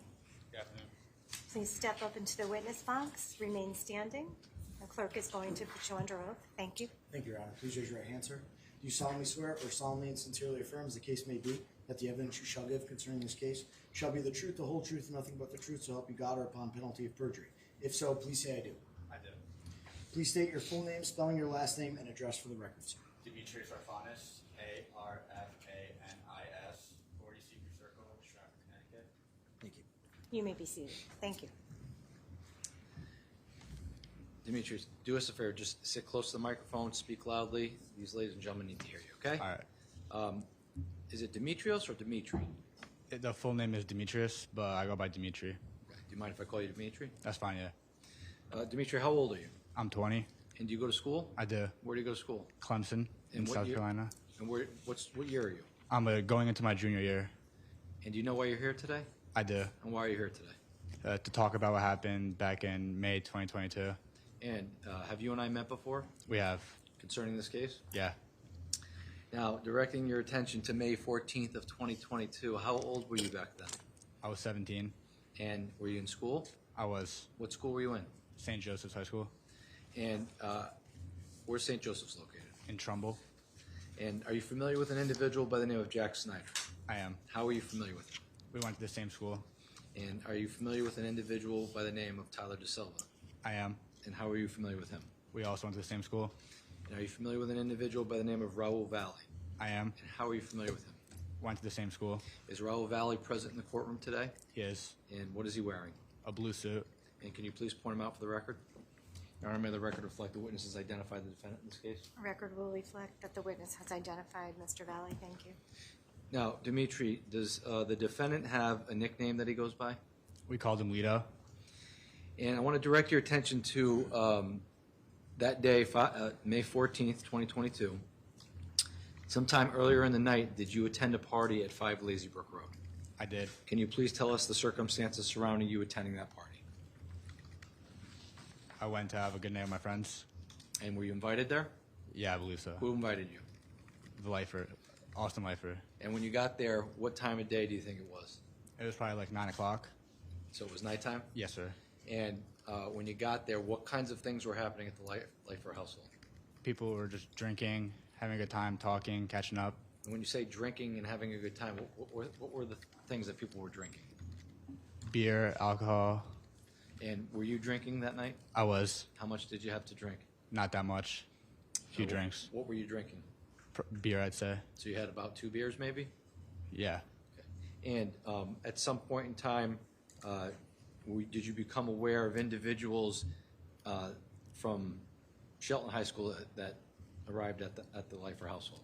I found out after the fact. I never saw him. So tell me the circumstances surrounding when you were there, what was going on, and then after the fact when you found out something had happened there. So I was just in the basement, and I found out that some kids had gotten in a fight, but I didn't see it or anything. Where were you when the fight happened? I was in the basement. And do you know who the fight was between? Not sure, nah. Not sure, okay. I'm going to show you this exhibit. I want you to tell me if you recognize anybody. State's Exhibit 53. Do you recognize anybody in this photo? Yeah. Who do you recognize? Jack Snyder and Lido Valley. Okay, which one is Jack Snyder? In the red hoodie. And which one's Lido? In the blue Ole Miss t-shirt. And you recall seeing the defendant dressed like this on May 14th of 2022? I do. And was he dressed like this the entire time he was at Lazy Brook? The helmet wasn't always on, but for the most part, yeah. So he was there with Jack? Yeah. Was Tyler De Silva also there? Yes. Now, tell us about how long were you there at Lazy Brook before you left? Like an hour. You were there for like an hour? And why did you leave Lazy Brook? The mom kicked everyone out. Okay. And when did you become aware that a fight had occurred at Lazy Brook? Towards the end. Towards the end? Yeah. Do you recall who told you? No. What? Do you recall everybody that was at that party that night? No. Is it safe to say they were all St. Joe's students? Yeah. Now, at some point in time, well, let me ask you this. How did you get to Lazy Brook? My other friend drove me, but he left. Which friend was that? My friend Mickey. Mickey? Yeah. Was he also Keenan's ride home? Yes. And why was he going to bring you and Keenan home? Because we didn't want to drive, and he offered to drive us. Were you supposed to go straight home that night? Yeah. Okay. Now Back to Keenan's. I was sleeping at Keenan's that night. Okay. And so Mickey left? Yes. When did Mickey leave? Do you recall? Right when we got there. He didn't go in the house. Okay. And he never came back to pick you up? No. And when the party got broken up that night, did you have a ride home when they kicked you out? No. So what did you do for a ride home? Keenan told me that Jack had offered to drive us home. So did you go, in fact, get into Jack's car? Excuse me? Did you go with Jack that night? Yes. What kind of car was Jack driving that night? A Honda Pilot. Showing you State's Exhibit 30. Is that Jack's car? It is. And did you get into Jack's car with other people? I did. Who else was in the car with you when you were getting ready to leave Lazy Brook? It was Jack, Tyler, Will, Keenan, Lido, Mackenzie, and myself. Now you say Mackenzie. Who's Mackenzie? It was Lido's girlfriend. At the time? At the time, yeah. And you know her how? It's just same school. We just mutual people. And you say Will. Will who? Will Sinjwald. And how do you know Will? Again, we went to the same school. So it was you, Keenan, Lido, Tyler, Jack, Mackenzie, and Will. Right? Yes. Did I say Will twice? Correct. I think so. Will twice. Yeah. All right. So when you left Lazy Brook, withdrawn, prior to leaving Lazy Brook, did you become aware of a group chat that had started concerning the fight that happened at Lazy Brook? No. Now are you aware that there was a group chat that had happened that night? I was aware when we were at Trumbull High, but not at Lazy Brook. Okay. So at some point in time, when you left Lazy Brook, where did you go? To Trumbull High. And why did you guys go to Trumbull High School? We were trying to find like another place to go to just to continue our night, and that was kind of like the closest spot. And when you got to Trumbull High School, did you meet anybody there? There was one other car there, yeah. And who was there? Do you recall? I don't know them. Do you recall if they were girls or boys? Girls. Girls. And when you got to Trumbull High School, did you get out of Jack's car? We did. And when you got out of Jack's car, where did you go? We just went to a fence for the bathroom. Okay. Oh, you walked away from the car? Yeah. And when you were walking away from the car, were there people that stayed at the car? I'd imagine, yeah. Were you with anybody when you walked away from the car? Yeah, I don't remember who though. Okay. How long would you say you were at Trumbull High School for? Like 20 minutes, not that long. After 20 minutes had come and gone, did you leave Trumbull High School? We did. Why did you leave Trumbull High School? I guess Jack and Tyler were talking to these kids, and they were driving to their house. So when you were leaving Trumbull High School, you were aware that the car was headed towards another house? Yes. Do you know what purpose that was for? I did, yeah. They were having an issue with these other kids. And when they were going to the house, do you know why they were going to the house? To like go talk to them. And why did they want? Do you know why they wanted to talk to them? To settle like the dispute or the issue that had occurred prior. At Lazy Brook? Yeah. So when you were headed over, Did you in fact leave Trumbull High School and head over to that house? Yes. Do you recall whose house that was or where it was? No, I was in the trunk. You were in the trunk? Yeah, so I didn't see any, like, where we were going or anything. Could you, so it was dark out, you couldn't see where you were going? Yeah. So who was driving the car when you left Trumbull High School? Jack Snyder. Do you recall who was in the front passenger seat? Tyler De Silva. And who was in the back seat? Behind the driver was Lido, and Mackenzie was on his lap. And then it was Will in the middle and Keenan behind the passenger seat, and I was in the way back. So you were in the way back. So in the way back of this exhibit here, you were seated in that trunk area. Okay. So do you recall, let me show you States 49. Do you recall if this is the house that you pulled up to after you left Trumbull High School? Yeah. And there's a States Exhibit 1 behind you. Do you recall how you arrived at that house? If the red mark is 43 Laurel Glen, do you recall how you came into the neighborhood? Yeah. Can you show us? We went down the road and did like a U-turn and came back to be facing Farmhouse Lane. Okay, and did you stop in front of the house? Where did you stop? Well, we did the U-turn, then we stopped in front of the house. Okay, can you show us on States 49 where you stopped? Can you describe it?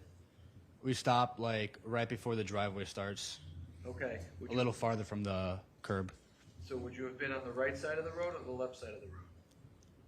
Looking at States 49. Closer to the middle, I'd say. So, and you said before the driveway, would it be on the lower portion of 49 or the upper portion? The lower. So you were somewhere, if I put my finger here, is this about where you recall stopping the car? Yeah. Okay, so if the record can reflect, Your Honor, on States 49, my finger is pointed to the middle of Laurel Glen, just to the left of where the trees are, from the house across the street from 43 Laurel Glen, just above the intersection of Adams and Laurel Glen. Court will allow the record to reflect. And when you stopped there, did you notice if anybody was outside at 43 Laurel Glen? There was a few kids outside. Few kids? Did you know any of those kids? No. At the time, did you know whose house this was? No. And when you stopped there, were you aware as to whether or not people from your car were communicating with people from that house through the group chat? I knew they were texting, yeah. And do you know the things that were being texted? No. Do you recall whether or not anybody indicated that you had arrived at the house? I'm sure, yeah. And at some point in time, did people come out of the house? They were already out when we got there. But did more people come out? Yeah, they kept flowing in. And when people came out of the house, tell us what happened when they came out of the house. They just started talking with Jack and Tyler. So they approached the car? Yeah. How many people approached the car, do you think, at that point? Like 8, 9. Okay. And Jack rolled down his window? Yeah. And they were talking with Jack? Yeah. And Tyler. And Tyler? Yeah, they were all talking. So on the other side of the vehicle also? I'm not sure about that, but they were talking. Or talking through the... Yeah, yeah. Okay. How would you describe, not what was said, but how would you describe the conversation between Jack, Tyler, and the people outside the car? It was pretty peaceful at first, just talking. And at some point, did it become not peaceful? Yes. Tell us about that. Somebody said something, I don't know what, and then Jack said something back. Again, I don't remember exactly the words. And then people started, like, hitting the car, throwing stuff at the car, and, like, I was in the trunk, so I saw some kid jumping on the back of the car up and down, shaking it. And then Jack drove off, and they were still, like, throwing stuff at the car. Okay. And when Jack drove off, where did he drive to? Down the street near Farmhouse. And when he got towards, so down towards Farmhouse, where can you show us on States 1 where did he stop the car? Yes. Where did he stop the car? Show me. Like a few houses down. Okay. So if I can approach the witness, Your Honor, do a point to them. So can you point to where you believe the car stopped? Like about here. And when the car stopped there, what happened when the car stopped there? At first, some like kids approached the car from the house, and they were talking with like with Tyler and Lido again, and I think we drove off more, and then everybody got out of the car, and we like looked around the car. So you go down the street, you have 44. You go down the street, do people get out of the car initially? Yeah. Who gets out of the car initially? Tyler and Lita. Okay, and then what happens? And then they were talking with some kids again, and then we drive farther down the street, and then everybody gets out the car and looks at the car. Okay, and I'm going to show you States 44. Just play the, you know, play the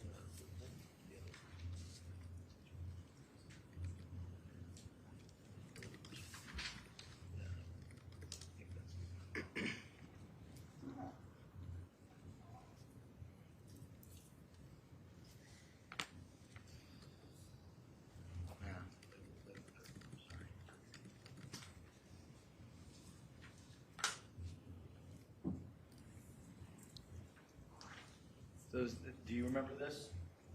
Is this when people initially got out of the car? Yeah. The person that got out of the front passenger seat, do you know who that was? No. You don't know who that was? I just can't tell, no. You can't tell from the video, but who was sitting in the front passenger seat when you drove down Tyler. Tyler De Yeah. Silva? And when he got out of the car, do you recall what he did when he got out of the car? No. No. So, again, States 44, does this fairly depict what happened when you initially went down the road? Yes. And at some point in time, some kids come down the road? Tell us about what happens when the kids come down the road. I don't know. I didn't see that. You didn't see I that? saw it, but I didn't hear what was going on. So you were still in the car when Yes. the car took off a little Yeah. bit further? At some point in time, did you get out of the car? I did, yes. When you got out of the car, were there still kids from the Shelton house down the street? No. So between the time you were in the car and the time you got out, did you observe any interactions that were going on between the Shelton kids and Tyler and the defendant? No. Okay. So you can't tell us if they were peaceful or argumentative? No. Can you tell us if there was any physical fight that happened down the street? Not that I saw, no. Do you recall whether or not seeing anybody from the Shelton kids from the time you were in front of 43 Laurel Glen to the time the car went down the street? Did any of them brandish any weapons? No. And when you got down the street, eventually everybody got out of the car? Yes. And they were inspecting the car? Yes. Tell me about that. What was going on when people were inspecting the car? So we all get out the car. We look and see that there was some dents and stuff and scratches from how they were hitting it and throwing stuff. And then the defendant asked for a knife. So tell me about that. When did that happen in relation to looking at the car? That, right when he saw the car. And how was the defendant reacting when he was inspecting the car? Pretty upset. How upset? Explain. Describe it to me. He was yelling. What was he yelling? I don't remember the exact words. Was he cursing? I don't remember. Did he act like he was peaceful? No. Did he act more upset than Jack and Tyler? Yes, in the moment. Based on the way the defendant was reacting, did it appear that how did it appear? Did he want to go and talk to those kids? Objection, Your Honor. Calls for speculation. Sustained. Did the defendant say anything with regards to wanting to go back and talk to those kids? Yeah. What did he say? I don't remember the exact words, but it was let's go back. And did it appear that he was acting in an aggressive manner? Yes. How did he appear? How was he acting? He was mad. He was yelling and stuff. I don't remember the exact words that he was saying.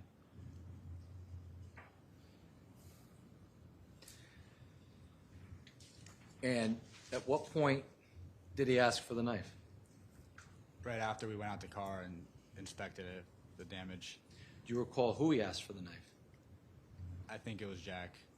And do you recall whether or not a knife was given to him or found? No. Did you ever see a knife that night? No. After the defendant asked for the knife, how long was this inspection and asking for the knife going on for? A few minutes. A few minutes? At some point in time after the defendant asks for the knife, what happens after that? The defendant, Jack, and Tyler get back in the car and drive back down to the house. And at this point in time, It's just the three of them in the car? Yes. So where are you, Will, Keenan, and Mackenzie? We're still on the side of the curb by the other house I just pointed out. So are you on the curb? So if I point to the states one here, this has been previously identified as 36 Laurel Glen. Are you on the side of the curb here somewhere, or are you on this side of the road? Do you recall what side of the road you're on? We're on this side of the road, like around here. Okay. And you waited there? Yes. Why did you wait there?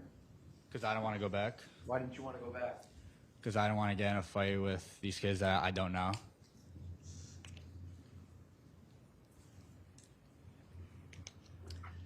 So at some point in time, the car leaves. Yes. Do you hear what goes on down the other end of the street? All I heard was some people screaming. And how long do you think the car was down the other end of the street?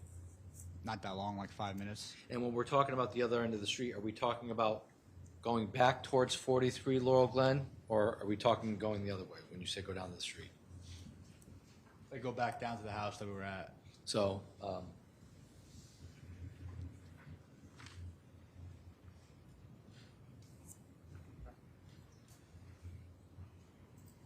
this states 49. They go back to this house?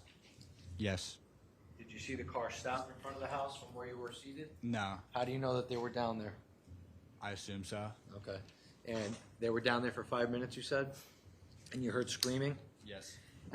Now, when you were waiting down the other end near Farmhouse Road or down the other end of Laurel Glen, did you have a ride home at that point? No. Did you have an idea of how you were going to get home at that point? No. At some point in time, after 5 minutes passes, does the car return? Yes. And when the car returns, tell me about that. What happens? The car returned, and we didn't have a ride, and we were about to get back in the car to leave. And I see Tyler all beat up and bloody. He could like barely form words. And at the same moment, Mackenzie she'd called her sister previously, and her sister drove up, and Mackenzie told us to get in her car. So did you get in Mackenzie's car? Yes. And who else got in Mackenzie's car? At first, only me and Keenan, and then Lito also got in the car. And when Lito got in the car, did you have an opportunity to observe him? Not really, no. And on the ride home, who got dropped off first? Me and Keenan. And on the ride home, after you got dropped off, were you made aware of what had happened down the street at some point in time? A lot later, yeah. And when you were made aware later of what had happened, did the police contact you? Not right away, no. It was a few days after. A few days after? And did you, in fact, go to speak to the police? I did. Do you remember if you spoke to them on more than one occasion? I did. And when you spoke to the police, did you tell them exactly what you told us here today? I did.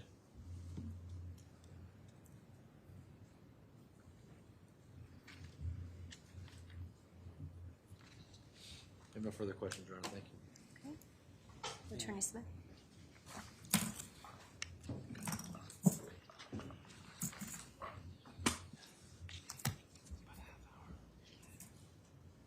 Good afternoon, Mr. Alfanis. Good afternoon. We've never met before. We have not.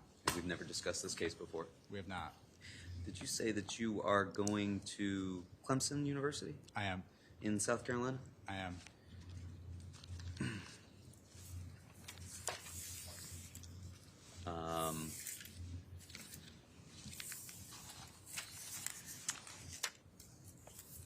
You were telling us about this evening, and I want to ask you a few questions about that, okay? All right. You started off the evening at 5 Lazy Brook, right? Correct. And you were invited there by Austin Leifer. Correct. Did you see Austin there that night? I did. Did you see him ill, throwing up outside? I did not. When you saw him, did he appear to be ill? He was drunk, yeah. Okay. Anybody else appear to be drunk there that night? I assume most people were drinking. I wouldn't say anybody was out of the ordinary. Okay. He said people were drinking, having a good time. There was beer and some alcohol. You didn't have that much to drink yourself. Did not. But you had arranged to have a ride home because you didn't want to be drinking and driving. Is that fair to say? Correct, yeah. You never saw these other kids that arrived and the fight went down Never, with? no. But you did see Mr. Snyder and Mr. Valle and Mr. De Silva there, right? I did. You didn't see them fight with anybody there? I did not. And you were there for about an hour, you told us. Correct. And then Mama Lifer kicked everybody out. She did. And you told us you were driven there by Mickey? Correct. Is his name Mickey or Michael? Is Mickey a nickname? Mickey, yeah. And you were supposed to go straight to Keenan's, right? After, yeah. Because that's where you're going to spend the That's night, where I right? was sleeping, correct. And the plan was that you were going to stay at the 5 Lazy Book Road party, and that was going to last until the end of the night, and then at the end of the night you were going to go home to Keenan's. Correct. Okay. And so now you've been left in the lurch because the party has ended before it was supposed to, right? Yes. But you get a ride from Jack Snyder. I do. Okay? And you hop into that car with 6 other people, right? It's you, Jack, Tyler De Silva, Will Sinjwald, Raul Valle, Mackenzie Traficante, and Keenan Frasick, right? Correct, yeah. And as far as the positions in the car, you told us Jack Snyder was driving, Tyler De Silva was the front passenger. Yes. In the back seat on behind the driver was Raul Valle, correct? Correct. In his lap was Mackenzie Traficante, right? Correct. Beside him was Will Sinjwald, correct? Correct. And to the right, farthest, behind the passenger, close to the door, that was Keenan Frasick, right? Yes. And you got stuck in the back in the trunk, right? I did. Was there anything back there with you in the trunk, or was it just you? It was some stuff. I don't remember what. It was like some bats. Some bats. Like for softball, I think he had a sister. Okay. Did those stay in the car the whole time? They did. And because the night had ended earlier than expected, you guys went to Trumbull High School, right? Correct. In order to try and figure out if there was something else that you could do that night. Yes. And when you got there, there were some girls there. Do you recall that there was also another car there, a BMW, a white BMW with maybe 2 other guys in it? Not really, no. You don't recall that? No. I just remember the one car. I'm sorry? The one car because they were parked right next to us. Parked right next to you. And when you got out of the car, you said you went to use the bathroom? I did. Were you, after you used the bathroom, you were there for another 20 minutes or so? I'd say so, yeah. Were you with Keenan the whole time? Well, I was with everyone, not just Keenan. Okay. You, Keenan, Will, Lito, Jack, Tyler, Mackenzie. all in a group together? Yeah. You don't recall splitting up and some people going one place, some people going another? No.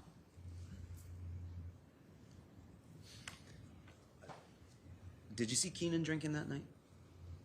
I don't remember him specifically drinking, but I knew he was just from, being at a party with him. Okay. And it was Keenan who told you that Jack Snyder had offered the ride, right? Yes. Were you concerned at all getting in that car with Jack Snyder? No. Were you concerned getting in that car that Tyler De Silva and Raul Valle were in there? No. You said his nickname is Lito. Do you know what that nickname means? No. That's not a nickname that he had been given by you or other kids at the school? No, that's what I was introduced to him as freshman year. Gotcha. And you said while you were at Trumbull High School, you became aware of this group chat that was going on, right? Yeah. You weren't a part of that group chat? No. How did you become aware of the group chat? Just from them talking about it. When you say them talking about it, Jack Snyder? Jack and Tyler, yeah. Jack and Tyler. And you were in the back, in the trunk. Correct. So you could hear what Jack and Tyler were talking about up in the front of the car? Parts and pieces, yeah. Not like, I knew they were talking in this group chat. I couldn't really get a grasp of exactly what they were talking about though. Was this talking that you're describing, was this going on in the car, or was this while you were at Trumbull High School in the parking lot? In the car at Trumbull High. Okay. But when you were there at Trumbull High, you all got out of the car at some point? I don't know if everyone got out. I got out. You got out. Did you get out of the car, everybody stayed in the car, and then you came back to the vehicle? It wasn't just me getting out the car. Multiple people got out the car. I just don't remember exactly who. Okay. Ultimately, you weren't able to find another place to go as far as you knew, right? Yeah. And did you think when you got back into the vehicle ultimately to leave Trumbull High School, that you were going to go to Keenan Prasik's house at that point? I don't remember. At some point, though, you told us you became aware that, in fact, you were not going to Keenan Prasik's house, right? Yeah. And you thought that you were going to, Jack was driving this vehicle because Jack and Tyler were talking with these other kids and wanted to go talk to them to settle a dispute, right? Yeah.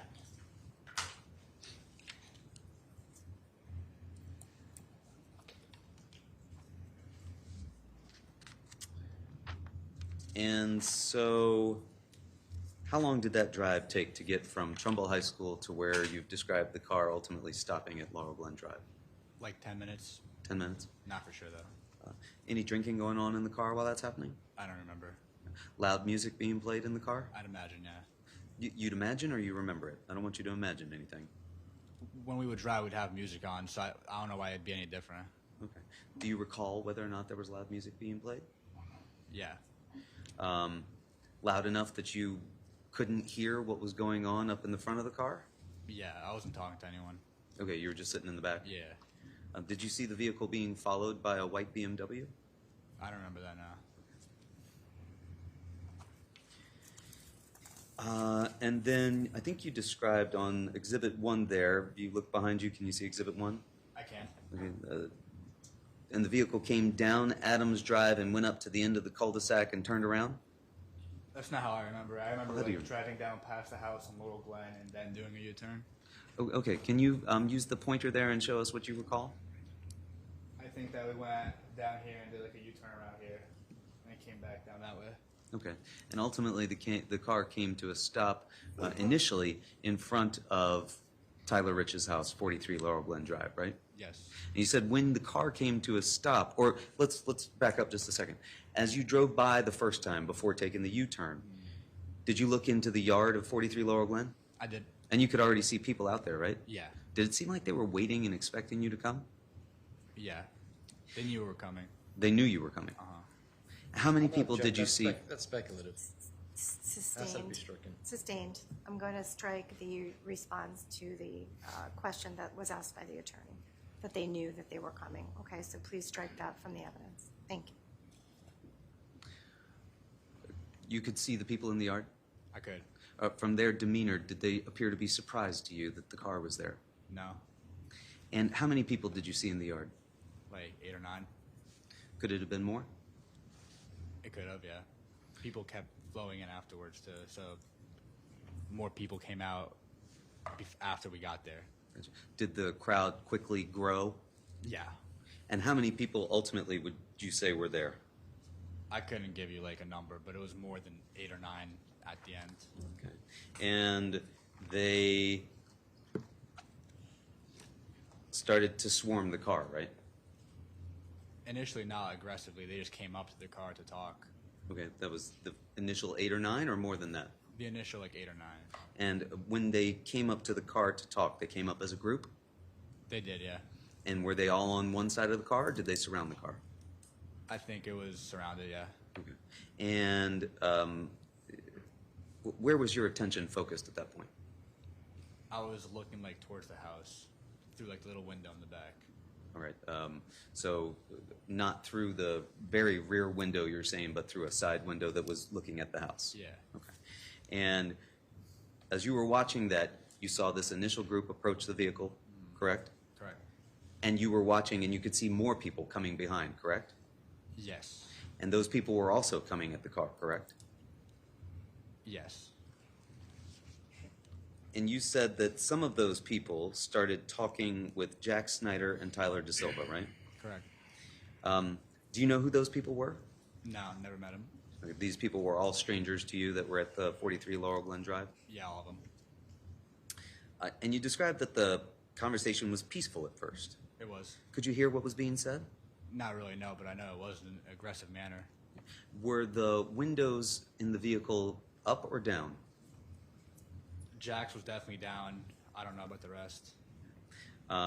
Did any of the people in the back seat just in front of you, did any of them get out of the car? No, not Were- in the beginning. When we drove down afterwards. Okay, let's focus on where we are right now, just in front of the house, All okay? right. None of them got out of the vehicle at that point? Nobody, no. Okay. And you described that eventually the conversation was peaceful at first, but then it became less peaceful, shall we say? Yeah. Okay. And that was because the folks that came out of 43 Laurel Glen said something, you're not sure what, I'm not. and then Jack said something back, you said. Yeah. Do you know what Jack said back? No. Was Tyler saying anything back? At that point, they both started talking back and forth more aggressively with the people outside. I don't remember exact words. Was Mr. Valle talking with anybody outside the car? Not really, no. Will Sinjwald talking with anybody outside the car? No. Keenan Prasic talking with anybody No. outside the car? At this point, were there people on all sides of the vehicle? Yeah. And people started hitting the car? Yes. People started throwing stuff at the car? Yes. Could you hear things shatter or smash? Yes. You saw a kid on the back of the car. Yes, jumping up and down. He was just on the other side of where you were seated in the trunk? Yeah. Just one kid? A few kids? Just one. Okay. How long did that go on for? Like a minute, and then Jack drove off. How did you feel back there? Wasn't a fun experience. You're scared? Yeah. Terrified? Sure. And eventually the car drove off, you told us. It did. And that vehicle is this vehicle that we see here in State's Exhibit 30, right? Correct. And when you got in the vehicle that night, it did not have this defect on the front windshield, did it? It did not. Did you ever see anybody reach into the driver's side window? I did not. Did you ever see anybody lean in their upper half of their body into the driver's side window and struggle with Jack Snyder? I did not know.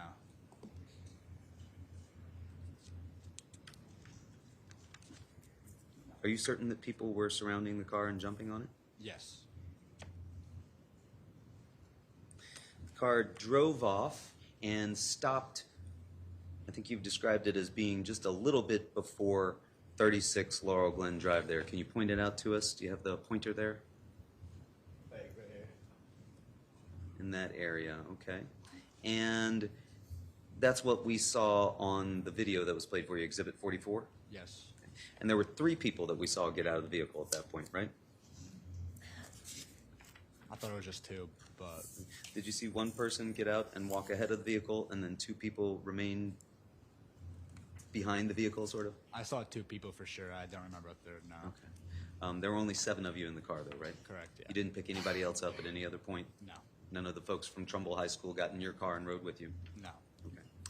And when those people got out, you were still in the trunk area? Correct. And you saw on the video that people came chasing down the street, right?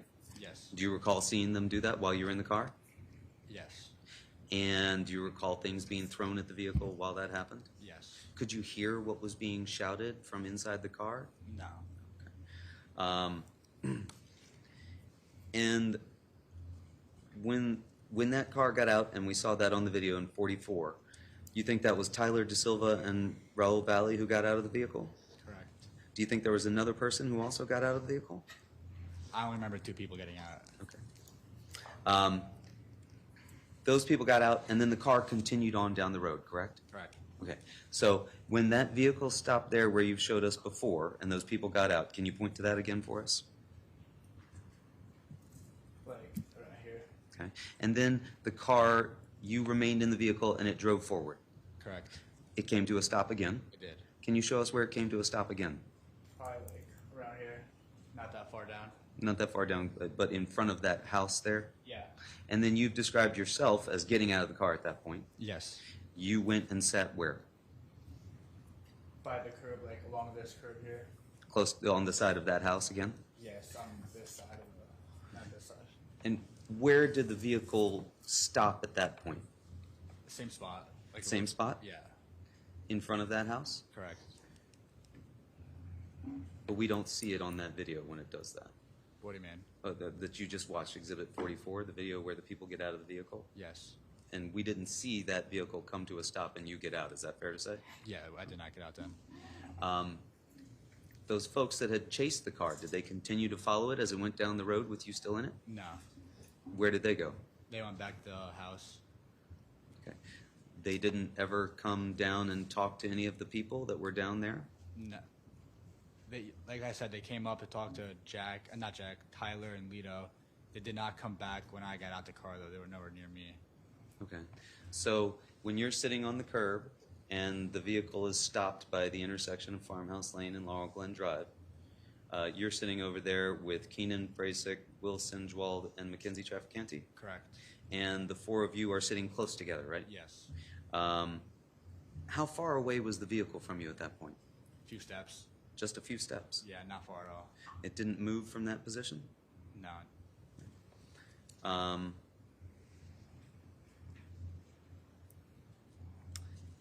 And this conversation that you've described as being had between the Shelton High kids and Mr. Valle and Mr. De Silva, that had already occurred at that point before you got out of the vehicle yourself? Yeah. And you say that those kids all went back to the house. You didn't see them anymore? Yes, sir. Okay.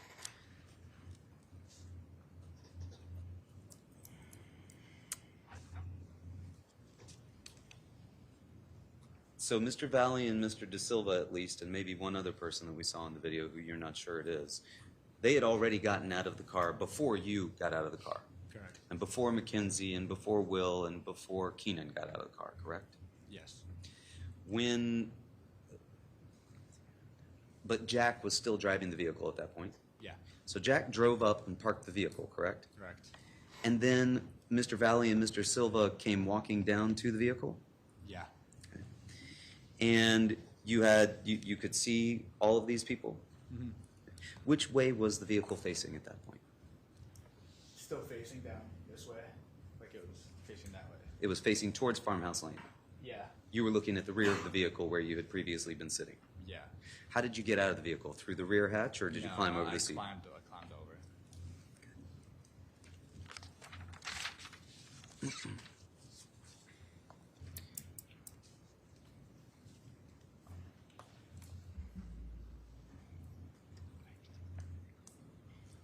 And you said that you saw Mr. De Silva, Mr. Snyder, and Mr. Valle inspecting the car. We all were, not just them. Like me, Keenan, and Will, too. So you got up off of the curb and went over to look at the car? Yeah. Okay. So now you are not just sitting on the curb with Mr. Frasick and Ms. Traficante and Mr. Sinjwald. Is that fair to say? Yeah. You actually got up and went over to the car with those two folks? Yeah, and we checked it out. Okay. And you saw some dents and some scratches? Yeah. And you claim you heard Mr. Valle ask for a knife? He did, yeah. Where were you standing when that happened? Near the rear of the car. Near the rear of the car. Where was Mr. Valle when that happened? Also, like, in the same area. Near the rear of the car. Yeah. Where was Mr. Frasick when that happened? Next to me. Next to you? Yeah. And where was Mr. Sinjwald? Also next to me. Okay. And then you saw Mr. Valle go tearing through the glove box, right? I never saw that, no. You saw him go tearing through the console, right? I never saw that, no.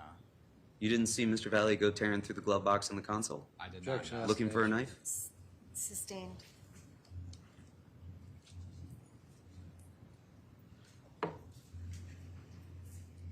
Mr. Frasick was right beside you? Correct. And you said Mr. Valle was more upset than Jack. Yeah. Had you seen at any point in that evening Mr. Snyder with a knife? I did not know. And you can't remember Mr. Valle's exact words, but you said he was mad and he was yelling. Yeah. What was Mr. Snyder doing? He was also very upset that his car had dents and scratches on it. And what was Mr. De Silva doing? I'm not sure. Yeah.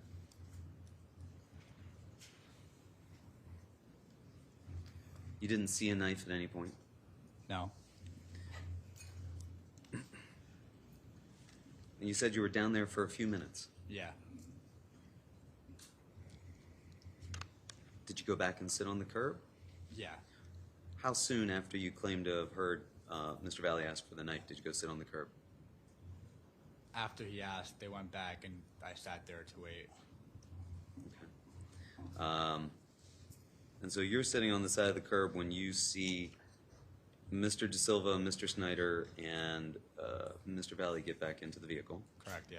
It's still facing down towards Farmhouse Lane at that point. Yeah, Mr. Snyder got in the driver's side. correct. Mr. De Silva got in the front passenger side. I don't remember where he was sat at that point. Do you remember where Mr. Valle got into the car? No.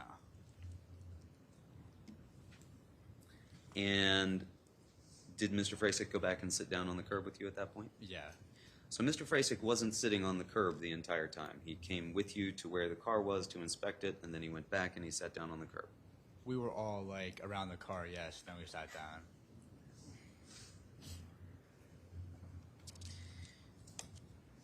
And you said you couldn't see where the car went, but it headed off in the direction of 43 Laurel Glen.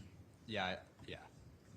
And that eventually the car returned, and you could see that Mr. De Silva was all beat up, right? Correct, yeah. He was bloody. Yes. And you said he could barely form words. Yeah. Could you see injuries to his body or his face? His face was definitely swollen. Any other injuries that you could see that were apparent? No. But just blood? Yeah. And you also told officers on May 16th that you could see a cut on Mr. Valle's head, correct? I don't remember saying that now. Do you recall in Madison's car seeing a cut on Mr. Valle's head? I don't know. You don't recall that? I do not know. You don't deny that you said that, you just don't recall it. Yeah, right now I don't recall a cut on his face.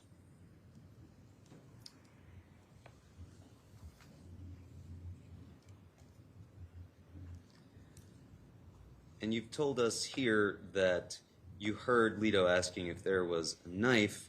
Do you recall telling officers when you were interviewed that you think somebody was asking for it? You think that was Lito? No. You're certain that that was him? Yeah, for sure.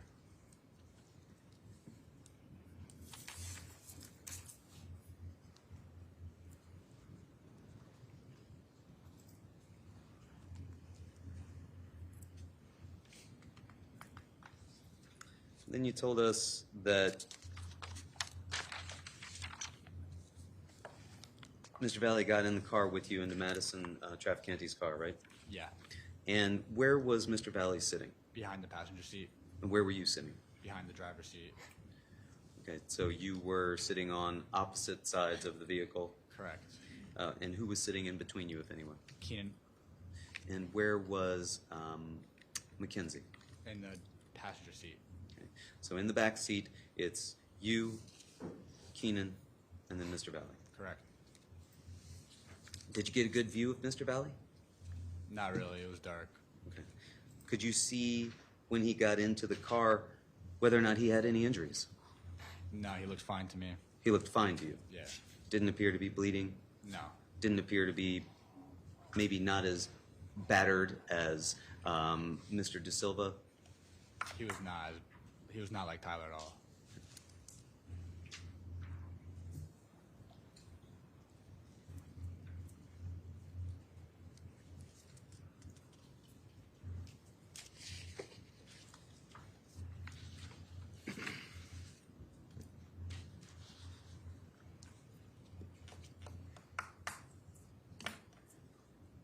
And on the way home, was it quiet in the car?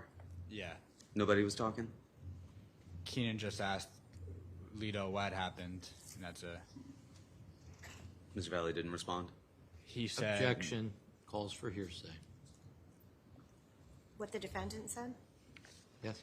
Self-serving. It's a statement of a party opponent, counsel. What the What defendant Mr. said? Valle said? Beg your pardon, Your Honor? What Mr. Valle said? What the defendant said. What the defendant said? Yes. Oh. So it's self-serving at this point. Right. So I'm going to sustain the objection. Thank you. So you heard talking in the car? Yeah.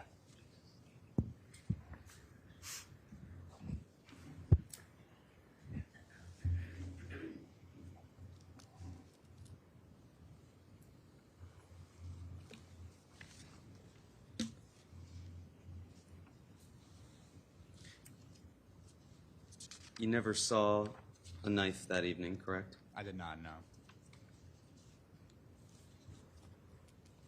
But you claim that you heard Mr. Valle asking for a knife.